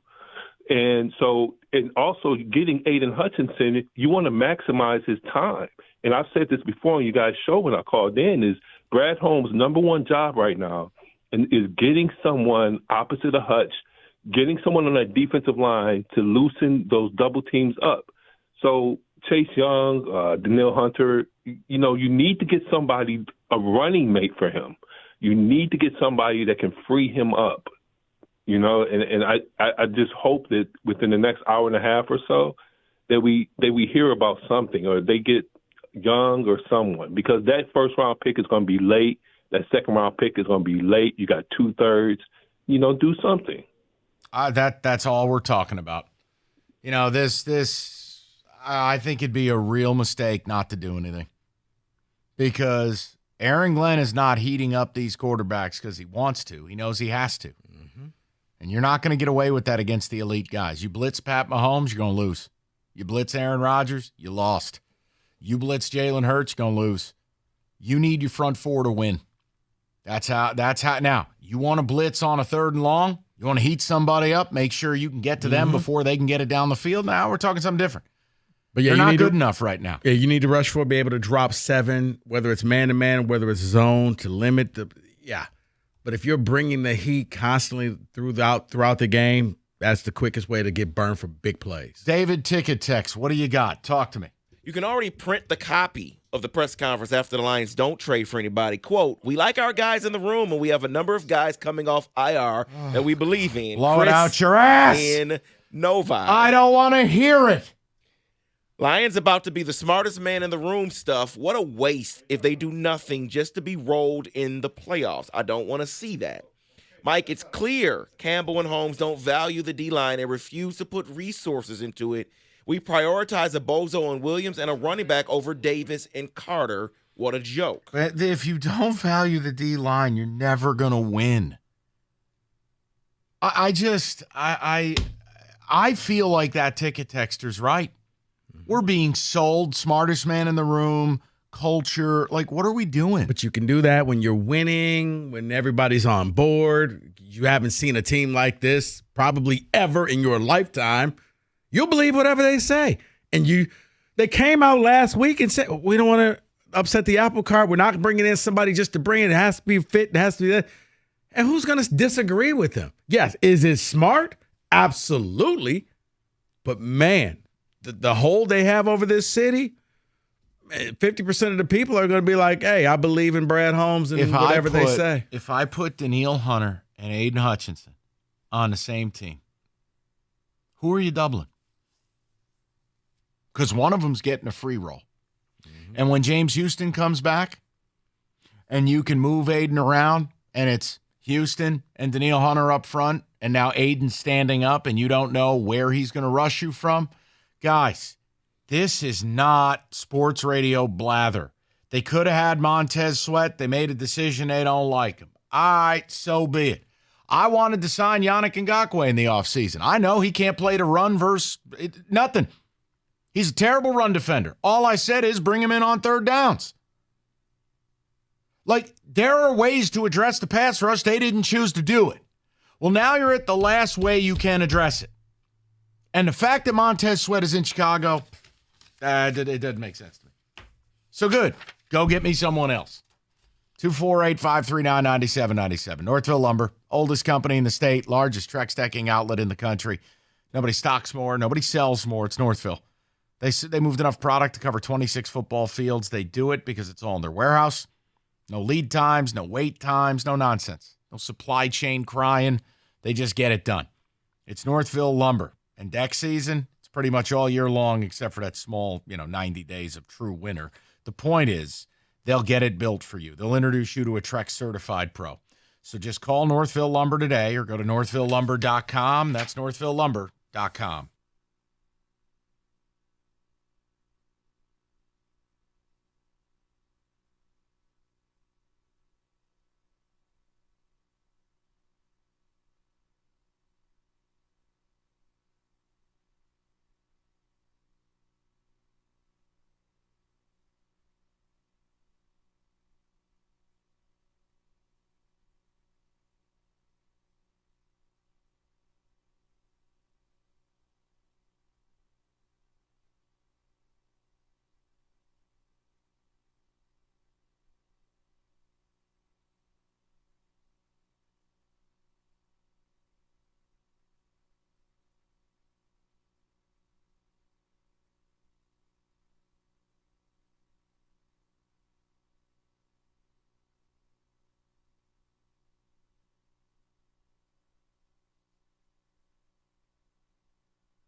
Or is it?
All right, let's get to the people.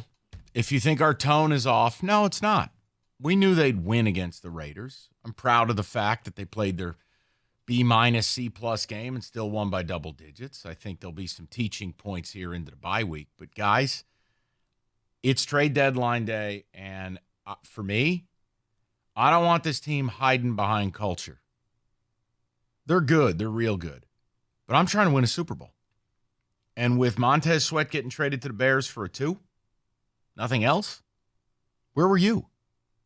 All right, you don't like Montez Sweat. Maybe he laughed at you on draft night. I don't know. Bottom line, go get Danielle Hunter. Go get someone we haven't talked about. It's your job. Howie Roseman always gets somebody, and you're like, wait, I didn't even know that guy was available. And the Eagles go and get him. Is it incumbent upon Brad Holmes and Dan Campbell to acquire more talent as we go on a Super Bowl run? I said it with a straight face. We're on a Super Bowl run. You're 6-2 at the bye. Rico's highlighted the schedule with accuracy and precision. Troy Aikman was almost fully engorged last night on television, talking about how impressed he is with you. Let's go, man.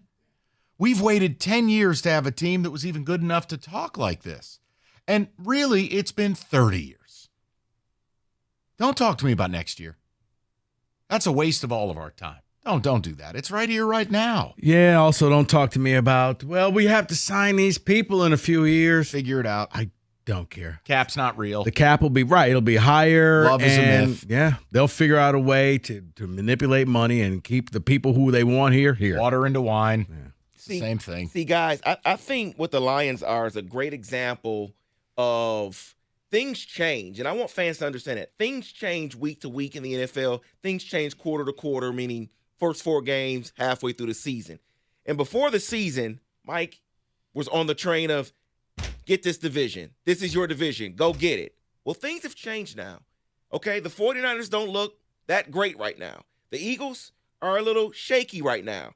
It's wide open right now for the NFC. So, yes, it should be Super Bowl. And everyone last night's talking about, oh, they won, but they didn't look great. Those are coaching points for the team. Well, where's the GM points? Well, where's Brad Holmes saying, you know what, my team isn't ready. I'm going to make them ready. Go make a move. Well, we have 90 minutes. Right. And David, to add to what you're saying, because you're playing a bad schedule, you could play a game like last night and still win by double digits. If you were playing a better schedule, I don't know if you win that game. Ian Rappaport, former number 2 overall pick for the Commanders, Chase Young is being traded to the 49ers. Likely a mid-round pick in 2024. What are we doing? And get your privileged ass out of here. Get out. Kindly leave. Leave. A mid-round pick. Leave. Out. What did I do? Out. What did I do?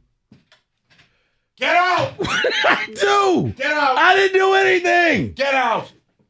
Didn't do anything. Anybody could have had him. This is ridiculous. Privilege.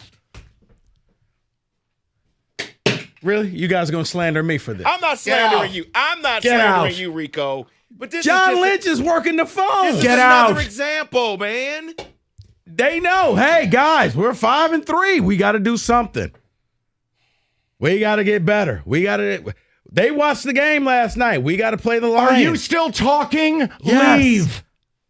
Get out and come back for On the Board. No one wants to look at you. No one wants to hear from you. It's a third-round pick. Why don't you go say another rosary because your team just got Chase Young for a mid-round pick? If I leave, out.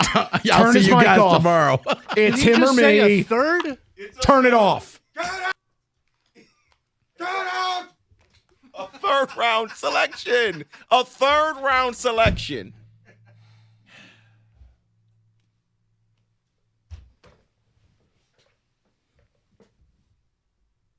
I'm trying here. I'm trying to be patient because there's still time, but plenty of time.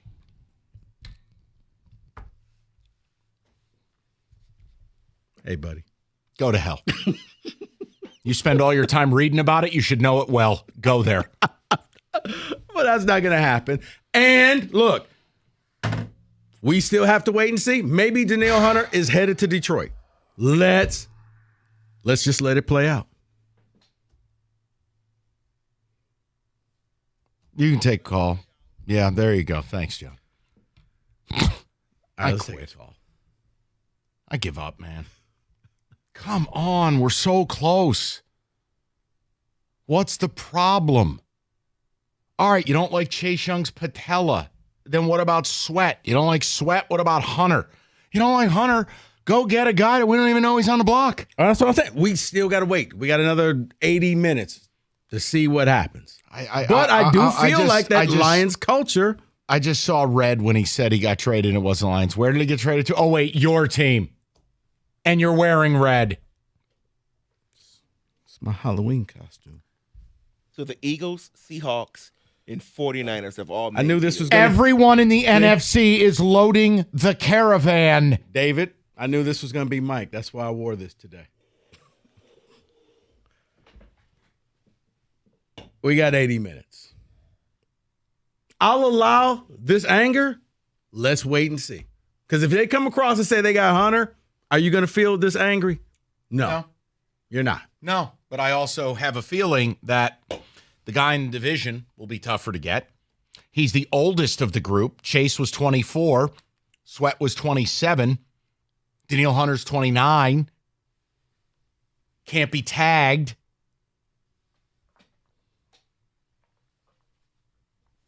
I approach things differently than these people. You do. Okay? You do. You do. Every team in the NFC has gotten better except you.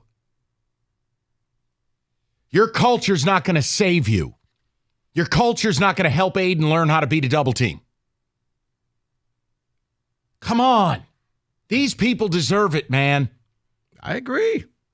This town deserves it. They can do this.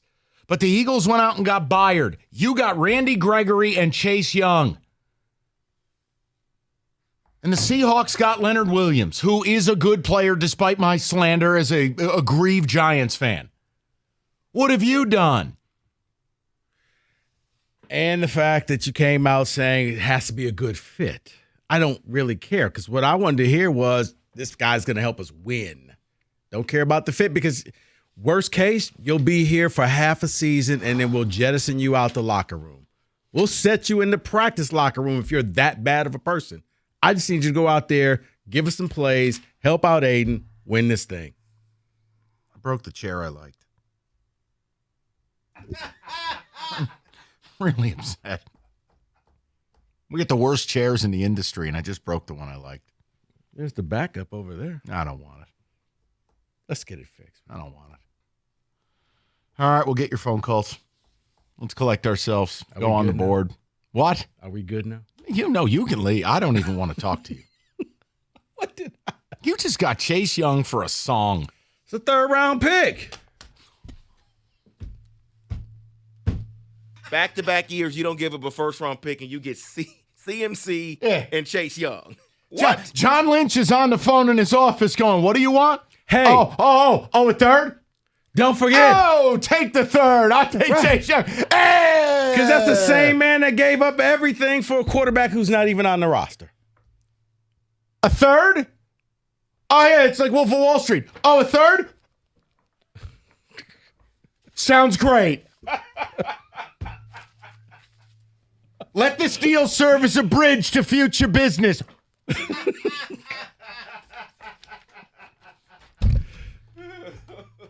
Sell himself. It's that time of year again, folks. I don't know. I'm going to leave. You count, Good. And I'll be back. Go call John Lynch. Order a pizza. I don't know. It's Halloween. You got candy to hand out. Yeah, there is. Take it with you. Order some pizza. Maybe your team just got an edge rusher. Pizza sounds good. Maybe your team is busy sitting on their ass. Order a pizza. Eat your feelings. Either way, Hungry Howie's got you covered. The mix and match deal. It's kind of like the 49ers with high-priced players they trade for. Just mix and match. Whee! I got a McCaffrey and a Gregory. Whee! It's a mix and match over here. Go to Hungry Howie's, $6.99 each. Mix and match. Put dinner on the table. Tons of great options. You know the drill. It's Hungry Howie's. Flavored crust, pizza, things, life. Hungry Howie's.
Hey, how'd my chair get flipped over? We'll get to your calls in a minute. Just thinking about Nick Bosa and Chase Young on the same D line with Hargrave and then Greenlaw and Warner and Aaron Randy Gregory. Armstead. But hey, it's cool. Let's just sit here playing with our culture. Just get a good old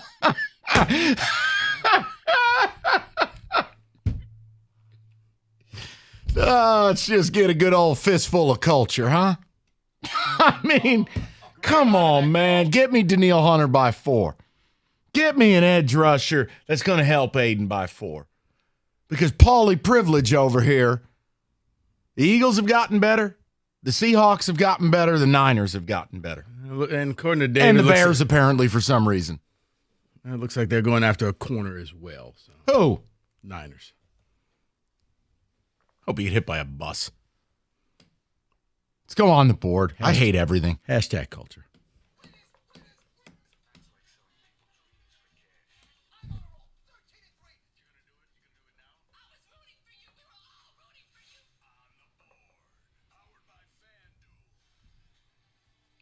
I'll keep it brief. If you like betting lousy football with borderline Division I athletes in an empty stadium that'll probably be filled with a lot of pain, anger, regret, and mistakes, you could take Northern Illinois, lay the 5.5. Why? Because Central Michigan is garbage. So there could be your football play tonight. I don't encourage betting on the MAC. If you do, just look into the mirror and say, I hate you. And if the person back says it back to you, you know you shouldn't bet it. I actually want to step aside because Kenny has a hockey pick that I like. Something that's far more redeeming with professional athletes, highly skilled people in what will likely be a mostly filled arena. And Kenny? it will be on ESPN. Is it Frozen Frenzy? It is not. There's only 2 games on tonight. They can't be a Frozen Frenzy. Nice league. 16 games one night through the next. You got it. So I like the Kings plus 130 on the money line. Amen. This might be, if you ever see the Kings as underdogs, even if you're not a hockey fan, bet them because I think they're the best value in the league right now. I also like the Predators plus 120 traveling to Vancouver. Put those two together, not in a parlay, just bet both of them. If one of them hits, then you win money. If both of them think hits, then you take your pants off. Kings is the number one for me. Kings, I like that 100%. game a lot. So, all right, we agree, Kenny. I'll play it, and it beats CMU in Northern Illinois. Rico, I really don't want to hear from you, but go ahead. Well, congratulations, because last night you had the Laporta, Jacobs, and Lions moneyline victory. So spend your money well. Hopefully I can back that up tonight. Little association. I'm going to take what Evan gave me and double that down. Victor Wembanyama to hit over 1.5 threes, and Kevin Durant to score over 25 points tonight, plus 146. Is he still talking? All right, I'm Is sorry. it going to be like this all day? It might be. I can just go home. That's fine because you have Nick Bosa and Chase Young. We have a 3-game losing streak. You don't deserve any of it. 3-game losing streak. We may not make the next. playoffs. The Niners are going to trade for Adoree Jackson while they're at it. Hey, Lions in the first place. Niners in second. Lions playing the worst division in football. David, what do you have for the people? I'm going to pick up this Devil's number before it moves because I believe it's going to move. It's a Sunday game. Seahawks at Baltimore. It is at 5.5, plus 5.5 right now for Seattle. I'm going to choose that right now before that number changes. I believe in Seattle for that game. Definitely. Geno Smith and company. I shouldn't be here right now. If I worked at a place like Google, I think I would just say I'm going to take a bad day PTO and leave. And here's what you now have people sending me. Kindly leave. Leave. Get out. I'm reading. I'm reading Don't Jump books. I'm hanging by a thread. Hillbilly. Leave. David just bet a game on Sunday. Kenny just took a hockey game no one's going to watch, but it's great value. And I offered a MAC play. Because now I gave you Spurs and Suns. I wasn't listening. Wembanyama and Kevin Durant. Is he playing? No one plays anymore. Ain't that the truth? I'm already looking at some of these NBA games because I'm trying to figure out a strategy for the podcast moving forward. How do you bet anything in the NBA right now? Every game you cruise and you hit the injury report, you know what you game need? time decision or not playing. I don't even know what we're doing. How can you Mike, find a you got, trend? I was about to say, you got to find value in the role players, really, and like rebounds and things like that. Low numbers, but you just stack it up because you're right. The star players, I don't get it. It's the start of the season. But and they thought they were going to get him to play with the whole in-season tournament. you want the players' response to that? Oh, they don't care. They're never going to care. In-season tournament. Hey, you're number one. Very aggressive today. You just got Chase Young opposite Nick Bosa for one of Kenny's sub sandwiches on everything bread. You think any of us are happy? You still can get on. It's not over yet. You're the Antichrist. Not over. David, hit the button.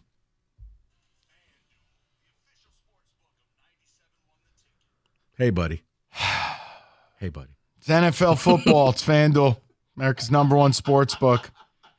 Maybe right now you could bet the Niners to win it all.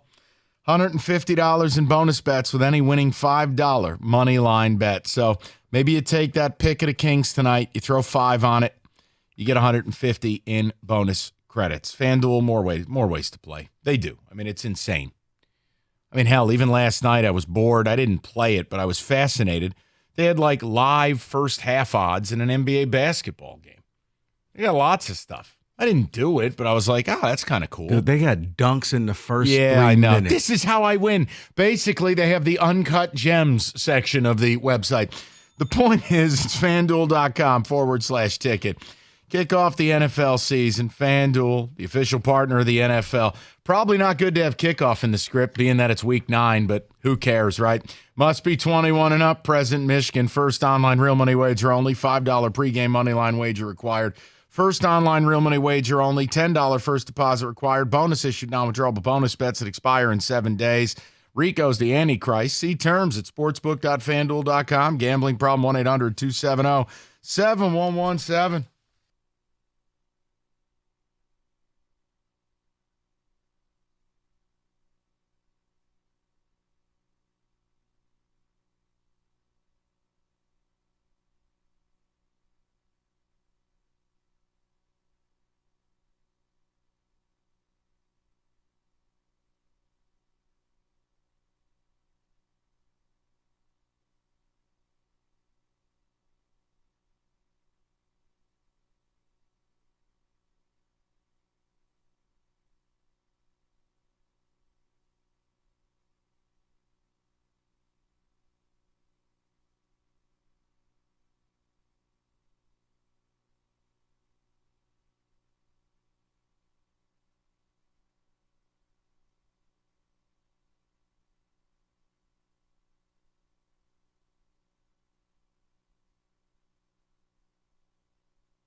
NFL trade deadline just over 1 hour. Nothing from your Detroit Lions as of yet. The 49ers, Rico Beard not standing pat, getting a guy named Chase Young from Washington for a third-round pick. Bears getting edge rusher Montez Sweat from Washington for a second-round pick as the Commanders appear to be cleaning house. Vikings pick up a quarterback, Josh Dobbs, who did start a few games for Arizona, and they get a 7th-round pick for only a 6th-rounder in return. Lions review tonight at 7 right here on 97.1 The Ticket. Keep it right here on The Ticket for the latest regarding any potential trades from your Detroit Lions. First, college football playoff rankings will be out tonight. And Central Michigan University investigating a photo that appears to show Michigan football staffer Connor Stallion on the Central Michigan Chippewa sidelines next to their coaches during this year's Central Michigan against Michigan State game at Spartan Stadium wearing Central Michigan gear. World Series Game 4 tonight. At the Ticket Update Desk, I'm Jeff Lesson. For more, 97.1 The Ticket or Odyssey.com.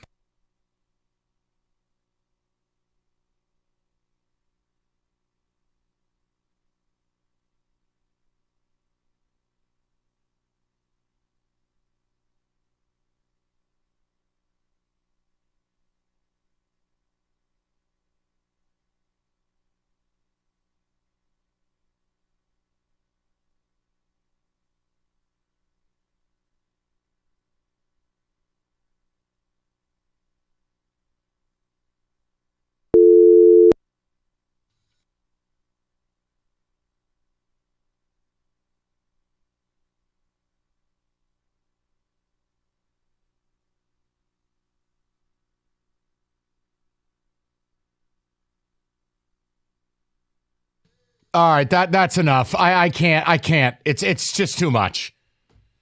We got some breaking news. I don't really know if I'm supposed to care, but some of you will be happy. Go ahead, take a listen. The Lions have acquired wide receiver Donovan Peoples-Jones from the Browns. Yes. Yeah, for what? Doesn't say yet. So if you wanted a receiver, there you go. And boy, howdy, does that not say something about J-Mo? I mean, it's just the God's honest truth. DPJ's primarily been a downfield guy in his career. Isn't that what J-Mo's supposed to be? It is a 2025 6th-round selection. Dave Burkett also just tweeted out a quote from Holmes. I believe he's speaking to the media right now. He says, "We don't have much time left, so that's probably it on trades for the day."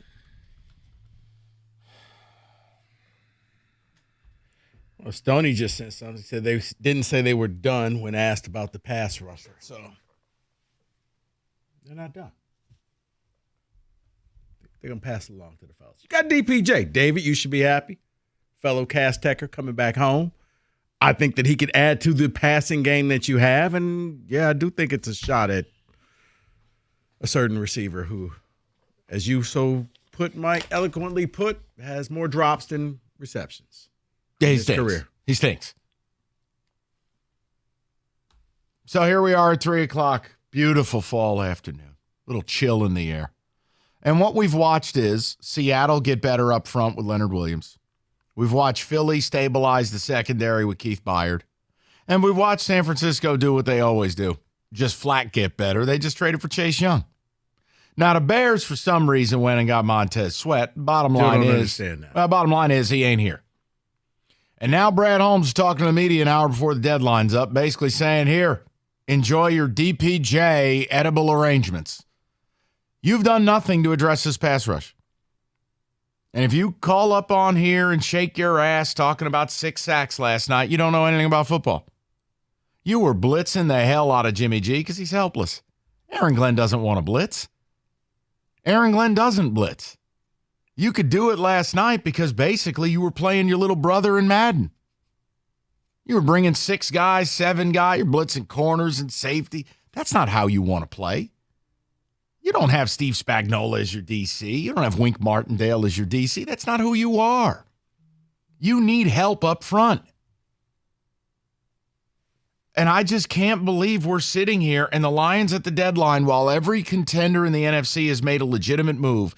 Your move is a failed Browns wide receiver, DPJ.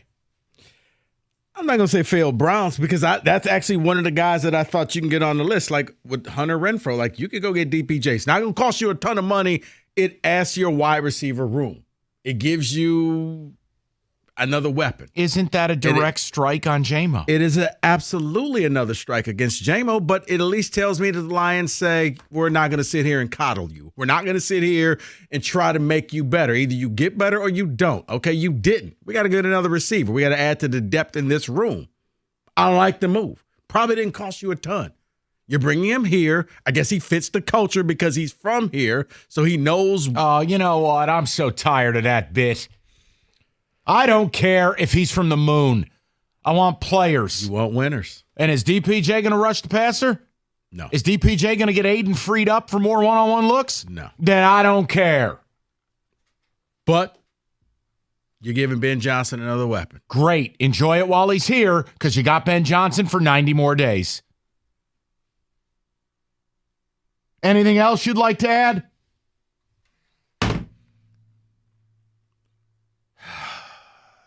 It's like Tigers trade deadline all over again. Jacob, go ahead.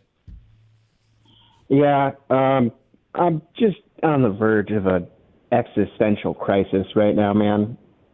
And I shouldn't let football and sports affect me so much like this, but I just think dude, for a third-round pick, Rico Beard, you got Chase Young, and we were talking about giving up a second or a first yesterday for him. You got him for a third, and I just hope you step on a Lego tonight. That's right. And I hope the Lego's at the top of a staircase. Yeah, I love you too, okay. Jacob.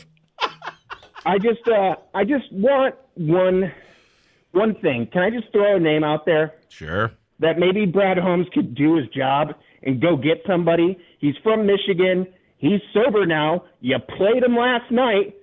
Call Las Vegas, get Max Crosby, give up a first, give up a second. I don't care. Get somebody. Listen, I mean, Jacob, if I'm the Raiders, it would take 2 number ones. He's signed. He's a great player. He's a madman. He's hungry. The motor never stops. Jacob, I don't think they would do it for a first and a second? No way. No, because, Jake, here's what happens, buddy. Your first-round pick is basically a second-round pick. So you got to probably give 2 of them, plus. And if you're the Raiders, you look at it as, all right, the minute I trade him, I'm looking for the next Max Crosby. It's just that, look, I would love it. You want to talk culture? You want to talk about grinders, workers? Yeah, Max, he's crazy. He's a great player.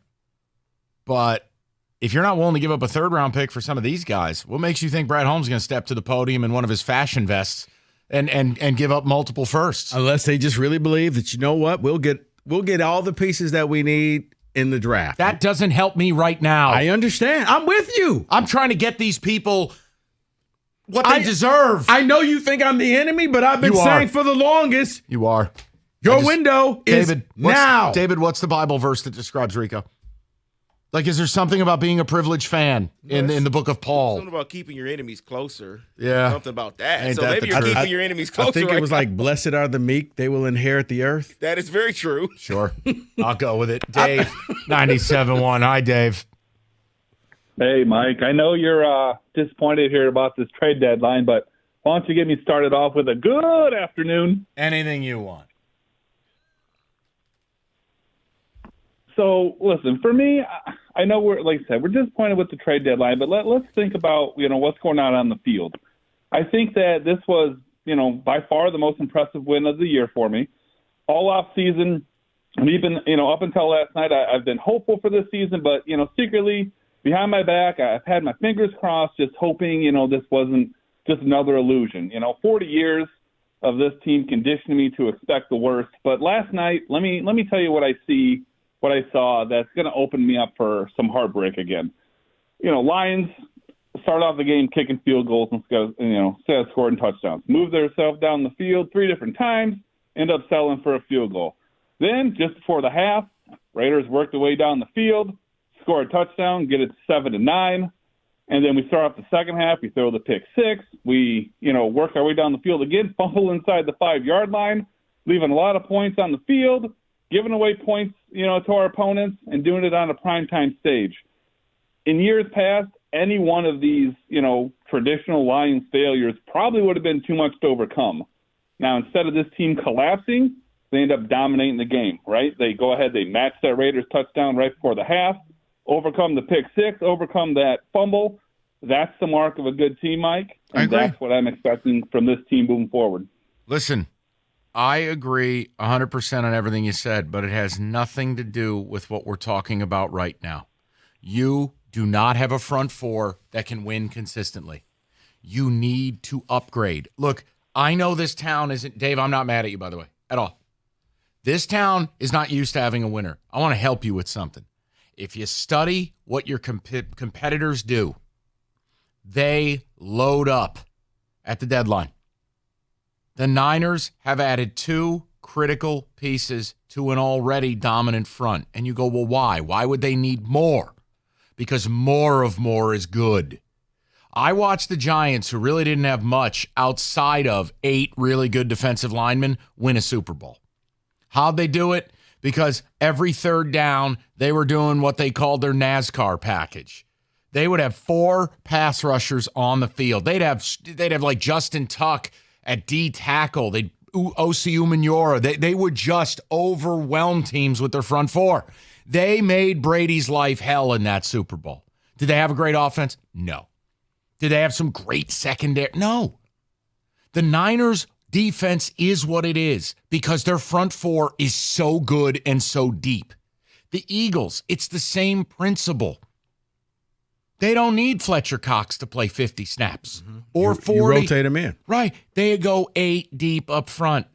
You are thin up front. And the idea that you did not address this makes it seem, I'm going to use TJ Lang as the example. TJ was on these airwaves Friday and said the following. If they don't go out and make a splash move on deadline day, they're saying they're satisfied with just winning the division. Close quote, Thomas John Lang, Eastern Michigan, class of 06. Okay? Actually, class of probably 2010. I think I aged TJ 5 years. No, but that's what it does feel like. We win the division, we take our chances in the playoffs rather than the Super Bowl. And maybe it's that culture feeling because no one in this building knows really what it's like to win a Super Bowl. I mean, yeah, I don't know why Holmes will be talking to the media right now, 45 minutes before the deadline, if something we're going to get done. Yeah, it looks like they're done for the day. And, you're about to get the DPJ? Well, that's all really what he was talking about. Yeah, they got him for DPJ. they gave up a 2025 6th-round pick. But it is questionable. You're right, Mike. It's questionable that he's talking 50 minutes before the deadline. Shouldn't he be in his office working the phones? I didn't even think about that. You're right. You should be holding this press conference at an hour from now. Here's what they gave up for DPJ.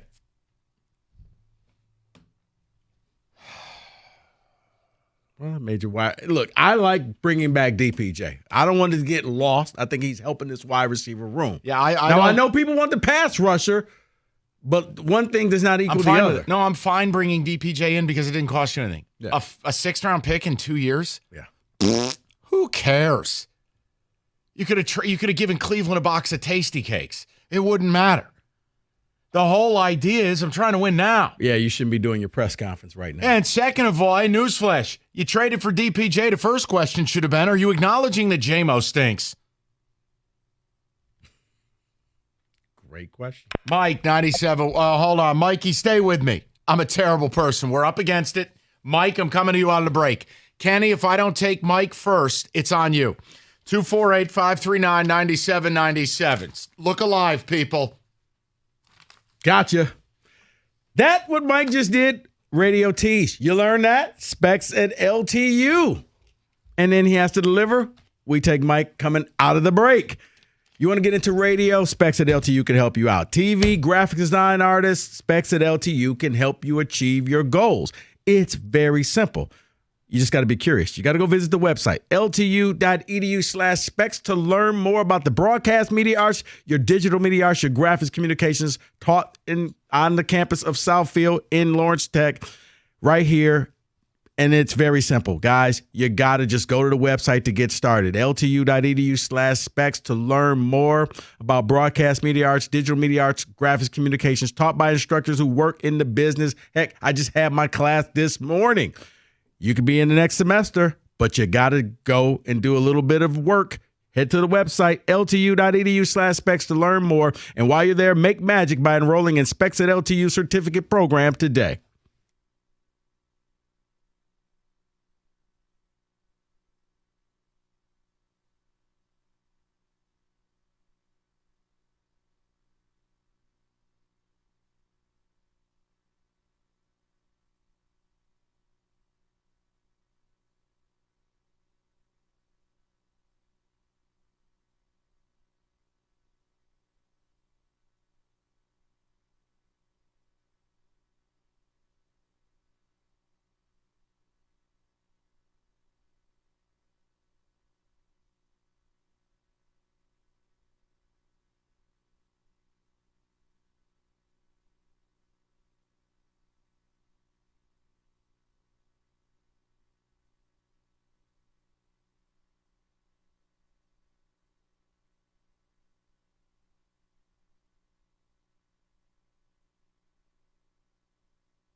When your furnace goes out, you need reliable service. Mastercraft Heating, Cooling, Plumbing, Electrical. They got you covered 24/7. Locally owned for 40 years.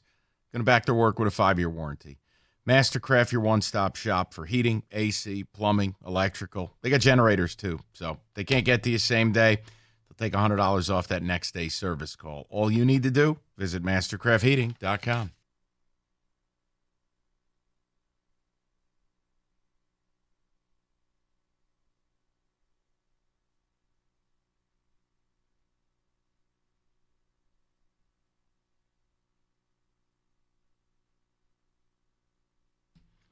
All right, deadline day. So it sucks because, yes, I'm happy they won last night. And you guys were awesome. It looked like an incredible environment.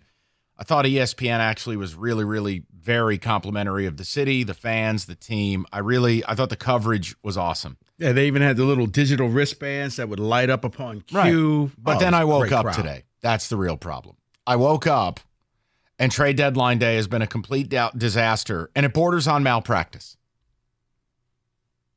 Straight up. You have an opportunity to make a Super Bowl. And Brad Holmes, in my mind, is pulling smartest guy in the room theater. And I can say Brad Holmes is really good at what he does, and I like what he's done so far. I don't have to deify him. I don't have to tell you he's perfect.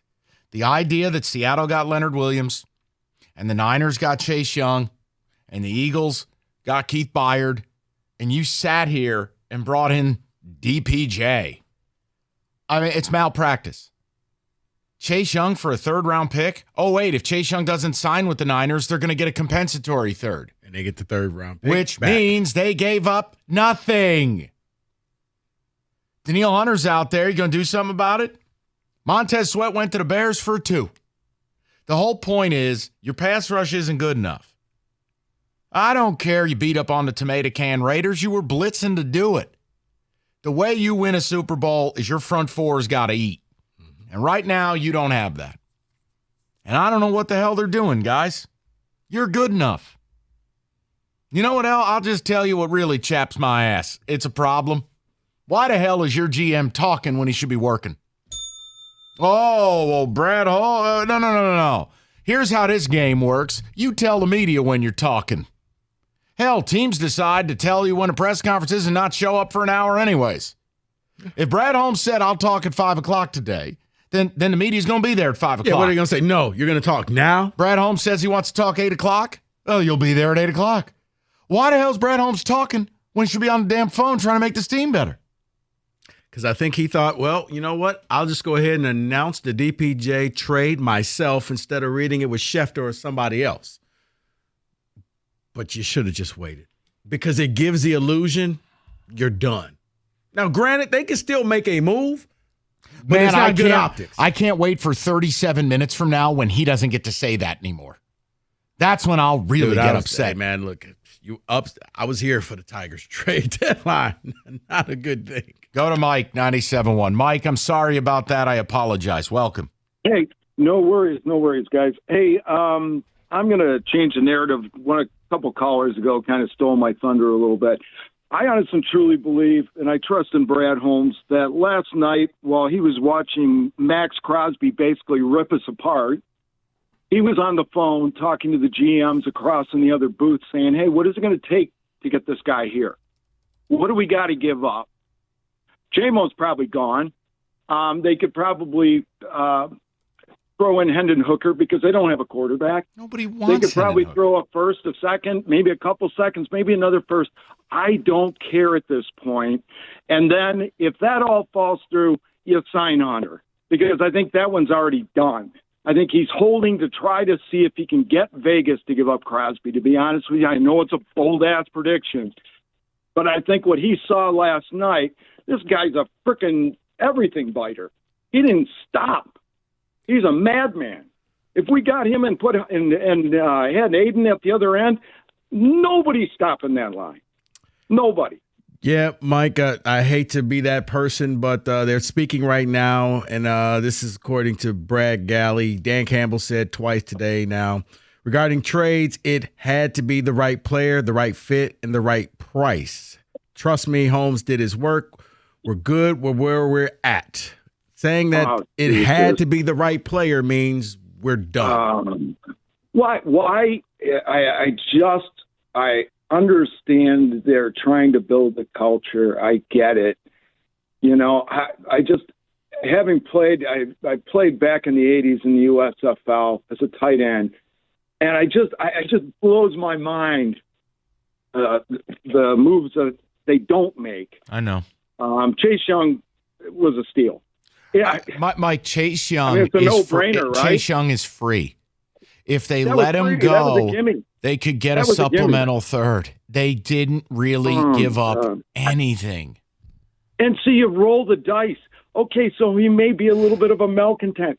I don't care at this point. But see, where does that If he come puts from? Any pressure, we're good. No, but here and Mike, I'm not mad at you, Mike. I'm mad in just general existence today. It's more there is no storyline that Chase Young's a bad kid. He's a kid who got hurt. Like we don't have to make a narrative up that the guys they didn't bring in are lesser than or bad people. Like, maybe they're just waiting for the Virgin Mary to hit the trade market. Maybe she'll float down and play D-end. Like, who's this right person? You want me to believe the trade market is just all malcontents and scumbags? That's what you want to tell me? And by the way, what's the right price? If a third for Chase Young isn't the right price, what was your pricing? What are you, the guy in a fantasy football league who's like, hey, I'll give you the dead body of Nick Chubb for Ramondre Stevenson? No. That's not the right price. That's delusion. What are we waiting on? We don't have time. It's right now. We have one of the best teams in the NFC. God, I just want to swear and I can't. Yeah, well, Dan Campbell on the teams in the NFC that loaded up on defense in a year that offensive numbers are slightly down across the league. This is according to the Detroit Sports Podcast. His answer was good for them.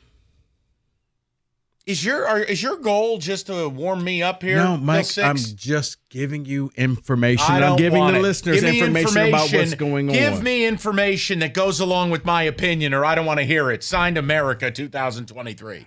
Alrighty. Give me that info. David, see you tomorrow. Get out. Still upset you got Chase Young for free. I'll just do all my reads right now. How about that? And your guys are making or working on another deal, from what I hear. Yeah, sure. I just don't want to say anything. Sure, they are. They just traded for Dick Night Train Lane. Patrick Mahomes. No, I'm Keith, 97.1. Hi, Keith. Yeah. You know what? This is the same old Lion. Too cheap to even go get help, making every kind of excuse. It's time for her to go already. This is terrible. You just letting players get away. You're not even trying to win. That's a loser's mentality, man. We the same Lions, man. Ain't nothing changed. I mean, I would just love to understand, even if you tell me, look, we don't project Chase Young to play 50 snaps a week. I don't care. Bring him in on obvious passing downs, turn him loose. I don't want to hear it. So somehow the Niners have a way to make him a fit, but you don't? Come on. They're the same old Lions, man. No. Oh, yes, they are. No, that's weak. That's weak in my mind. You need to put this square on. No, you need to put it square on Brad Holmes' shoulders.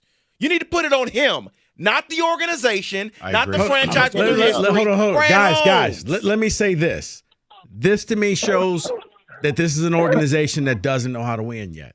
They're winning games.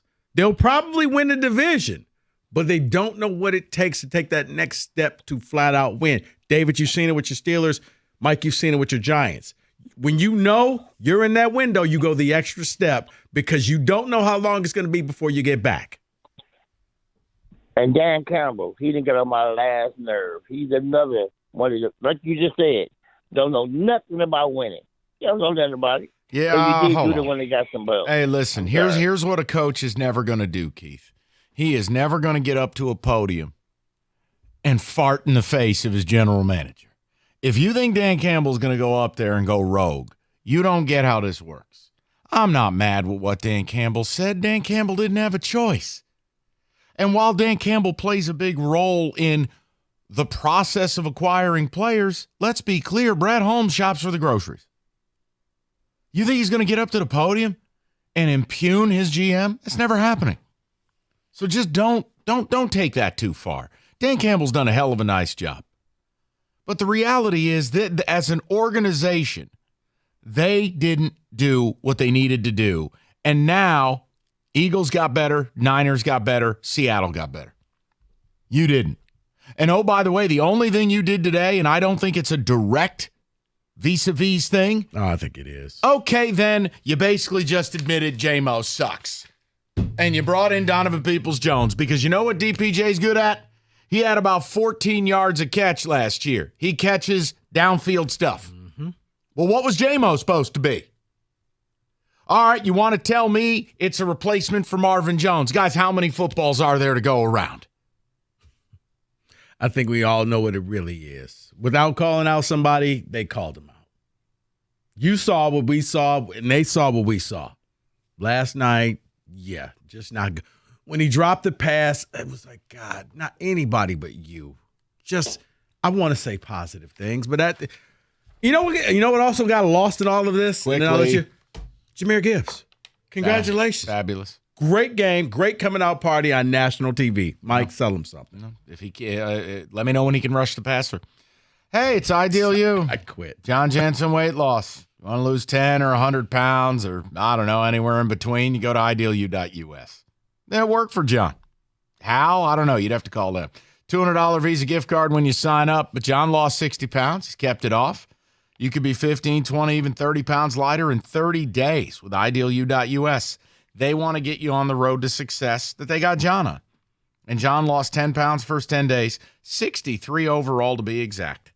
You want to lose weight and get that $200 Visa gift card? Simple. You go to idealu.us. That's idealu.us.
Yeah, congratulations. That means you'll never make a deal of consequence. It never happens. Honest to God, I mean, go ahead. Go shop for a car that way. Go shop for a house that way in today's market. Let me know how that treats you. Right player, right fit, right price, right smile. I mean, what are we doing? I think the part that scares me is we have a plan and we don't want to alter it. You must evolve. And you know what? I got to be honest. You're kind of ahead of schedule. So why don't we capitalize? And the problem is they've already started to evolve, because I can say I didn't believe it at first when Sheila took over the team. Like, oh, you're just going to be like your parents. They're not. She's not. They're actually doing things differently. They're aggressive. Like, they're all on the same page for the first time in my life looking at what the Lions are doing. But, yeah, some things, I guess, are just harder to shake. And that whole, it's got to be the right fit. Like, guys, you've missed out. No, he said right fit, right price, right player. You got to take a chance. And you know what? You have to take a chance and have it blow up in your face and be okay with that. Because the good teams, it happens. Everything. Chase Young can go out, blow his knee out in the next game. Oh, well, we took a chance. We took a shot at it. It's never going to be perfect. There's no perfect people in this world. There's never a perfect situation. But you're hesitant. And it's, I don't understand. This didn't make a lick of sense. Clint, 97.1. Hey, guys. How's it going? What's up? So, I mean, I feel like if I'm Brad Holmes, I'm in a unique position. You know, at the beginning of the year, you're talking about winning the division, basically. It's all about winning the North. Well, now you got to sit back and readjust. Now you're in an arms race with Philly and San Fran, and it's all about home field advantage. Mm-hmm. And out of these teams, you are in a unique position. You have 5 easy wins because Kirk Cousins is dead now. The Bears are a joke, and you're going to beat Green Bay at home. Mm-hmm. So that's 5 automatic wins I feel like that you have over San Fran and the Eagles and the easiest schedule going into it. And like you guys are saying, and you know, I'm saying you're not capitalizing on that. You're not taking advantage of that. You're just sitting back, and you almost have this Patriots way or San Fran or Pittsburgh of trust the process, but you don't have a trophy case to point to give the fans to tell them to trust the process. What are you giving the fans who have given you guys everything for all these years? And this is the year to capitalize. You'll never have the confluence of events before you that you have right now. You'll never have it again. Where you're this good, where the division is this bad, where the NFC looks this open. You want to talk about right player, right fit, right price? I can do the same thing with your situation. You will never have, you may as well be working at Burger King because you're getting it your way. This is all tailor-made for you, and you'll never have a schedule like this. You will never be able to roll out a schedule with a straight face and go, yeah, I will only be an underdog in one game here on out. 1,000%. And you have a fan base who used to wear brown paper bags over their head since I've been a kid.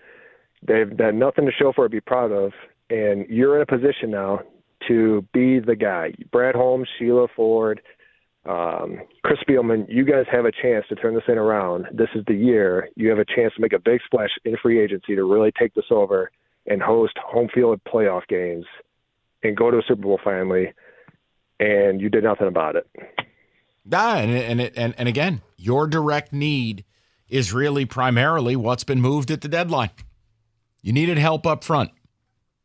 And if you didn't like Leonard Williams, then you liked Montez Sweat. You didn't like Montez Sweat, you liked Chase Young. You didn't like Chase Young, you liked Danielle Hunter.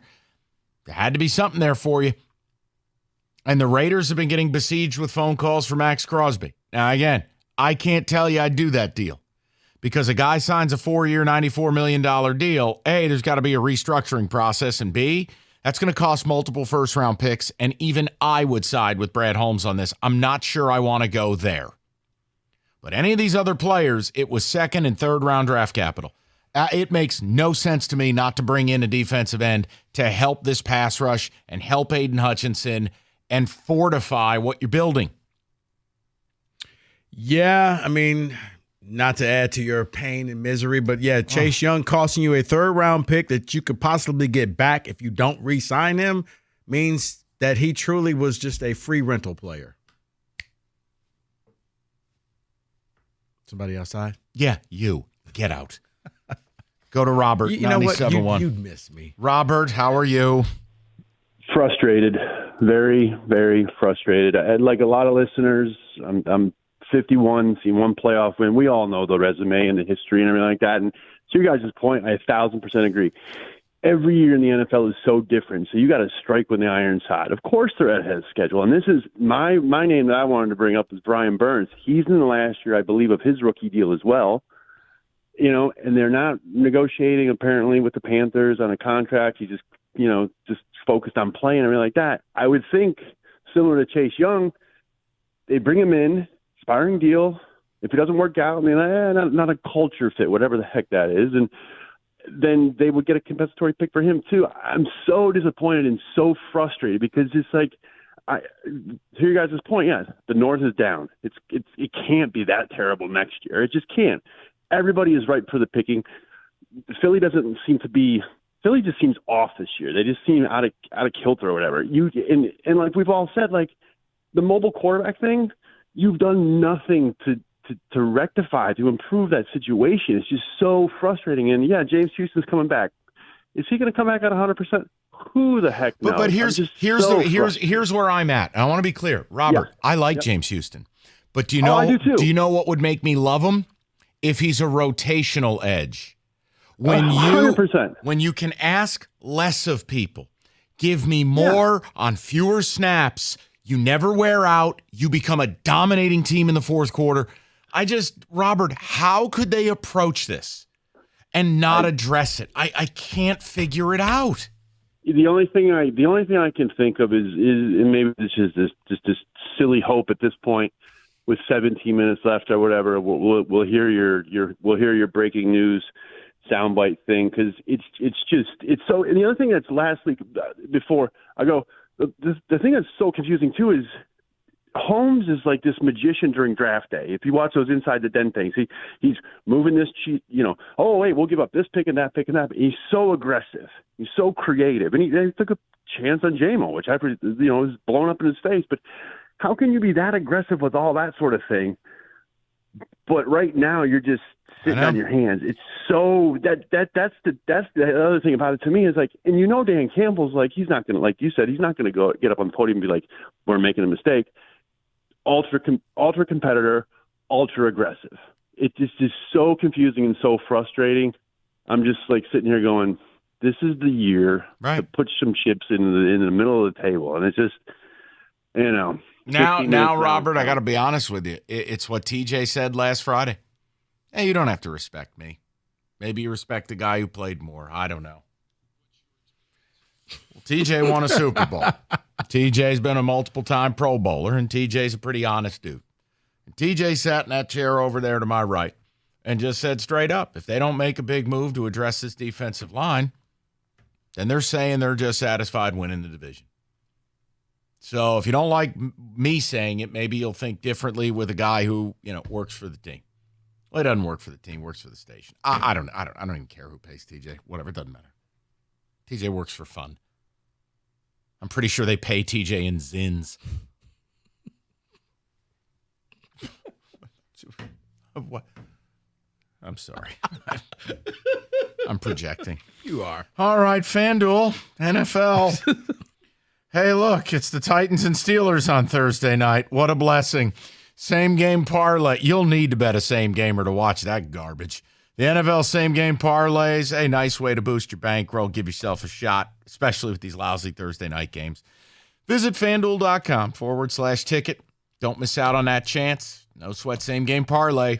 America's #1 sports book. It's FanDuel, 21 and up, present Michigan.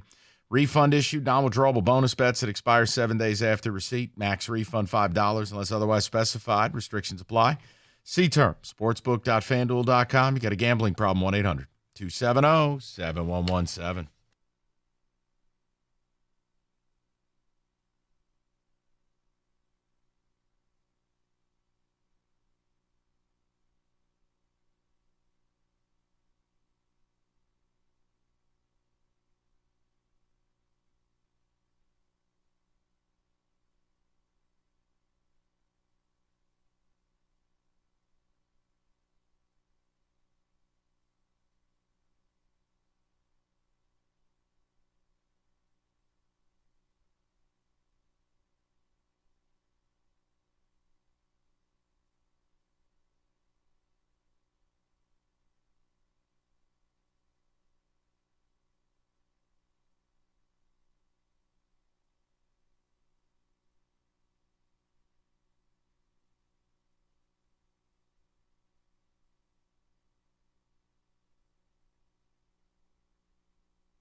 All right, we'll take a little break from the trade deadline talk because tonight the College Football Playoff Committee gives us their top 25, but we're not going to wait that long.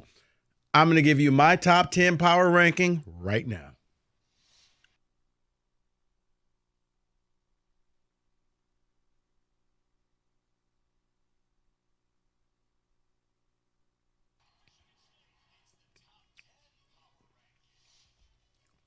Now, remember, this isn't what I project this to be. It's what you have done right here, right now. You can go from being number 1, slide down to number 5 if I do not like your performance this past weekend. So, without further ado, we go to one of Mike's favorite teams at number 10. I give you the Ole Miss Rebels. Overrated. I mean, they're fun. 7-1. They Yeah. just defeated Vandy 33-7. They got a couple top 25 victories on their resume. Yeah, I mean, they're Ole Miss. They're fun, but it's going to come down to a big game, and they're not going to win it. I mean, honestly, I love their weapons, right? And Quayshawn Junkins, and everything seems to work, but they'll get into a big spot. I don't trust them to win it. Well, unfortunately, whoever's in my 10 spot normally lose the next Saturday. So. Oh, excellent. Hotty toddy. I'm not mad at it. I'm just saying they seem clearly to me a cut below the top 6. At number 9, fresh off of what you normally don't get in college football, a shutout. University of Louisville defeated Duke 23-0. This was a ranked Duke team that a lot of people thought, hey, maybe they can make some noise in the ACC. Louisville handled them at home 23-0. Yeah, Riley Leonard's not right. I mean, he played, but did he really play? The high ankle sprain, he gave it his best. I don't know. I don't know what to do with them. They've had their 2 biggest games at home, and they've been kind of set up to win both those games. You know, having Notre Dame come in after a month of huge battles, this emotional letdown, you're off a bye waiting for them. And then the Duke thing is the same thing. Play FSU the week prior, big games prior. A lot of right place, right time. Yeah, and if they're the 9th best team in America, just shut it down. Just shut the sport down at that point. At number 8, this team was on a bye, but could this be the team that nobody's talking about because it could come down to a 1-game spot for them is Alabama. Yeah. Alabama's setting themselves up for a collision course with Georgia in the SEC title game. If they somehow beat Georgia, they're in the Final Four, and they're the team.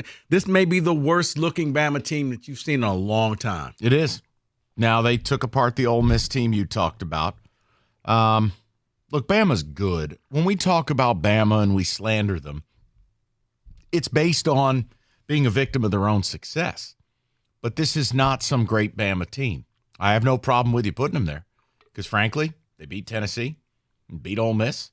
Their loss to Texas. Texas still one of the 10 best teams in America, albeit if Ewers is out, and I think he will be. They could lose to K-State this weekend. I'm fine with it.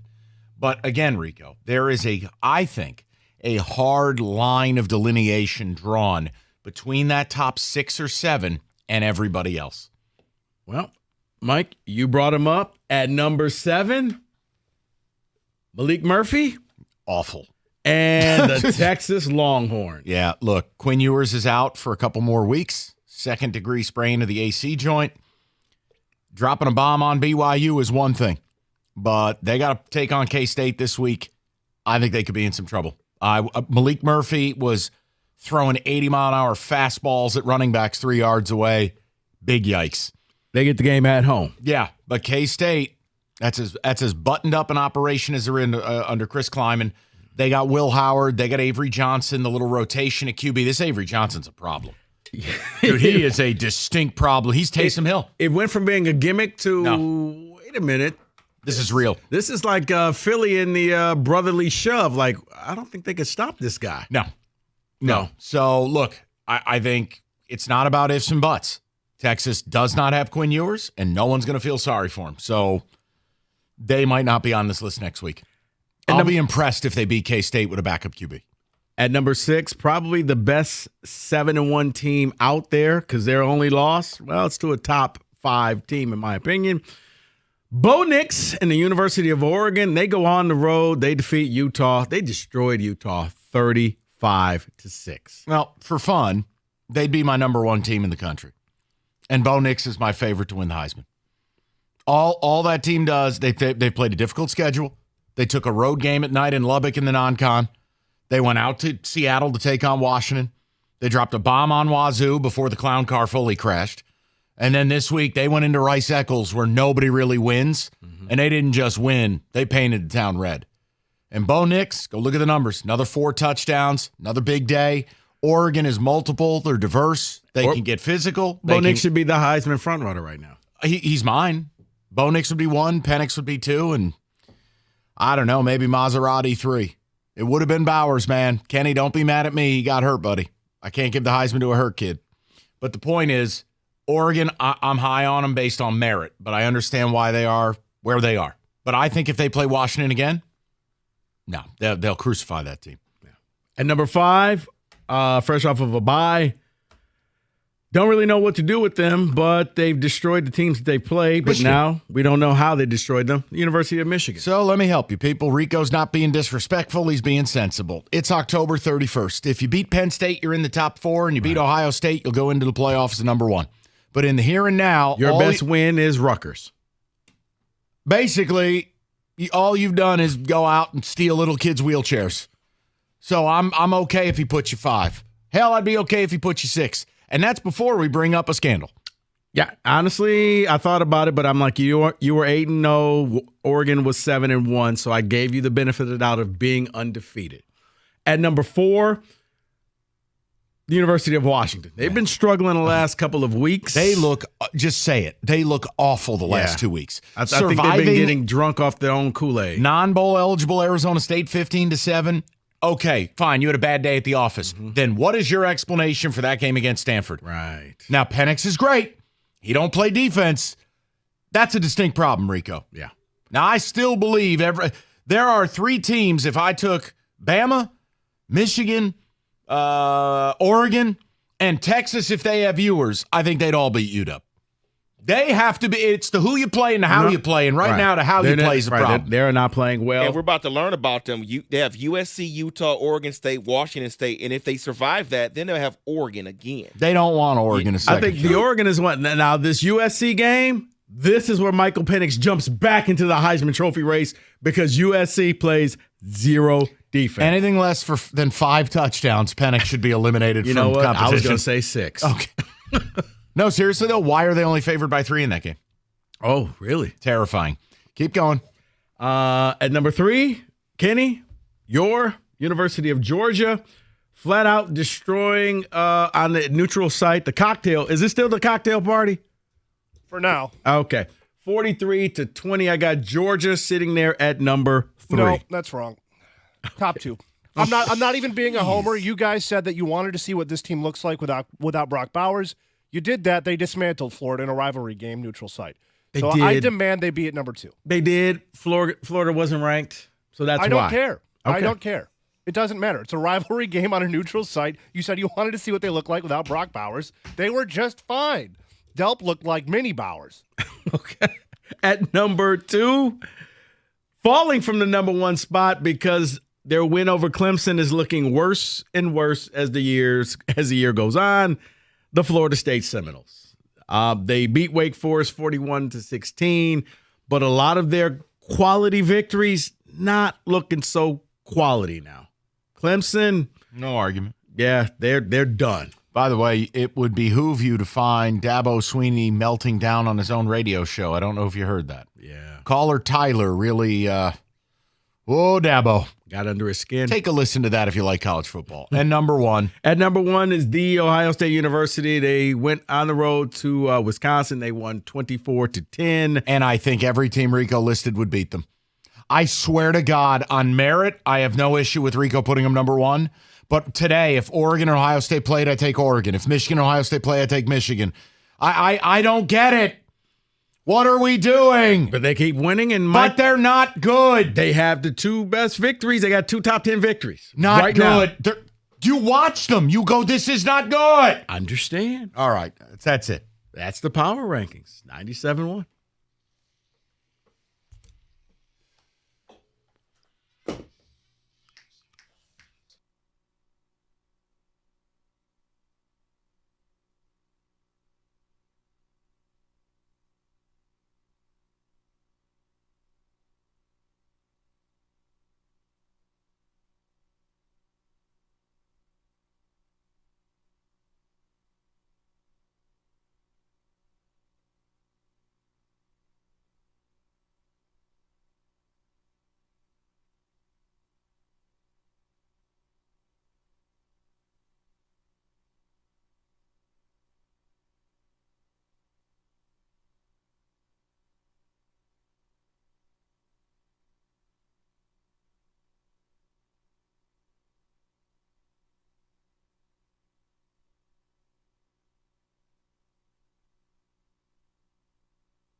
The Detroit Lions, just after the trade deadline, apparently have made only one move. That would be getting wide receiver Donovan Peoples-Jones from Cleveland for a 6th-round draft pick. Peoples-Jones, a University of Michigan product, had 8 catches and 97 yards in 6 games this year for Cleveland.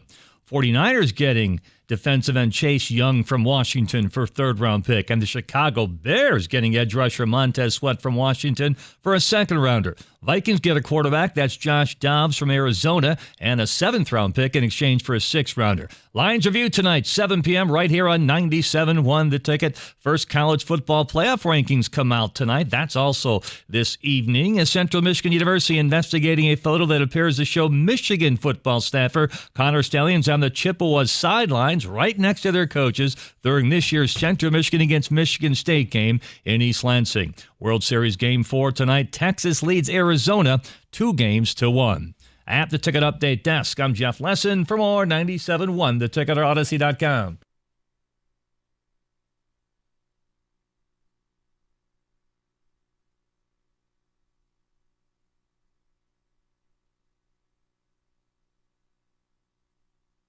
All right, it's 4 o'clock. Trade deadline's done. So let me reset where we're at. Please don't for a second think we're not pumped up the team won last night. Of course we are. 6-2 at the bye. ESPN was actually very nice to our city, very nice to the fans, very nice to the team. I mean, Troy Aikman, he was unbuttoning his shirt, unzipping his pants. He was really talking about the NFC could go through Ford Field. So how did the Lions respond to that on trade deadline day? Let me help you. We have seen multiple edge rushers get dealt. They played no part in it. And all they did was an hour before the trade deadline, Brad Holmes, instead of being on the phone, was doing a presser talking about right player, right fit, right cost. That's great. That sounds like a girl or a guy who's going to be eternally single. I mean, you're literally looking for this perfect person that does not exist. That's not life. That's not relationships. That's not friendship. That's not anything. It's not marriage. Nothing's perfect. No one's perfect. To err is to be human. This idea that this team sat here knowing they don't have a dependable 4-man rush, knowing that Montez Sweat was available and got dealt, allowing the San Francisco 49ers, all jokes about privilege aside, to get Chase Young for a 3rd-round pick that they will recoup in compensatory fashion if they don't sign him? How? Danielle Hunter doesn't get traded, and you sat here. Your answer to the trade deadline was to trade for Donovan Peoples-Jones, and Dan Campbell basically saying our wide receiver room's an injury from being in a tough spot. Weird. That bearded bleep hole radio host on 97.1 has been saying the same thing. But you know what else it tells me? They don't like J-Mo. They don't trust him. They don't like him. They don't believe in him. Because there's really no reason to add Donovan Peoples-Jones. Oh, he's replacing Marvin Jones. What did Marvin Jones do while he was here? That'd be nothing. But bringing him in as a deep threat to go with Khalif Raymond? Hey, let me ask you a question. How many deep shots are really available a game? J-Mo another drop last night? I'm done. Hell, 2 of the 3 plays that they got to him were disasters. So I just, guys, I believe in you. You know I believe in you. I'm the guy who was telling you all offseason and getting made fun of. You're going to win the division. We're going to host a home playoff game. I still believe. Yeah. But the only thing that's happened is my belief has been furthered. And to go into the trade deadline and not give up a 3rd for Chase Young or a 2 for Montez Sweat or a 2 for Danielle Hunter? Yeah. How? Well, it's like TJ said, it almost feels like winning the division is the end game. It's the end goal. It shouldn't be. I'm just puzzled. For the last 2 drafts and now at this trade deadline, I don't understand why more value is not placed on improving the defensive line. Well, and again, I see over and over again when you have ample opportunity to either draft or go acquire a player that's not going to break the bank, you just say we're good on the D-line. It's good, but you could always make it great. You can make it better. That's if you could bring the heat, because in the playoffs, man, all those games where you're seeing a ton of points being scored goes out the window. Bad weather, it's just very close to the best type of a game to be played. So defense is at a premium. An extra body helps you out on that line, and I don't understand their love affair for this D-line. Look, it's okay to like the guys you got, but this is a talent acquisition business. You needed to add somebody to that room. All right? Love and respect to the John Kaminsky's of the world. There's a place for them, but you need dogs. If I've got 3rd and 7 in the NFC title game, and 4th and 7, and the Eagles have the football and the Super Bowl's on the line, let me help you with something. John Kaminsky ain't saving you. And if you're thinking Isaiah you're going to Bugs ain't saving you. You need dudes. You need chips down, ass in the jackpot. I need to rely on the Aiden Hutchinsons and the Chase Youngs and my dudes. Because if you go with a 6-man blitz, you're leaving yourself open for a touchdown the other way. Yeah. Now, I mean, the other stuff of the day we just haven't gotten to. Let me just do this in a matter of 3 minutes. Guys, this latest Michigan thing, I almost have to laugh because I can't be upset anymore because it's reached theater of the absurd. The idea that Connor Stalions was dressed as Groucho Marx on the sidelines at the Michigan State CMU game is just unbelievable. And before you call up and tell me it's not him, it's him. I mean, for one thing, CMU's an Adidas school. That kid was rocking Nikes. Hey, for another thing, here's an idea. It's him. Like, it's him. Oh, how about this? CMU could just put an end to all of this and say, no, that's not him. That's Jeff Peterson, Right. and he's our grad assistant. No, it was Connor Stalions. Now, all I'll tell you is this. I've said from the beginning, I don't think anything's going to happen to you this year. Should it? I don't even want to go there because there's no point. The NCAA is Loserville. The Big Ten is straight cowardice. And the CFP, bunch of greedy pigs. They said they're only going to deal with what happens on the field. Right. They'll let you play. So that's fine. Go play, go win, and if they vacate it, well, you got your memories. The point I'm making is we have reached a phase where Connor Stalions was in person, not in the stands, but on an opposing sideline scouting Michigan State. I mean, he's dressed as Bobby Valentine. Wearing a Halloween outfit. Right. So I don't even know what to say because, frankly, people, you could have video of Jim Harbaugh like assassinating John F. Kennedy and you wouldn't believe it. I could show you the video. You wouldn't believe it. Footage is too grainy. Well, he didn't know Stalions was. It doesn't matter. The bylaws say it doesn't matter. Well, Stalions is a psychopath. Doesn't matter. him. Who hired him? Who vetted him? He was on your staff with direct access to Harbaugh, direct access to Sharon Moore, direct access to Minner. But I'm not upset about it because I can't be anymore. Because I live in the real world and I understand what's happening. They ain't going to do nothing to you because of the money, but it don't mean anyone has to respect you, and that's where we're at. Mike, I thought it was a fake. I thought it was somebody sending me like a Halloween costume, like, oh, look at this guy. He was dressed as Connor Stalions. Like, no, it's real. Like, that's not It's real. the height of absurdity. But we've reached a point where you defeat every talking point and they create new ones and you don't get anywhere. And in the end, what's the point? Nothing's going to happen. So now they go play their games. And it is what it is. Mm-hmm. And frankly, And we all just act like it if didn't I had, happen. I will tell you this. Since David makes a bunch of deals with God that we're not able to find out, let me make a deal with God. I am willing to have Michigan win a national title, vacated or otherwise, if it lands me Urban Meyer. Okay? You guys win the Natty, I get Urban. See, and I think it goes That's the other way. a deal with Satan. Can I do that deal? I think that the Big Ten and NCAA has made another deal. They would rather have Ohio State or Penn State or heck Purdue, somebody beat Michigan and take us off the hook. So we don't have to go ahead and make this decision. You lost. And then at that point, if Michigan loses, that's when the hammer comes And just down. understand, it's not avoidance, guys. I just don't know what you want me to do. Like, I'm not going to sit here yelling and screaming about what should happen in some self-righteous manner. We all know what should happen. But I choose to live in the real world. And the real world is nothing's happening right now. The NCAA doesn't work fast enough. The Big Ten doesn't have the balls. And the CFP are a collection of scumbags. So that don't mean nothing to me. Eventually, I think you'll get your comeuppance, and it may or may not matter to you. I think in the meantime, you'll sign your coach. There'll be heavy provisions in the contract that if we end up on probation, you're in big trouble. Why you would be so in a rush to sign him? The Optics. NFL doesn't want him. No, because you have to show that you're unified. And that's what I said yesterday. Michigan, the thing that I like about Michigan, they don't care. No. And signing him right now tells me we're untouchable. We don't care. As you said, if we find out later that there's something else, we could always say, well, we didn't know. If they were 5-3, he'd be suspended the rest of the year. Oh, absolutely. So, look, we're not avoiding it. I'm just shooting you straight. I don't have it in me to care. We all know what they did. No, but you know what they're doing? They're doing exactly what we wanted to see the Lions do. They know the window is now, so screw it. We got to win.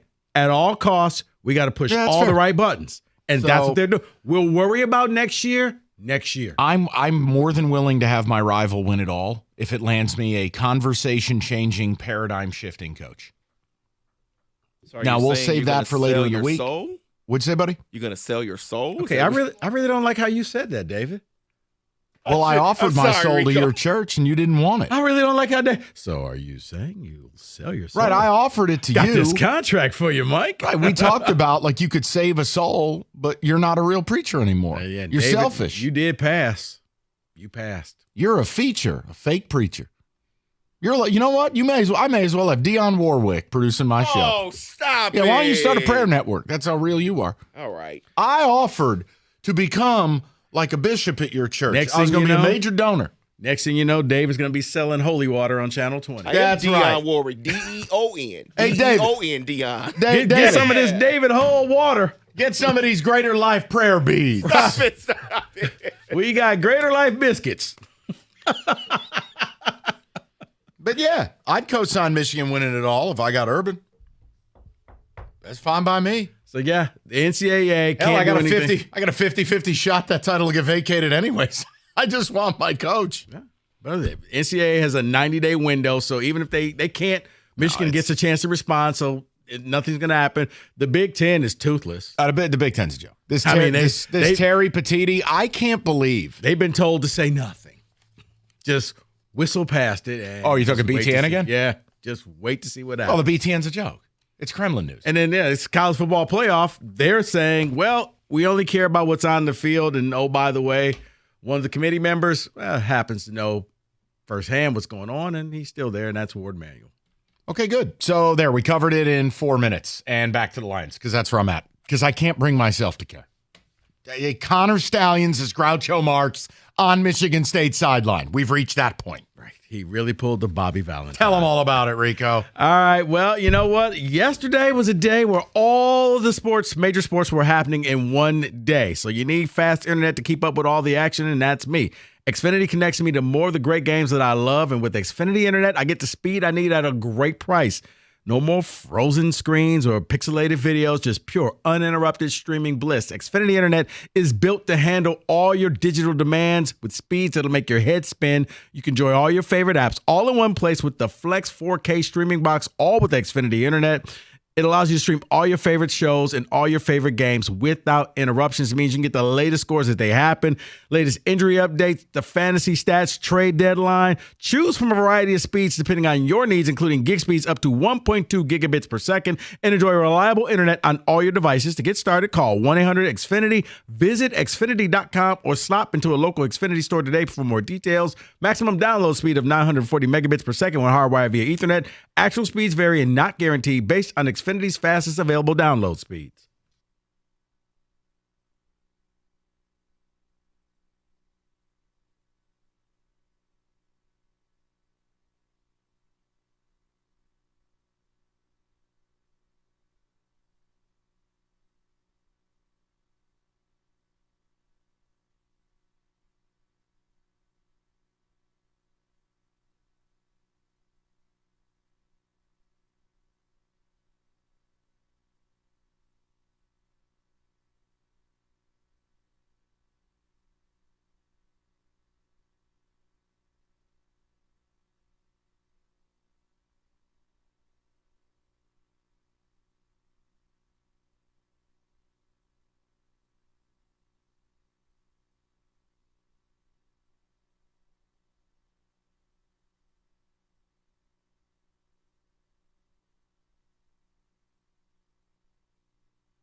What's better than 1D commercial than 2? America's favorite place to watch football. I mean, of all the things they could play leading into this.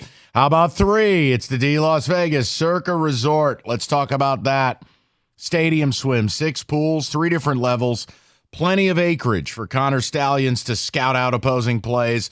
It's Circa Resort and Casino, downtown Las Vegas. Stadium swim, book your spot today. Consider it advanced scouting, circalasvegas.com.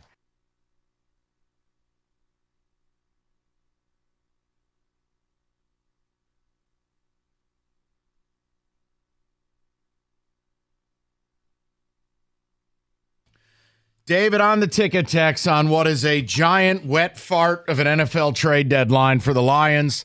Niners get Chase Young for a pancake. Somehow the Bears decided we're going to add Montez Sweat. And the Eagles add Keith Byard. Seattle adds Leonard Williams. You added Donovan Peoples-Jones. Didn't address the defense in any way, shape, or form. And then you get fed a line. I mean, I got to tell you, it takes a real set of plums to get up there an hour before the trade deadline and do a press conference as Brad Holmes. We need the right player, the right fit, the right time, the right money, the right Sagittarius sign. And you're like, then you weren't serious about adding a player. That's what this is. They want you to believe mama knows best, trust the process. We're only in year 3 of a 5-year plan. Guys, the whiteboard got erased. You're 6-2. You're at the bye. You're one of the best teams in the NFC. And Troy Aikman essentially made love to you last night on national television. Well, that's not good, Joe. And at 2:40, you shouldn't be doing a press conference saying, we're probably done. You should at least give the illusion we took it all the way to the deadline. Because it bums us out because you have a real shot, guys. And if you added a pass rusher, imagine the tenor of this show had you added any of the players I listed. You have a right to say we can get to even terms with Philly. Now, the other side of this, and I'll just say it, and then we'll do ticket texts and phone calls and whatever else. I mean, I can't help but say getting Donovan Peoples-Jones is another black eye on J-Mo. You want to tell me, well, they don't play the same position. Well, you're kind of right because DPJ can play multiple positions. The same way Josh Reynolds can play multiple positions. The same way that Amon-Ra can play multiple positions. The same way that Jahmyr Gibbs can play multiple positions. Guys, I'm sorry. There's only so many targets to go around. And J-Mo, again, has more drops in his career than catches. I can't keep waiting. Every play they give this guy, 2 out of every 3 or 3 out of every 4 is negative. It does not look like a confidence builder that you went out and acquired a wide receiver when the opportunity's right here for J-Mo to rise up. So there you go. There's your trade deadline. Right, because you look at the other guy that drafted with him, and we're all screaming at how great Aiden's going to be for this team. You look at the picks from last year, and what they did last night. Jahmyr Gibbs had his coming out party, and with J-Mo, it's been reduced to, can you just catch the ball? That's it. That's where the bar is for him. Not for a first-round selection. Guys, the Lions are trying to win on the cheap. Chase or Sweat are expiring deals with the potential of expensive extensions. The Peoples-Jones trade made that obvious. Hold on, time out. If I acquire a player and it doesn't work out and they're expensive, I get a compensatory pick. If I acquire a player and he's expensive and it does work out, I've signed a cornerstone player. What's the downside again? I'll be here till 6. What's the downside? They're saying, thank you, Mike. Just spit my coffee out when you said wet fart on a trade deadline day. Mike on 696. It is. It absolutely is because Philly got better, Seattle got better, and the Niners got better. And we didn't. And I think a hell of a lot of this football team. And I don't know, guys. I mean, I kind of know what it is to make a Super Bowl and win it. I'm telling you what the NFL trade deadline has turned into. 10 years ago, I wouldn't have this reaction because the deadline wasn't like it is now. Now it's shopping. Yeah, I think there were 12 deals made last year on the deadline alone. Yeah. So I still don't understand how for a second or a third round pick you didn't pick up one of these players. Oh, right player, right price, right time. Like what planet are you on? You think you're going to get a dirt cheap, long-term signed superstar for a 4th round pick? You're setting up artificial conditions so you never have to make a deal. That's what it says to me. And primarily, they haven't wanted to really get into free agency.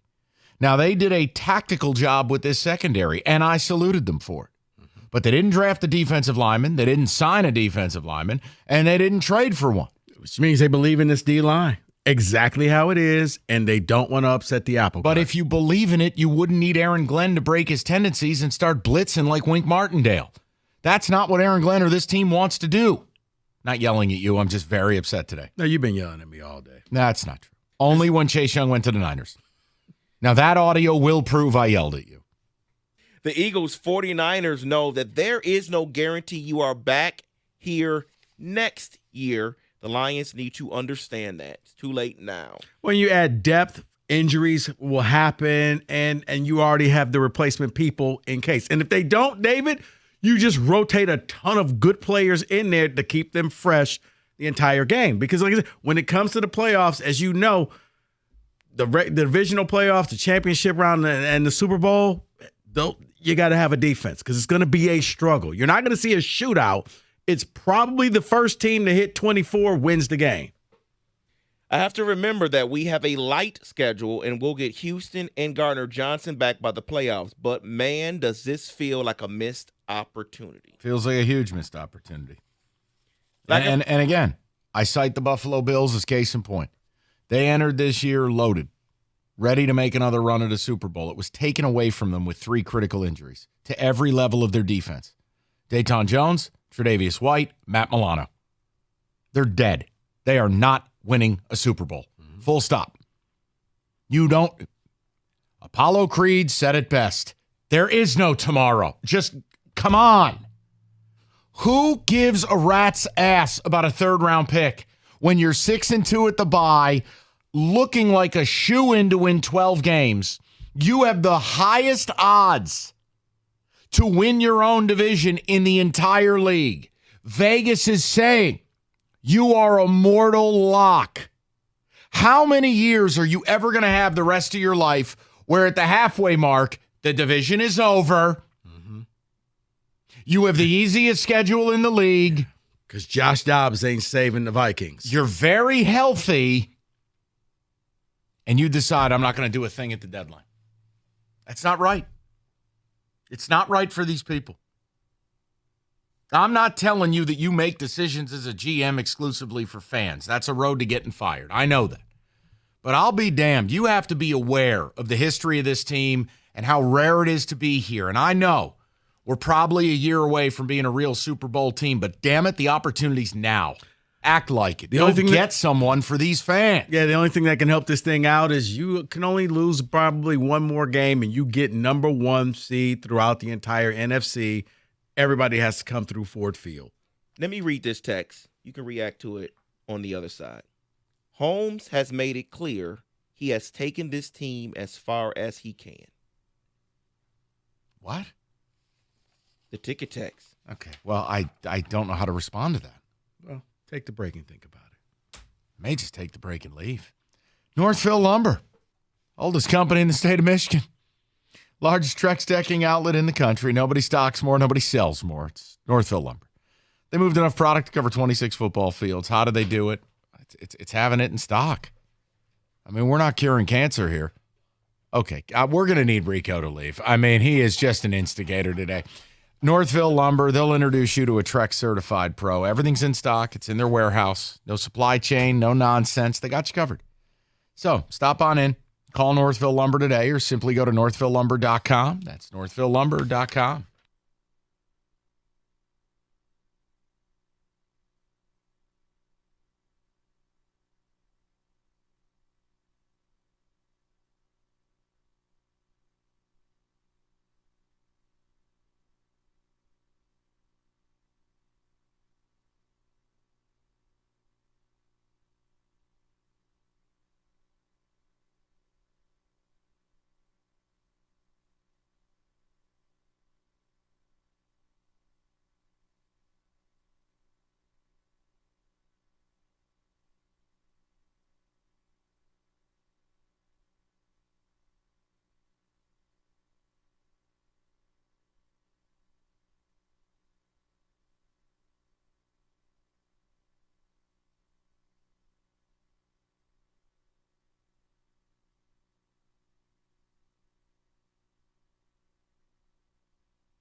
I don't know what happened there. I'm sorry.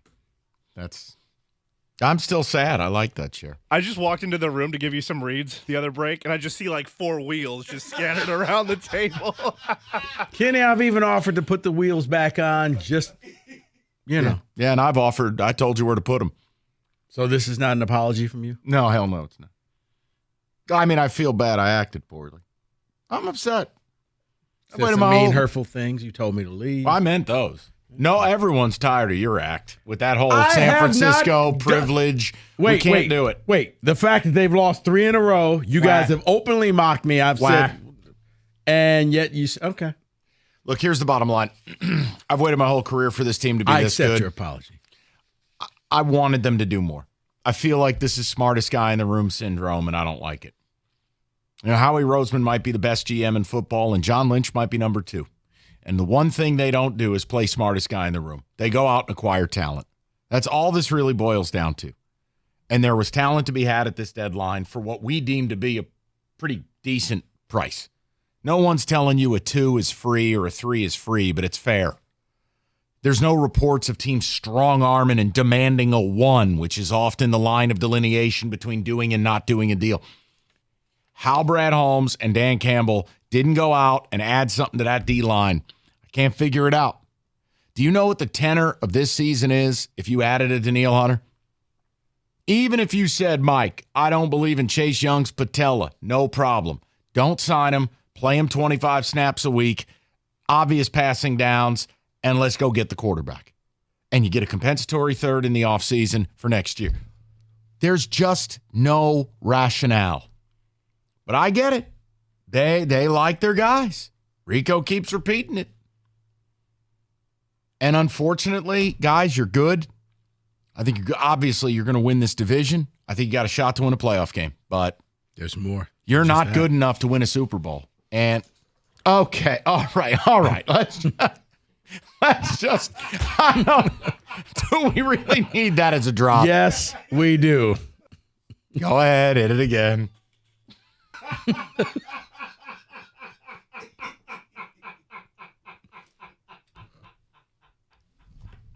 And for those driving, that is not a car accident. That's Mike slamming the chair down. Yeah. Come on. Are we sure we really need that as a drop? Oh, yeah. Like oxygen. Okay. Noted. I really did like that chair. It was a decent chair. We can get it back for you. Because I'm the better person, I'll make sure it's back for you. Thanks, buddy. You hate me, but I don't hate still you. Like you. I hate the immense privilege you exist in with football. Your team is Mike, always acquiring amazing players. Okay, you do realize we're about to hit a full calendar month before either one of my teams have won a game. Well, no one considers the Saturday thing. No, I'm just saying it's about to be a full calendar month before I've seen a victory. Okay, well, it's been a full... How is that privilege? And it's been a full calendar life for these poor bastards since they've won a playoff game. You can't be serious, Rico. What? David, Over what these people have seen and gone through? That's like Rico complaining about the color of his Lamborghini to a homeless man.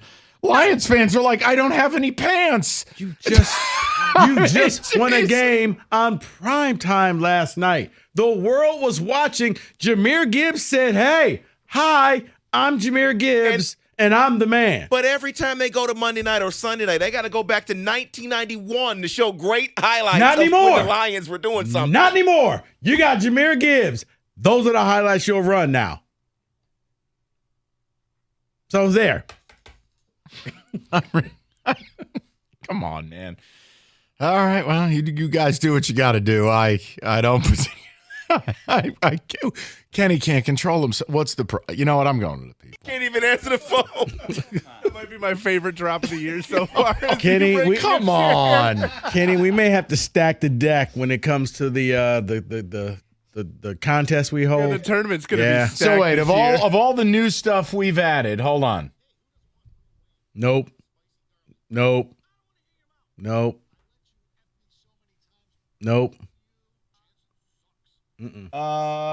on. And you still, the top is going to be this stupid thing. This That versus the oh my God. I see the title right now. Yep. Region. From the broken chair region.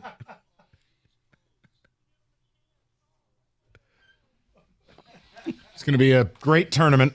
It's not even November yet. Yeah, I know. He's already counting down till July. They're going to, you know what? In the power rankings, that's number one now. And I don't think nothing is going to take that from the top spot. Get it out of your system. I'll go to the phones. Number one overall. Just get it out of your system. One more time, David.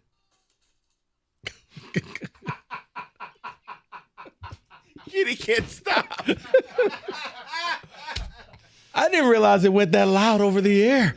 I witnessed it, but wow. I'm embarrassed. All right, we'll go to Sheldon, 97.1. Hello, Sheldon. Hey, how's it going, guys? Mike, you like I said, you were the king on that drop, man, for real. No, that's not. I am embarrassed. I am ashamed. But I got to agree with you. I'll call it Brad Holmes is too Mr. Conservative. Why get all those picks and you're not gonna throw him in the center of the poker table? My thing of it is, it's like, well, we need help on defense now, and it's like you can't get choir boys, especially come playoff time. It's going to be a whole different breed. I like Aiden Hutchinson, but we need somebody opposite of him. And I was praying Chase Young or Montez Sweat, and if they would at least gotten Montez Sweat, that kind of would have been a do-over from the 2021 draft to at least ensure that defensive line. Well, that's the thing. They just refuse to address it. Look, had they taken Jalen Carter, are we having this level of angst? Probably not. True. And then, like I said, you're definitely right. Donovan, DPJ, that's Jay. Hopefully, maybe that might be an inspiration for J-Mo to wake up and start catching the football. In other words, but if they're going to bring in a wide receiver for a free loaf of bread, that should be his, like, Sheldon, my time is ticking with the Lions. Sheldon, if you need inspiration to go out and do your job, you got bigger concerns. But J-Mo shouldn't need it because he has the ability. Right, that's what I'm saying. Simple fakes. Even PAL League football players know how to catch the football better than him. Yeah, the problem is it goes back to, I believe Dan Campbell's the one with the quote, Sheldon. And he goes, well, J-Mo's never going to be the guy with the great hands. And you're like, ooh, I don't know if I want to hear that for a wide receiver. But definitely, like what? But for them to pick up a wide receiver, nothing against Donovan Peoples-Jones. I mean, hey, the kid can play. For them to bring back the hometown kid, right? To shoot up the white. That's a freebie. That's a freebie. They gave up a 7th or 6th round pick in 2025. I mean, that's a plate of Rico's chili cheese fries. They come on, boil. Here's what they gave up to get DPJ. And now, and a broken chair. J-Mo might not be with the team next year. I'm not. Sheldon, look, we don't have a choice. We're past the trade deadline. We're going to let it roll. We hope we're in a different place by December, January, whatever it is. I'll just go into the offseason unless it gets better. That whether he's here or not, I don't care. There are plenty of guys on this 53-man roster I don't really care. But every week it's something with J-Mo where what am I supposed to like? And I'm not going to make him the focal point today, but it's the one trade they made. The focal point is I'm very disappointed in Brad Holmes. And I'm very disappointed we didn't add someone to this D-line. They have a real shot. It seems like they're just satisfied winning the division. Yeah. Now go ahead, get it out of your damn system. No, your hand was on the button. You may as well just go and do it so I can do some business. I was looking at levels, making sure everything was great. Now you're going to snake me. That's what's going to happen. I'm going to start a very serious read about people dying in car accidents. You're going to hit that damn button. No. There it is. Okay. Oh, Kitty. Now, come on. I have to talk to the people if you're a business owner about health insurance, or do you purchase your own? It's time to shop your health insurance for 2024.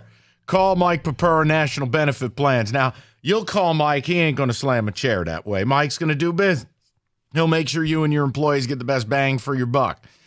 He's been in the game for 30 years, and he'll take the time to check and see, does your company qualify for group coverage or stay on that individual plan. He'll show you a variety of options, including the least expensive one. Bottom line, Mike Papura, you got to make that phone call. 877-734-2200. That's 877-734-2200. Or you go on the web, nbphealth.com. Remember, National Benefit Plans would like to be your health and life insurance agency for a lifetime.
Well, some things are almost too perfect. Here we go. Trade deadline update, and it involves this radio show. The New York Giants and San Francisco 49ers had a trade agreed upon that would send Adoree Jackson to the Niners. One problem. The Giants didn't report it to the league fast enough.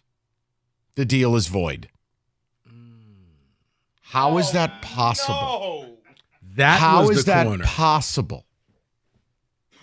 What could possibly be more important than reporting it to the league? Maybe the guy went to the Ross Business School and he was a little busy. They're never doing business with each other again. You cannot do that. Wait a minute. You're going to put, yeah, I got it. Hold on. Let me just order this pizza real quick. Right. Oh, yeah. Call waiting. I have to take a survey. Credit Mike Stone for passing that along. Thank you, Stoney. I don't even know what to say. That was the trade, David. That they were, I guess, I thought it was the Jalen Johnson. Yeah, I from thought it was the Jalen Bears, Johnson yeah. from the Bears, but it wasn't. It was Apparently, the Steelers were close on Jalen Johnson. I can't believe that you just didn't get it in on. You're lucky I do a show in Detroit, because if I was doing a show about the Giants today, that chair would be 4 hours. What a brain dead organization. Yeah, way to hold on to Saquon like he's doing you a damn bit of good. That's like a boat without a boat oar. What's the point? See, honestly, that's what I thought you were about to say. I'm like, why would the Niners go get Saquon? The Giants needed to trade everything for spare parts. But they got this weird thing. Oh, he's the face of the franchise. No one cares. You're the face of a 2-15 team.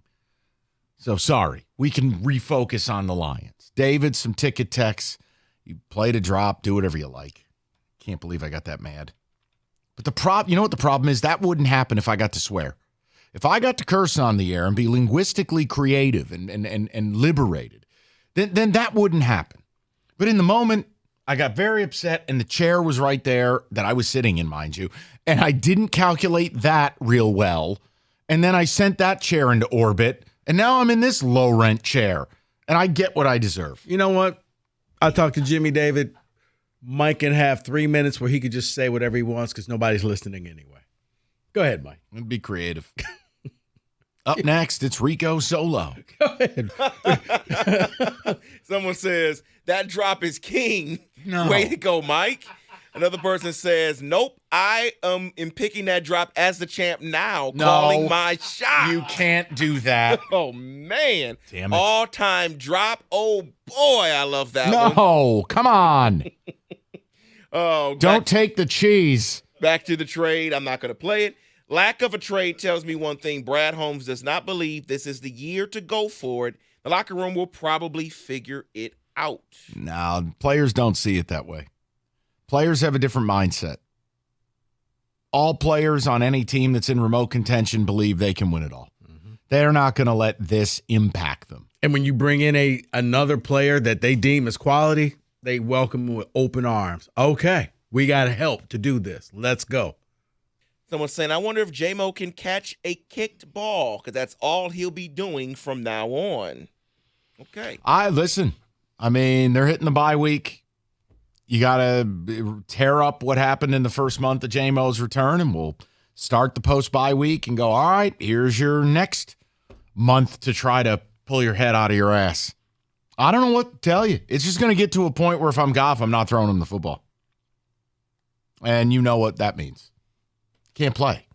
248-539-9797. Let's get to the peep. David, go ahead. I know what you're going to do, so just get out of your system. No, I'm not. I'm not doing it. I'm going to be disciplined. I'm not. Okay, Mike, 97.1. Hi, Mike. Hey, how you guys doing today? Good, Mike. What's up, buddy? First of all, I just want to say the Lions absolutely whiffed today. They really should have went after Chase Young or one of these edge rushers. I don't know what they're doing or why they didn't do it. They want to talk about right price, right time. I mean, you didn't want Chase Young for a bag of chips, and you didn't want Montez Sweat for a lollipop. Who else are you going to go out there and try to get? Nobody else is trying to trade anybody. If they really wanted to do something, they would have went after somebody today. That just shows me that they are still just a good team and not an elite team. Because if they go against the Eagles or even the Niners now, or even, hey, the Cowboys look really good. If they go against any one of those teams, they get smacked, no question. Listen, I'm not ready to say, oh, well, they can't win or they'll get smacked, but I am with you that this screams of a team. They think they're good, not great, and they think they're a year away. And I don't know how else to take it, and it sucks. I don't agree with it. I don't see it that way. I think this is a team that believes they have all the pieces they need right here, right now on their 53-man roster. Well, you know what? Maybe we'll add a wide receiver, but now we're good. Let's take this team and try to win the Super Bowl. Oh, sure. We'll go out and get Donovan Peoples-Jones. He'll help us. Well, and that's where, I mean, Mike, that's where I'm with you, is that I never put Marvin Jones' replacement real high on my list, but that's the move they chose to address. Like somehow they think they're rock solid enough on the front four that they didn't need to address that. That's crazy. Because here's the other thing. Hey, what if they had made a depth move up front? Brought in somebody for a 5th-round pick, and we go, all right, well, it's not. I don't know what's happening there. We're going to move away from that. The point is, They did nothing. Yet San Francisco found a way to add Chase Young. And if they don't like him or he sucks, they're going to get the compensatory pick. They gave up nothing to get him. Third round pick, same thing they gave up for Trent Williams. Again, David? Just reading this text. I can see it now. Chase Young sacking off 3 times in the divisional round. You may as well play it now. So if that were to happen, do I just take the day off? If that happens, that drop is on your spine. So, okay. So if that happens, I get that Monday off. We're all in agreement. Sure. Okay. That drop is my next ringtone. Oh my goodness, David. You yes. can't do that. To go along with the picture of Mike giving me the middle finger. Oh, it could be yours. Absolutely. Yeah. That would be the perfect whenever he calls. You could not think about how just over and over again. Like, what does that sound? Oh, Mike's calling me. Hold on. I got to get I'm this. sorry, y'all. I got to call. This is Mike. I got to get this call. You imagine Rico Hey, leaves buddy. his phone on during church, and that's what you hear in the middle of Corinthians? The preacher. Is that Mike? Go ahead and take that call. Hey, buddy. Let's reset everything. 5 o'clock. Let's get into it. Go ahead. Get it out of your system. I know what you're doing. All right. No, all right. It's gratuitous at this point. 97.1.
The Detroit Lions do not get an edge rusher, but they do get a wide receiver. NFL trade deadline is come and gone today, and the Lions get wide receiver Donovan Peoples-Jones, a former U of M product. They get him from the Cleveland Browns in return for a 6th-round pick. How did he do this year with the Browns? 8 catches, 97 yards in 6 games. 49ers get an edge rusher. How about a guy named Chase Young from Washington for a 3rd-rounder? The Bears get edge rusher Montez Sweat from Washington for a 2nd-round pick. Vikings get a quarterback, Josh Dobbs from Arizona, and a 7th-round pick in exchange for a 6th-rounder. Lions Review tonight, 7 p.m. right here on 97.1 The Ticket. First college football playoff rankings out tonight. Central Michigan University investigating a photo appearing this show. Michigan football staffer Connor Stallion on the Chippewa sidelines next to their coaching staff as they were playing Michigan State at Spartan Stadium this season. World Series Game 4 tonight. Texas leading Arizona 2-1. At the Ticket Update desk, I'm Jeff Lesson. For more, 97.1 The Ticket or Odyssey.com.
All right, 5 o'clock. Let's get into it. Very exciting. Lions trade deadline sucked. Other teams have gone out and gotten better. Oh, wow, look at this. Rico has drawn a 49ers logo on the chair that I broke and repaired it. That's just tremendous. There you go, buddy. Thank you, pal. It's all for you. I love the logo. Real detail on that. That looks so lifelike. It's almost like a 4th grader drew that, but fine. The chair is back. Tremendous. I wouldn't say it's got great structural integrity, but it is. It's wobbly. Humpty Dumpty's been put back together. If you're wondering what that means, I can only offer you this drop. The moment I found Chase Young went to San Francisco for a 3rd-round pick. Before we took the air today, Montez Sweat to the Bears for a 2nd-round pick. Danielle Hunter did not get dealt. The Lions, in short form, did nothing to make this defense better. And I want to know if you're accepting of that. What Rico and I didn't like, you may not have an issue with. But when the trade deadline's 4 o'clock, I don't know why I have to hear from Brad Holmes at 2:45. Yeah. I mean, that just says you were so confident in what you were doing or lacked confidence in getting anything done. You just decided, F it. Let's go talk to the press and get out of here. And I just don't understand how you didn't add to your pass rush. Yeah, So I think Scott Harris at least waited until after the trade deadline before he addressed. Yeah, he did it like right before the game, like around 5:50 or so. So, yeah, it just seemed like, yep, we're done. We're going to tell you all about DPJ. What about everything else? Well, good for them. I'm happy they made moves. yeah. Literally, that's what he said. Good for them. I know. So they're harping on the process. They're harping on they don't want to alter their rebuild and right player, right price, right fit. Well, to me, it sounds like a bunch of talking points that justify you not doing anything. And I don't want to play that game. Eagles got better. Seattle got better. Niners got better. You didn't. The only move the Lions made, if you're getting in your car, Donovan Peoples-Jones. You want to read into it a little more? Fine. He's basically they have no confidence in J-Mo. If you want to read into it less, you could just say they replaced Marvin Jones' dead body with a live one. You do what you want with it. But J-Mo had another drop last night. More drops than catches in his career. I don't see how they're confident in him because he gives them no reason to be confident. So that's kind of where it's all at today. I'm super bummed out they didn't address the pass rush And if you're going to call in and say, but, they had 6 sacks last night, man, they were blitzing their ass off with corners, safeties, and linebackers. That is not how Aaron Glenn wants to play. That's not how this team wants to play. And you had a gimpy Jimmy G who had already taken a hit from Campbell Lowe. Yeah. I'm going to tell you something. Jimmy G's done. Because you can't play that quarterback position looking down. When the hands and the traffic and everything's flying around you, you ask any quarterback who's played the game, they're going to tell you, any quarterback begins looking down, their career's over. You have to maintain your focus down the field, knowing I'm going to get hit, knowing I am being hit. One read, my he's focus. done. He can't move his feet. He can't buy time. See, and I thought maybe it was because of when Campbell hit him low. I'm like, okay, he's hurting. Maybe you take him out the game, but no, he just stinks. Gosh, that was one of the bottom 3 quarterback performances I've seen this year. That was atrocious. But at least Aaron Glenn at that point saw there's blood in the water, guys. That's right. Let's just go and let's just keep hitting this But guy it's over a and rare over moment again. you're going to get to do that. Yeah. So look at the first half of this season. Would you say the Lions have a consistent front 4 pass rush? No. Do you think they sufficiently addressed it at the deadline? No. Play the drop.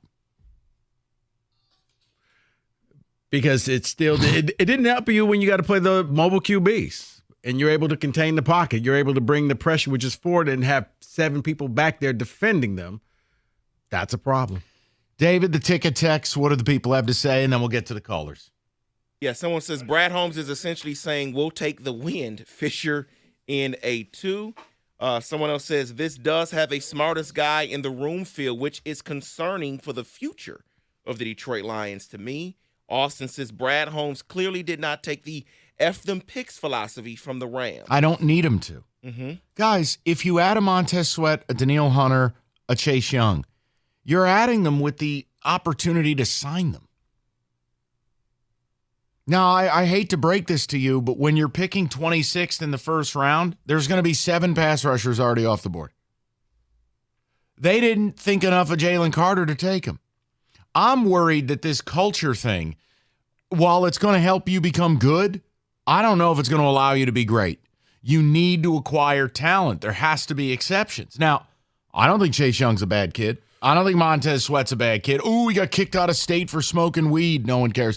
But my point is, like, these aren't bad people because they're being traded. Right. And you know what? That chair may get destroyed, David. The fact that you got 2 third-round picks next year, so you could have given up 1 and still had a 3rd-round pick. You got the pick from Minnesota for the T.J. Hockenson deal. And if they lose Aaron Glenn, they'll get another one. And you'll get another one. I don't like any of you. Thank you for that. So that's where we are. We go to the people. Houston leads it off, 97-1. Hi, Houston. How you doing, buddy? Hey, guys. Thanks for taking my call. Here's the things that I'm upset about. I'm going to say the good things, and I'm going to say the thing I'm upset about. Mm-hmm. In my opinion, based off of looking at the schedule of the other NFC competitors and the Lions schedule, it is my belief, I predict that the Lions are going to get the first seed anyway. I think that's at least probable. What I'm upset about is this Brad Holmes either this week or something that's just smarter than everybody in the room attitude. I judge people by what they do, not what they said. So Brad Holmes basically said, A, I don't trust J-Mo, and B, this team can win a Super Bowl this year with the players that we have right now. So I hope that when this doesn't happen, he gets whatever criticism could be thrown at him at the max, because that's what the thing is. All of us are stupid. The 49ers are dumb. All the other teams are dumb, but he's the smartest one. And that's the thing, because that's what he's telling us. We can win the Super Bowl with this team. Yeah, and I don't believe that. You said, yeah, it's ridiculous. And this situation would never come again. We have a schedule like this. The time is strike now, and we could have gotten all of those players that they had. We could have gotten every one of them. Well, and what you don't get to, and Houston, let me further the point. Usually, we're left in the hypothetical land where we go, well, why didn't they trade for this guy? And we don't know the price. But when you're seeing the price on guys like Chase Young and Montez Sweat, it is very hard to reconcile. And the only thing we have is from Albert Breer on Danielle Hunter saying the Vikings required a top 60 pick. So my point to you is we have a fairly accurate or absolutely accurate pricing structure for the three main edge rushers that were out there. Do you want me to believe that those players are not the right guy, the right fit, or the right price? Man, if that's the case, then I don't know what the hell you think you're getting at the deadline, Brad. Yeah. If I may, quite briefly, everybody talking about the future. We got Romeo Okwara and Vaitai and a bunch of people coming off the books. We don't need to worry about the future. We need to take care of the right here, right now. So when we don't win the Super Bowl or go there, I just hope he gets all the criticism that he deserves. So maybe he won't do this again next year. It's. I got to be honest, Houston. It's a bit of a buzzkill. Following a real fun night in the city last night, a hell of a nice win. They played their B- game and still largely destroyed the Raiders. It's a bit of a buzzkill. I didn't think it was B-, but it was the Raiders. Rico, I call it an F then at this point. Whatever you want. No, I'm not going to say it was an F, but B-? No, 3 turnovers. All right, C. You started the game off kicking 3 field goals. All right, D. I'll give it a C-. Okay.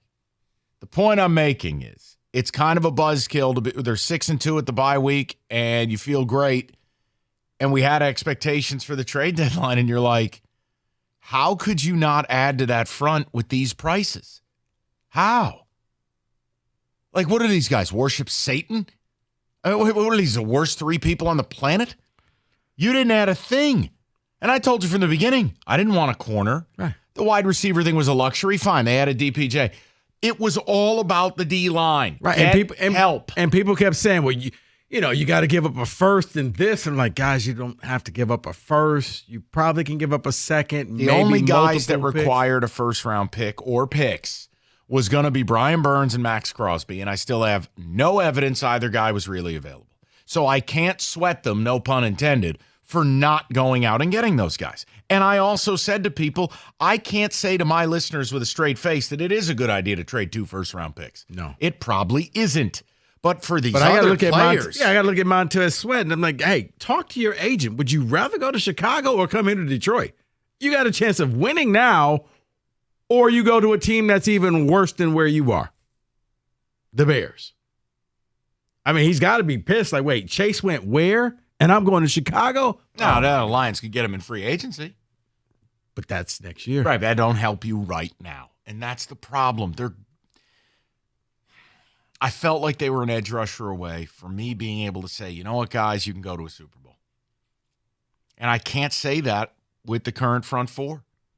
It's just, look at it. You think Aaron Glenn was blitzing because he wanted to? He blitzed because he had to. That's why. Anzalone on blitzes, corners, safeties. I mean, they were sending the kitchen sink. It's great when you're playing an overmatched opponent.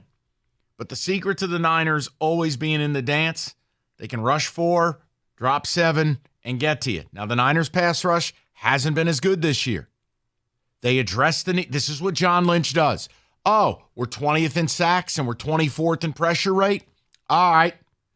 I'm gonna drop Chase Young into the chili pot. It's frustrating. And again, Seattle can't sleep on it. That Leonard Williams trade, the only reason they gave up a 2 is because the Giants were willing to pay the entire freight. You could have got Leonard Williams for less. Leonard Williams is going to help that team. That is a disruptor in the middle. Now, I'm not telling you I demanded Leonard Williams. You know who wanted Leonard Williams? You don't respect me? TJ Lang wanted Leonard Williams. Okay? Now, if you just want to say TJ's a big ball of tobacco who doesn't know football, you do whatever you like. No, for some reason, the Lions just believe that D-line, they love them. They want to keep those guys together, and they don't want to bring in anybody else. Let me be very clear. I like their D-line. I do, but too. It's not good enough. It's not Super Bowl good. No. You add Danielle Hunter opposite Aiden, and James Houston comes back as depth, and Charles Harris returns to being a depth player. Now, I got a guy on one side who's probably going to be a 10 to 12 sack guy a year in Aiden. I don't know if he's ever going to become this Myles Garrett type guy. But Danielle Hunter's already been a multi-time Pro Bowler and All-Pro who I believe has a couple of seasons of 15.5 and 16.5 sacks. Mm-hmm. You add Danielle Hunter here, who you doubling? Exactly.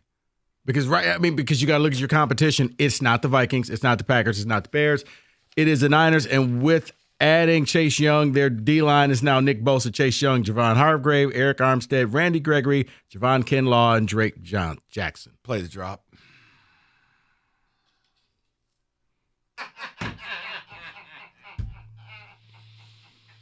Read that list of players one more time to me so I can soak it in. Nick Bosa, Chase Young, Javon Hargrave, Eric Armstead, Randy Gregory, Javon Kinlaw, Drake Jackson. And, yeah, 3 of those they picked up this year in Chase Young, Javon Hargrave, and Randy Gregory. 4 former first-round selections in that group.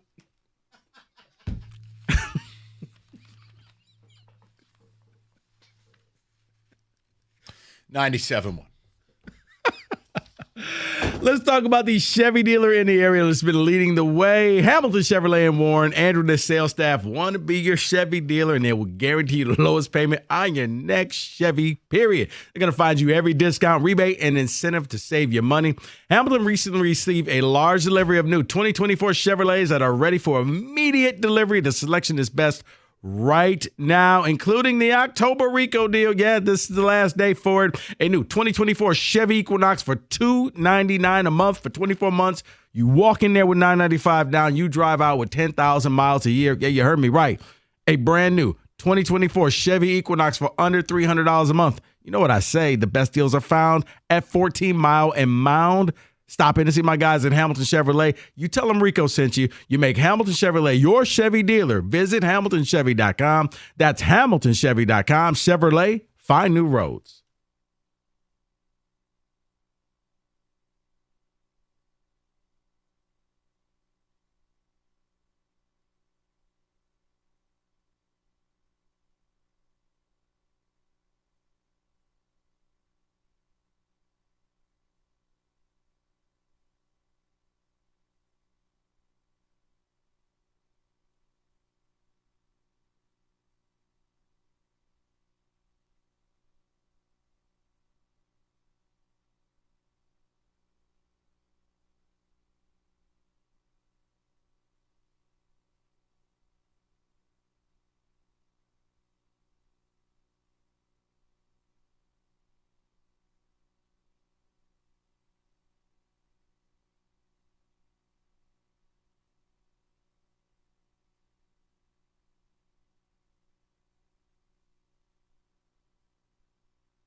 All right, when you've been injured in an accident, whether it's auto, truck, or motorcycle, maybe slip and fall, David Femininio, the one you need to call. And we've told you, when you get injured in Michigan, get David and get paid.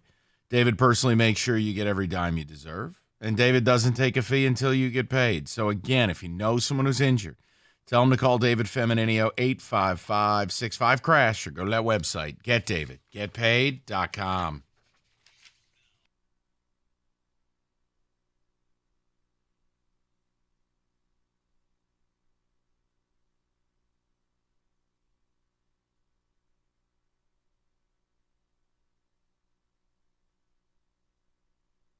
All right, to the people, we go to Drake, 97.1. What's up, Drake? How are you? Good, Mike. How you been? Okay. Outside of the chair incident, welcome. Yeah. Hey, so a couple of things. First off, I think I agree with you. This seems like another miss by Brad Holmes, and you kind of hit on this already, but, last night kind of gave them the perfect excuse. 15 hours before the trade deadline, we got 6 sacks. We're fine. The defense is doing fine, but it's smoke and mirrors because Anzalone had a couple.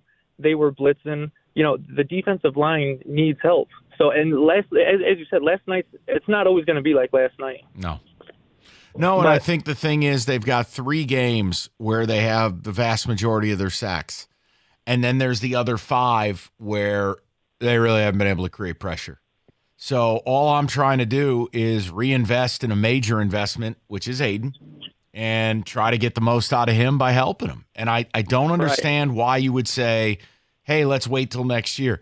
This division right now, you have the lowest odds in Vegas. You are the heaviest favorite to win your division. Why? There's nobody else who threatens you. You got to take advantage of that. No, I agree. And, I wanted to touch on JMO real quick. Yeah. Mike, are you familiar with the term sunk cost fallacy? Yeah. I mean, it's like if you're waiting outside of a bar and you go, well, we've already been here an hour, so we may as well see it through. No, the sunk cost is we've burned an hour. Make a decision on what we're doing moving forward. I like that analogy. Exactly. And it's like, if JMO wasn't drafted where he was, we wouldn't even be talking about this and we wouldn't be playing this game. But it's like at this point, Mike, I mean, they're designing plays for this guy and it's costing us downs and it's almost costing us series. I mean, they're scheming plays into the game plan to try and get this guy the ball and it's not working. He's either dropping it or he's getting buried in the backfield. Yep. So, and these are touches getting taken away from Josh Reynolds, who catches everything, from Amon-Ra, who catches everything. I mean, we're too good to be burning plays on this guy. I'm with you. It's not working. Drake, listen, you're not going to get an argument from this show. We're on the same page. It's not for lack of trying or lack of wanting it to work. I'll be damned if I'm in a big game against Dallas with seeding on the line and you tell me every play doesn't matter and you try to force the ball to JMO and he drops it. No, man, I can't. He has to pick it up.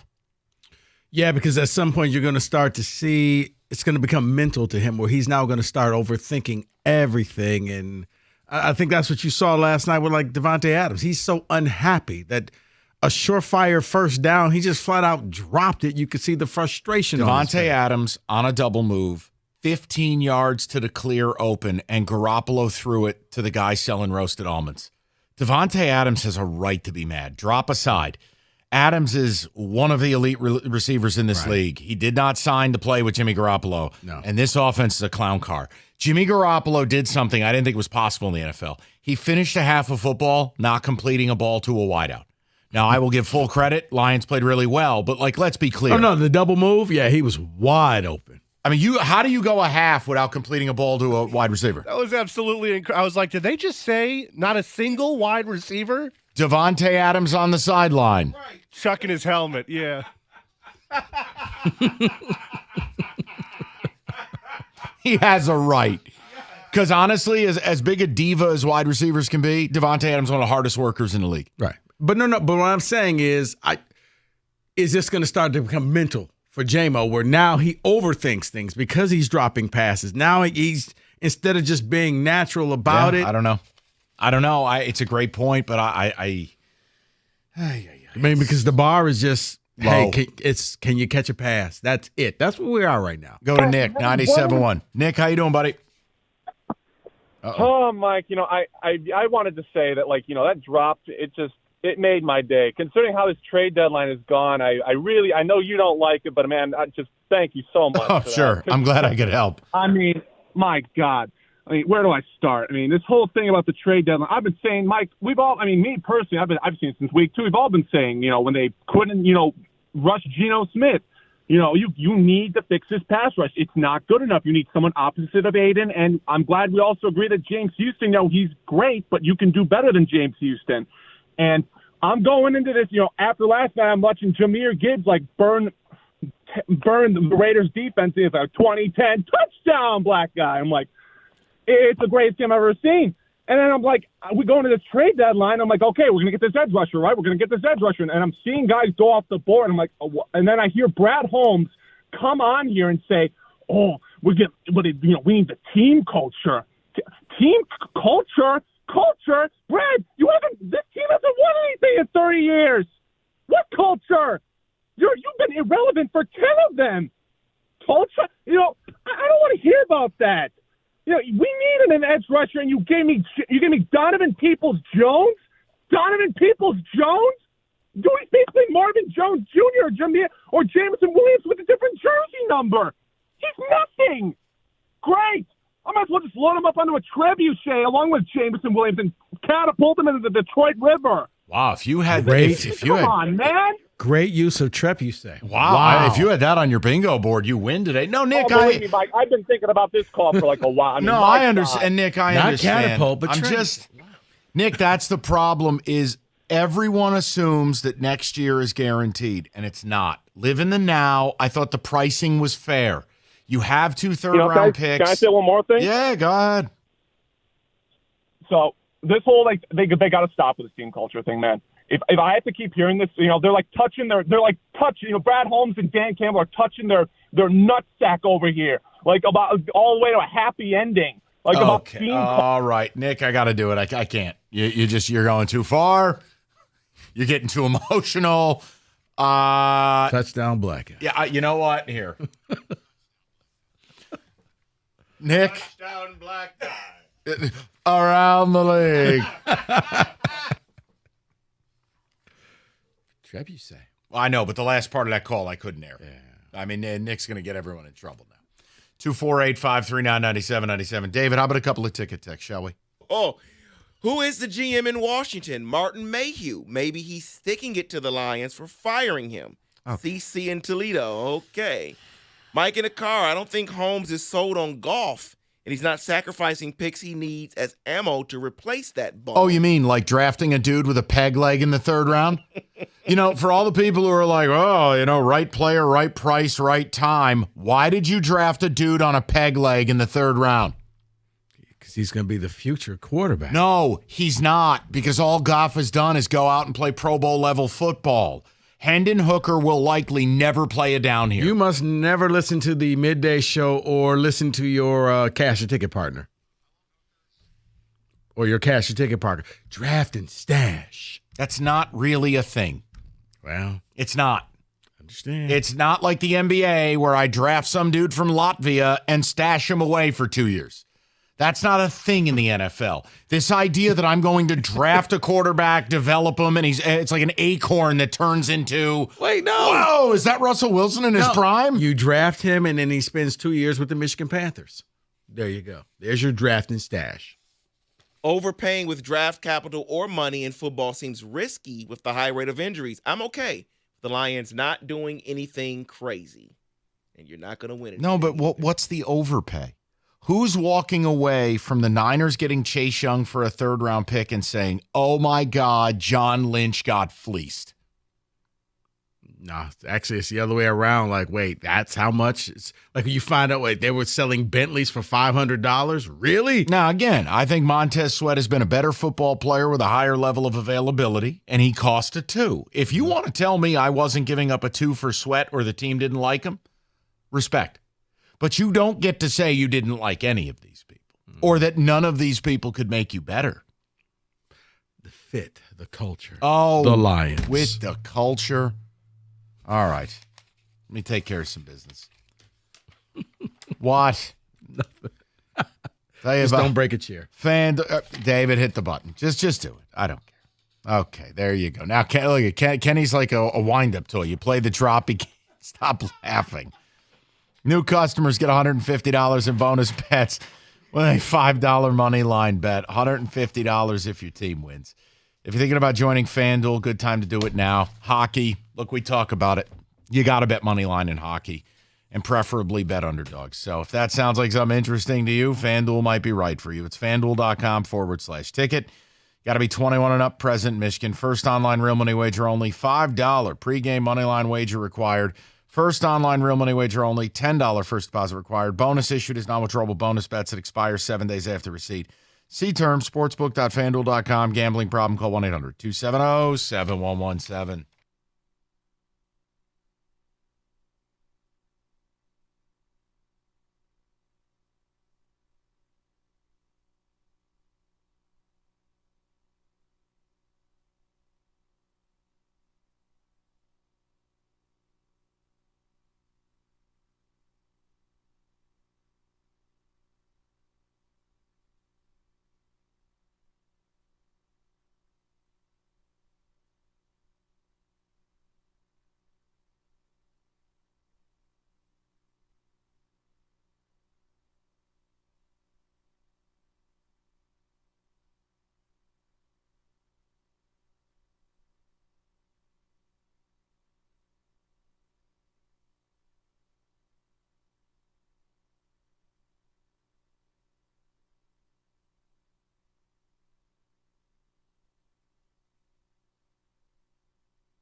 All right, it's ice cold out. And I'm sorry, I know it's probably ruining your trick-or-treating, but you don't have time to get dinner on the table. Hungry Howie's, the mix and match. It's simple. Call them up, do the mix and match deal, $6.99 each. You choose from anything, the Howie breads, the fresh salads, subs, pizzas, you name it. Dinner will be on the table in about 30 minutes. Go to 3 houses, tell the kids you trick-or-treated, then come home and you got dinner. It's a power move, and you don't want to freeze your ass off. It's Hungry Howie's Pizza, ton of great options. Take care of that mix and match menu, $6.99 any night of the week, and get dinner on the table with the quickness. It's Hungry Howie's Pizza.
Another trade deadline day in this city.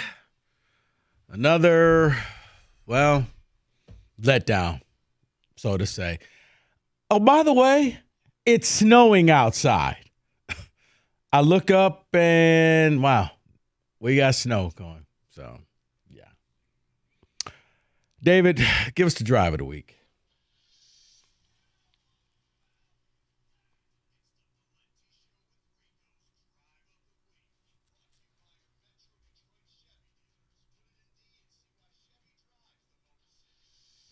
Well, the drive of the week this week is the Kansas 7-play, 80-yard, 1-minute drive to beat Oklahoma. Starts first and 10, Jason Bean with a 13-yard pass, then a 17-yard pass, finishes off the drive with a 9-yard run by Devin Neal.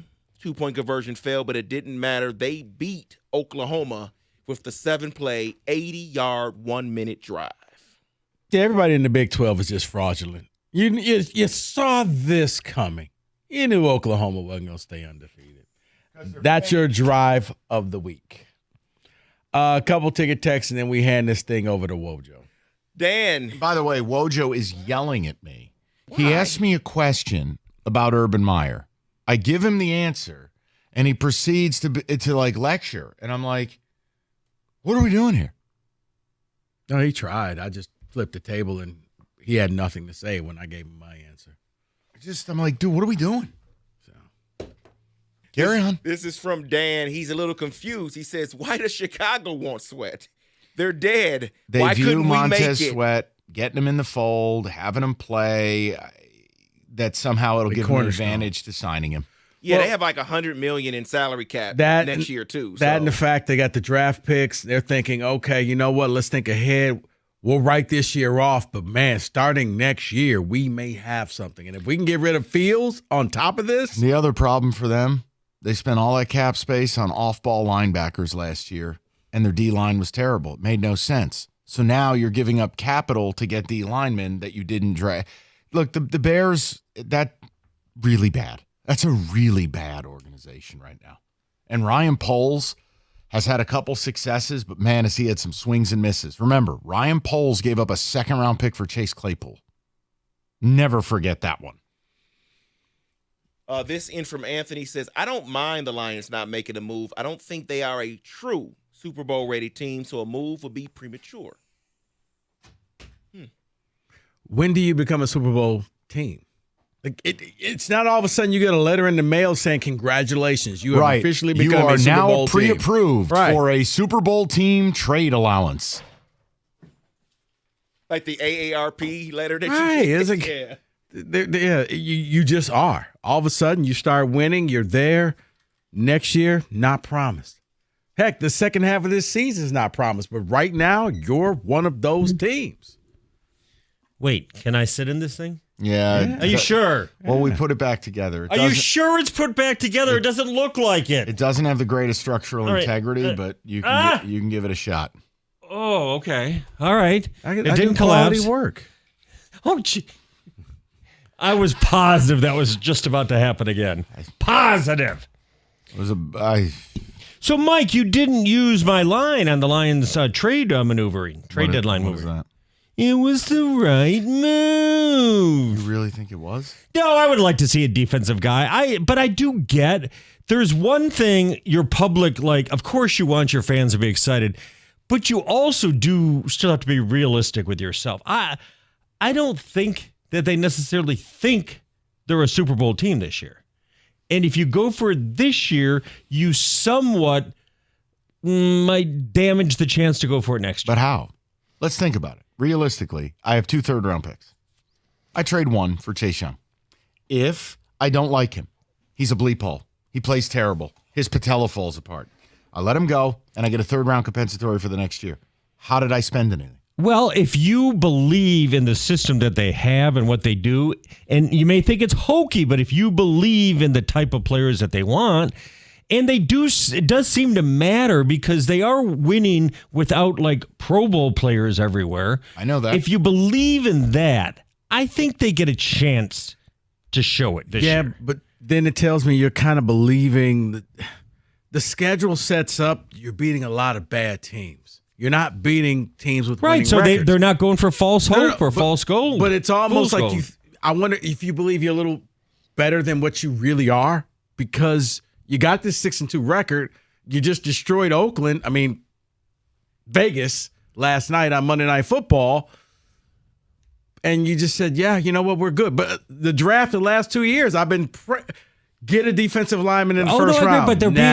but they're being realistic. I think they agree with what you said. Their record is probably a little bit better because of the schedule. Right, but don't you than believe their talent is? when the opportunity arises to get better, you do it. Oh, no, I agree. But I'm thinking in their mind, they're probably saying, they won't say this publicly. We have a good team. We're a little bit ahead of schedule. If we went and got, maybe we would lose to the Eagles 28-21 instead of 35-17. Okay, but if that's the case, then wouldn't you want to sign the player you traded?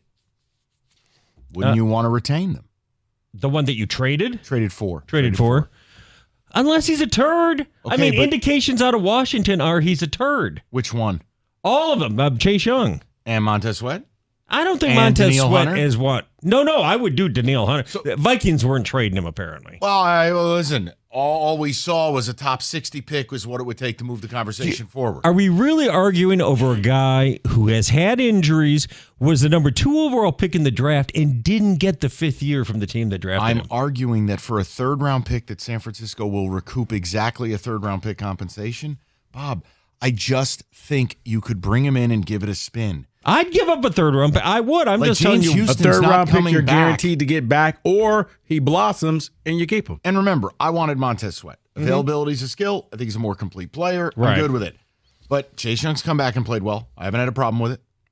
I'm just, Bob, it was the principle of get an edge rusher. And No, I let's get move it. I forward. wanted Danielle Hunter, but the Vikings are set now. They went and got Dobbs. Yeah, right. Okay. We're good here.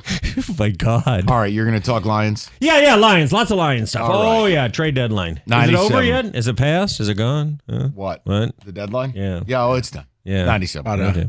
2 hours ago. Okay. Planet Fitness is the home of the judgment-free zone. Unlike what Mike was to me, they don't judge you. Why? Because they want you to come there. You can feel comfortable, work out, and get your fitness goals intact. And it helps you build a long-lasting, active lifestyle. You get a squeaky clean gym, tons of equipment, full body workout in just 30 minutes on the 30-minute circuit.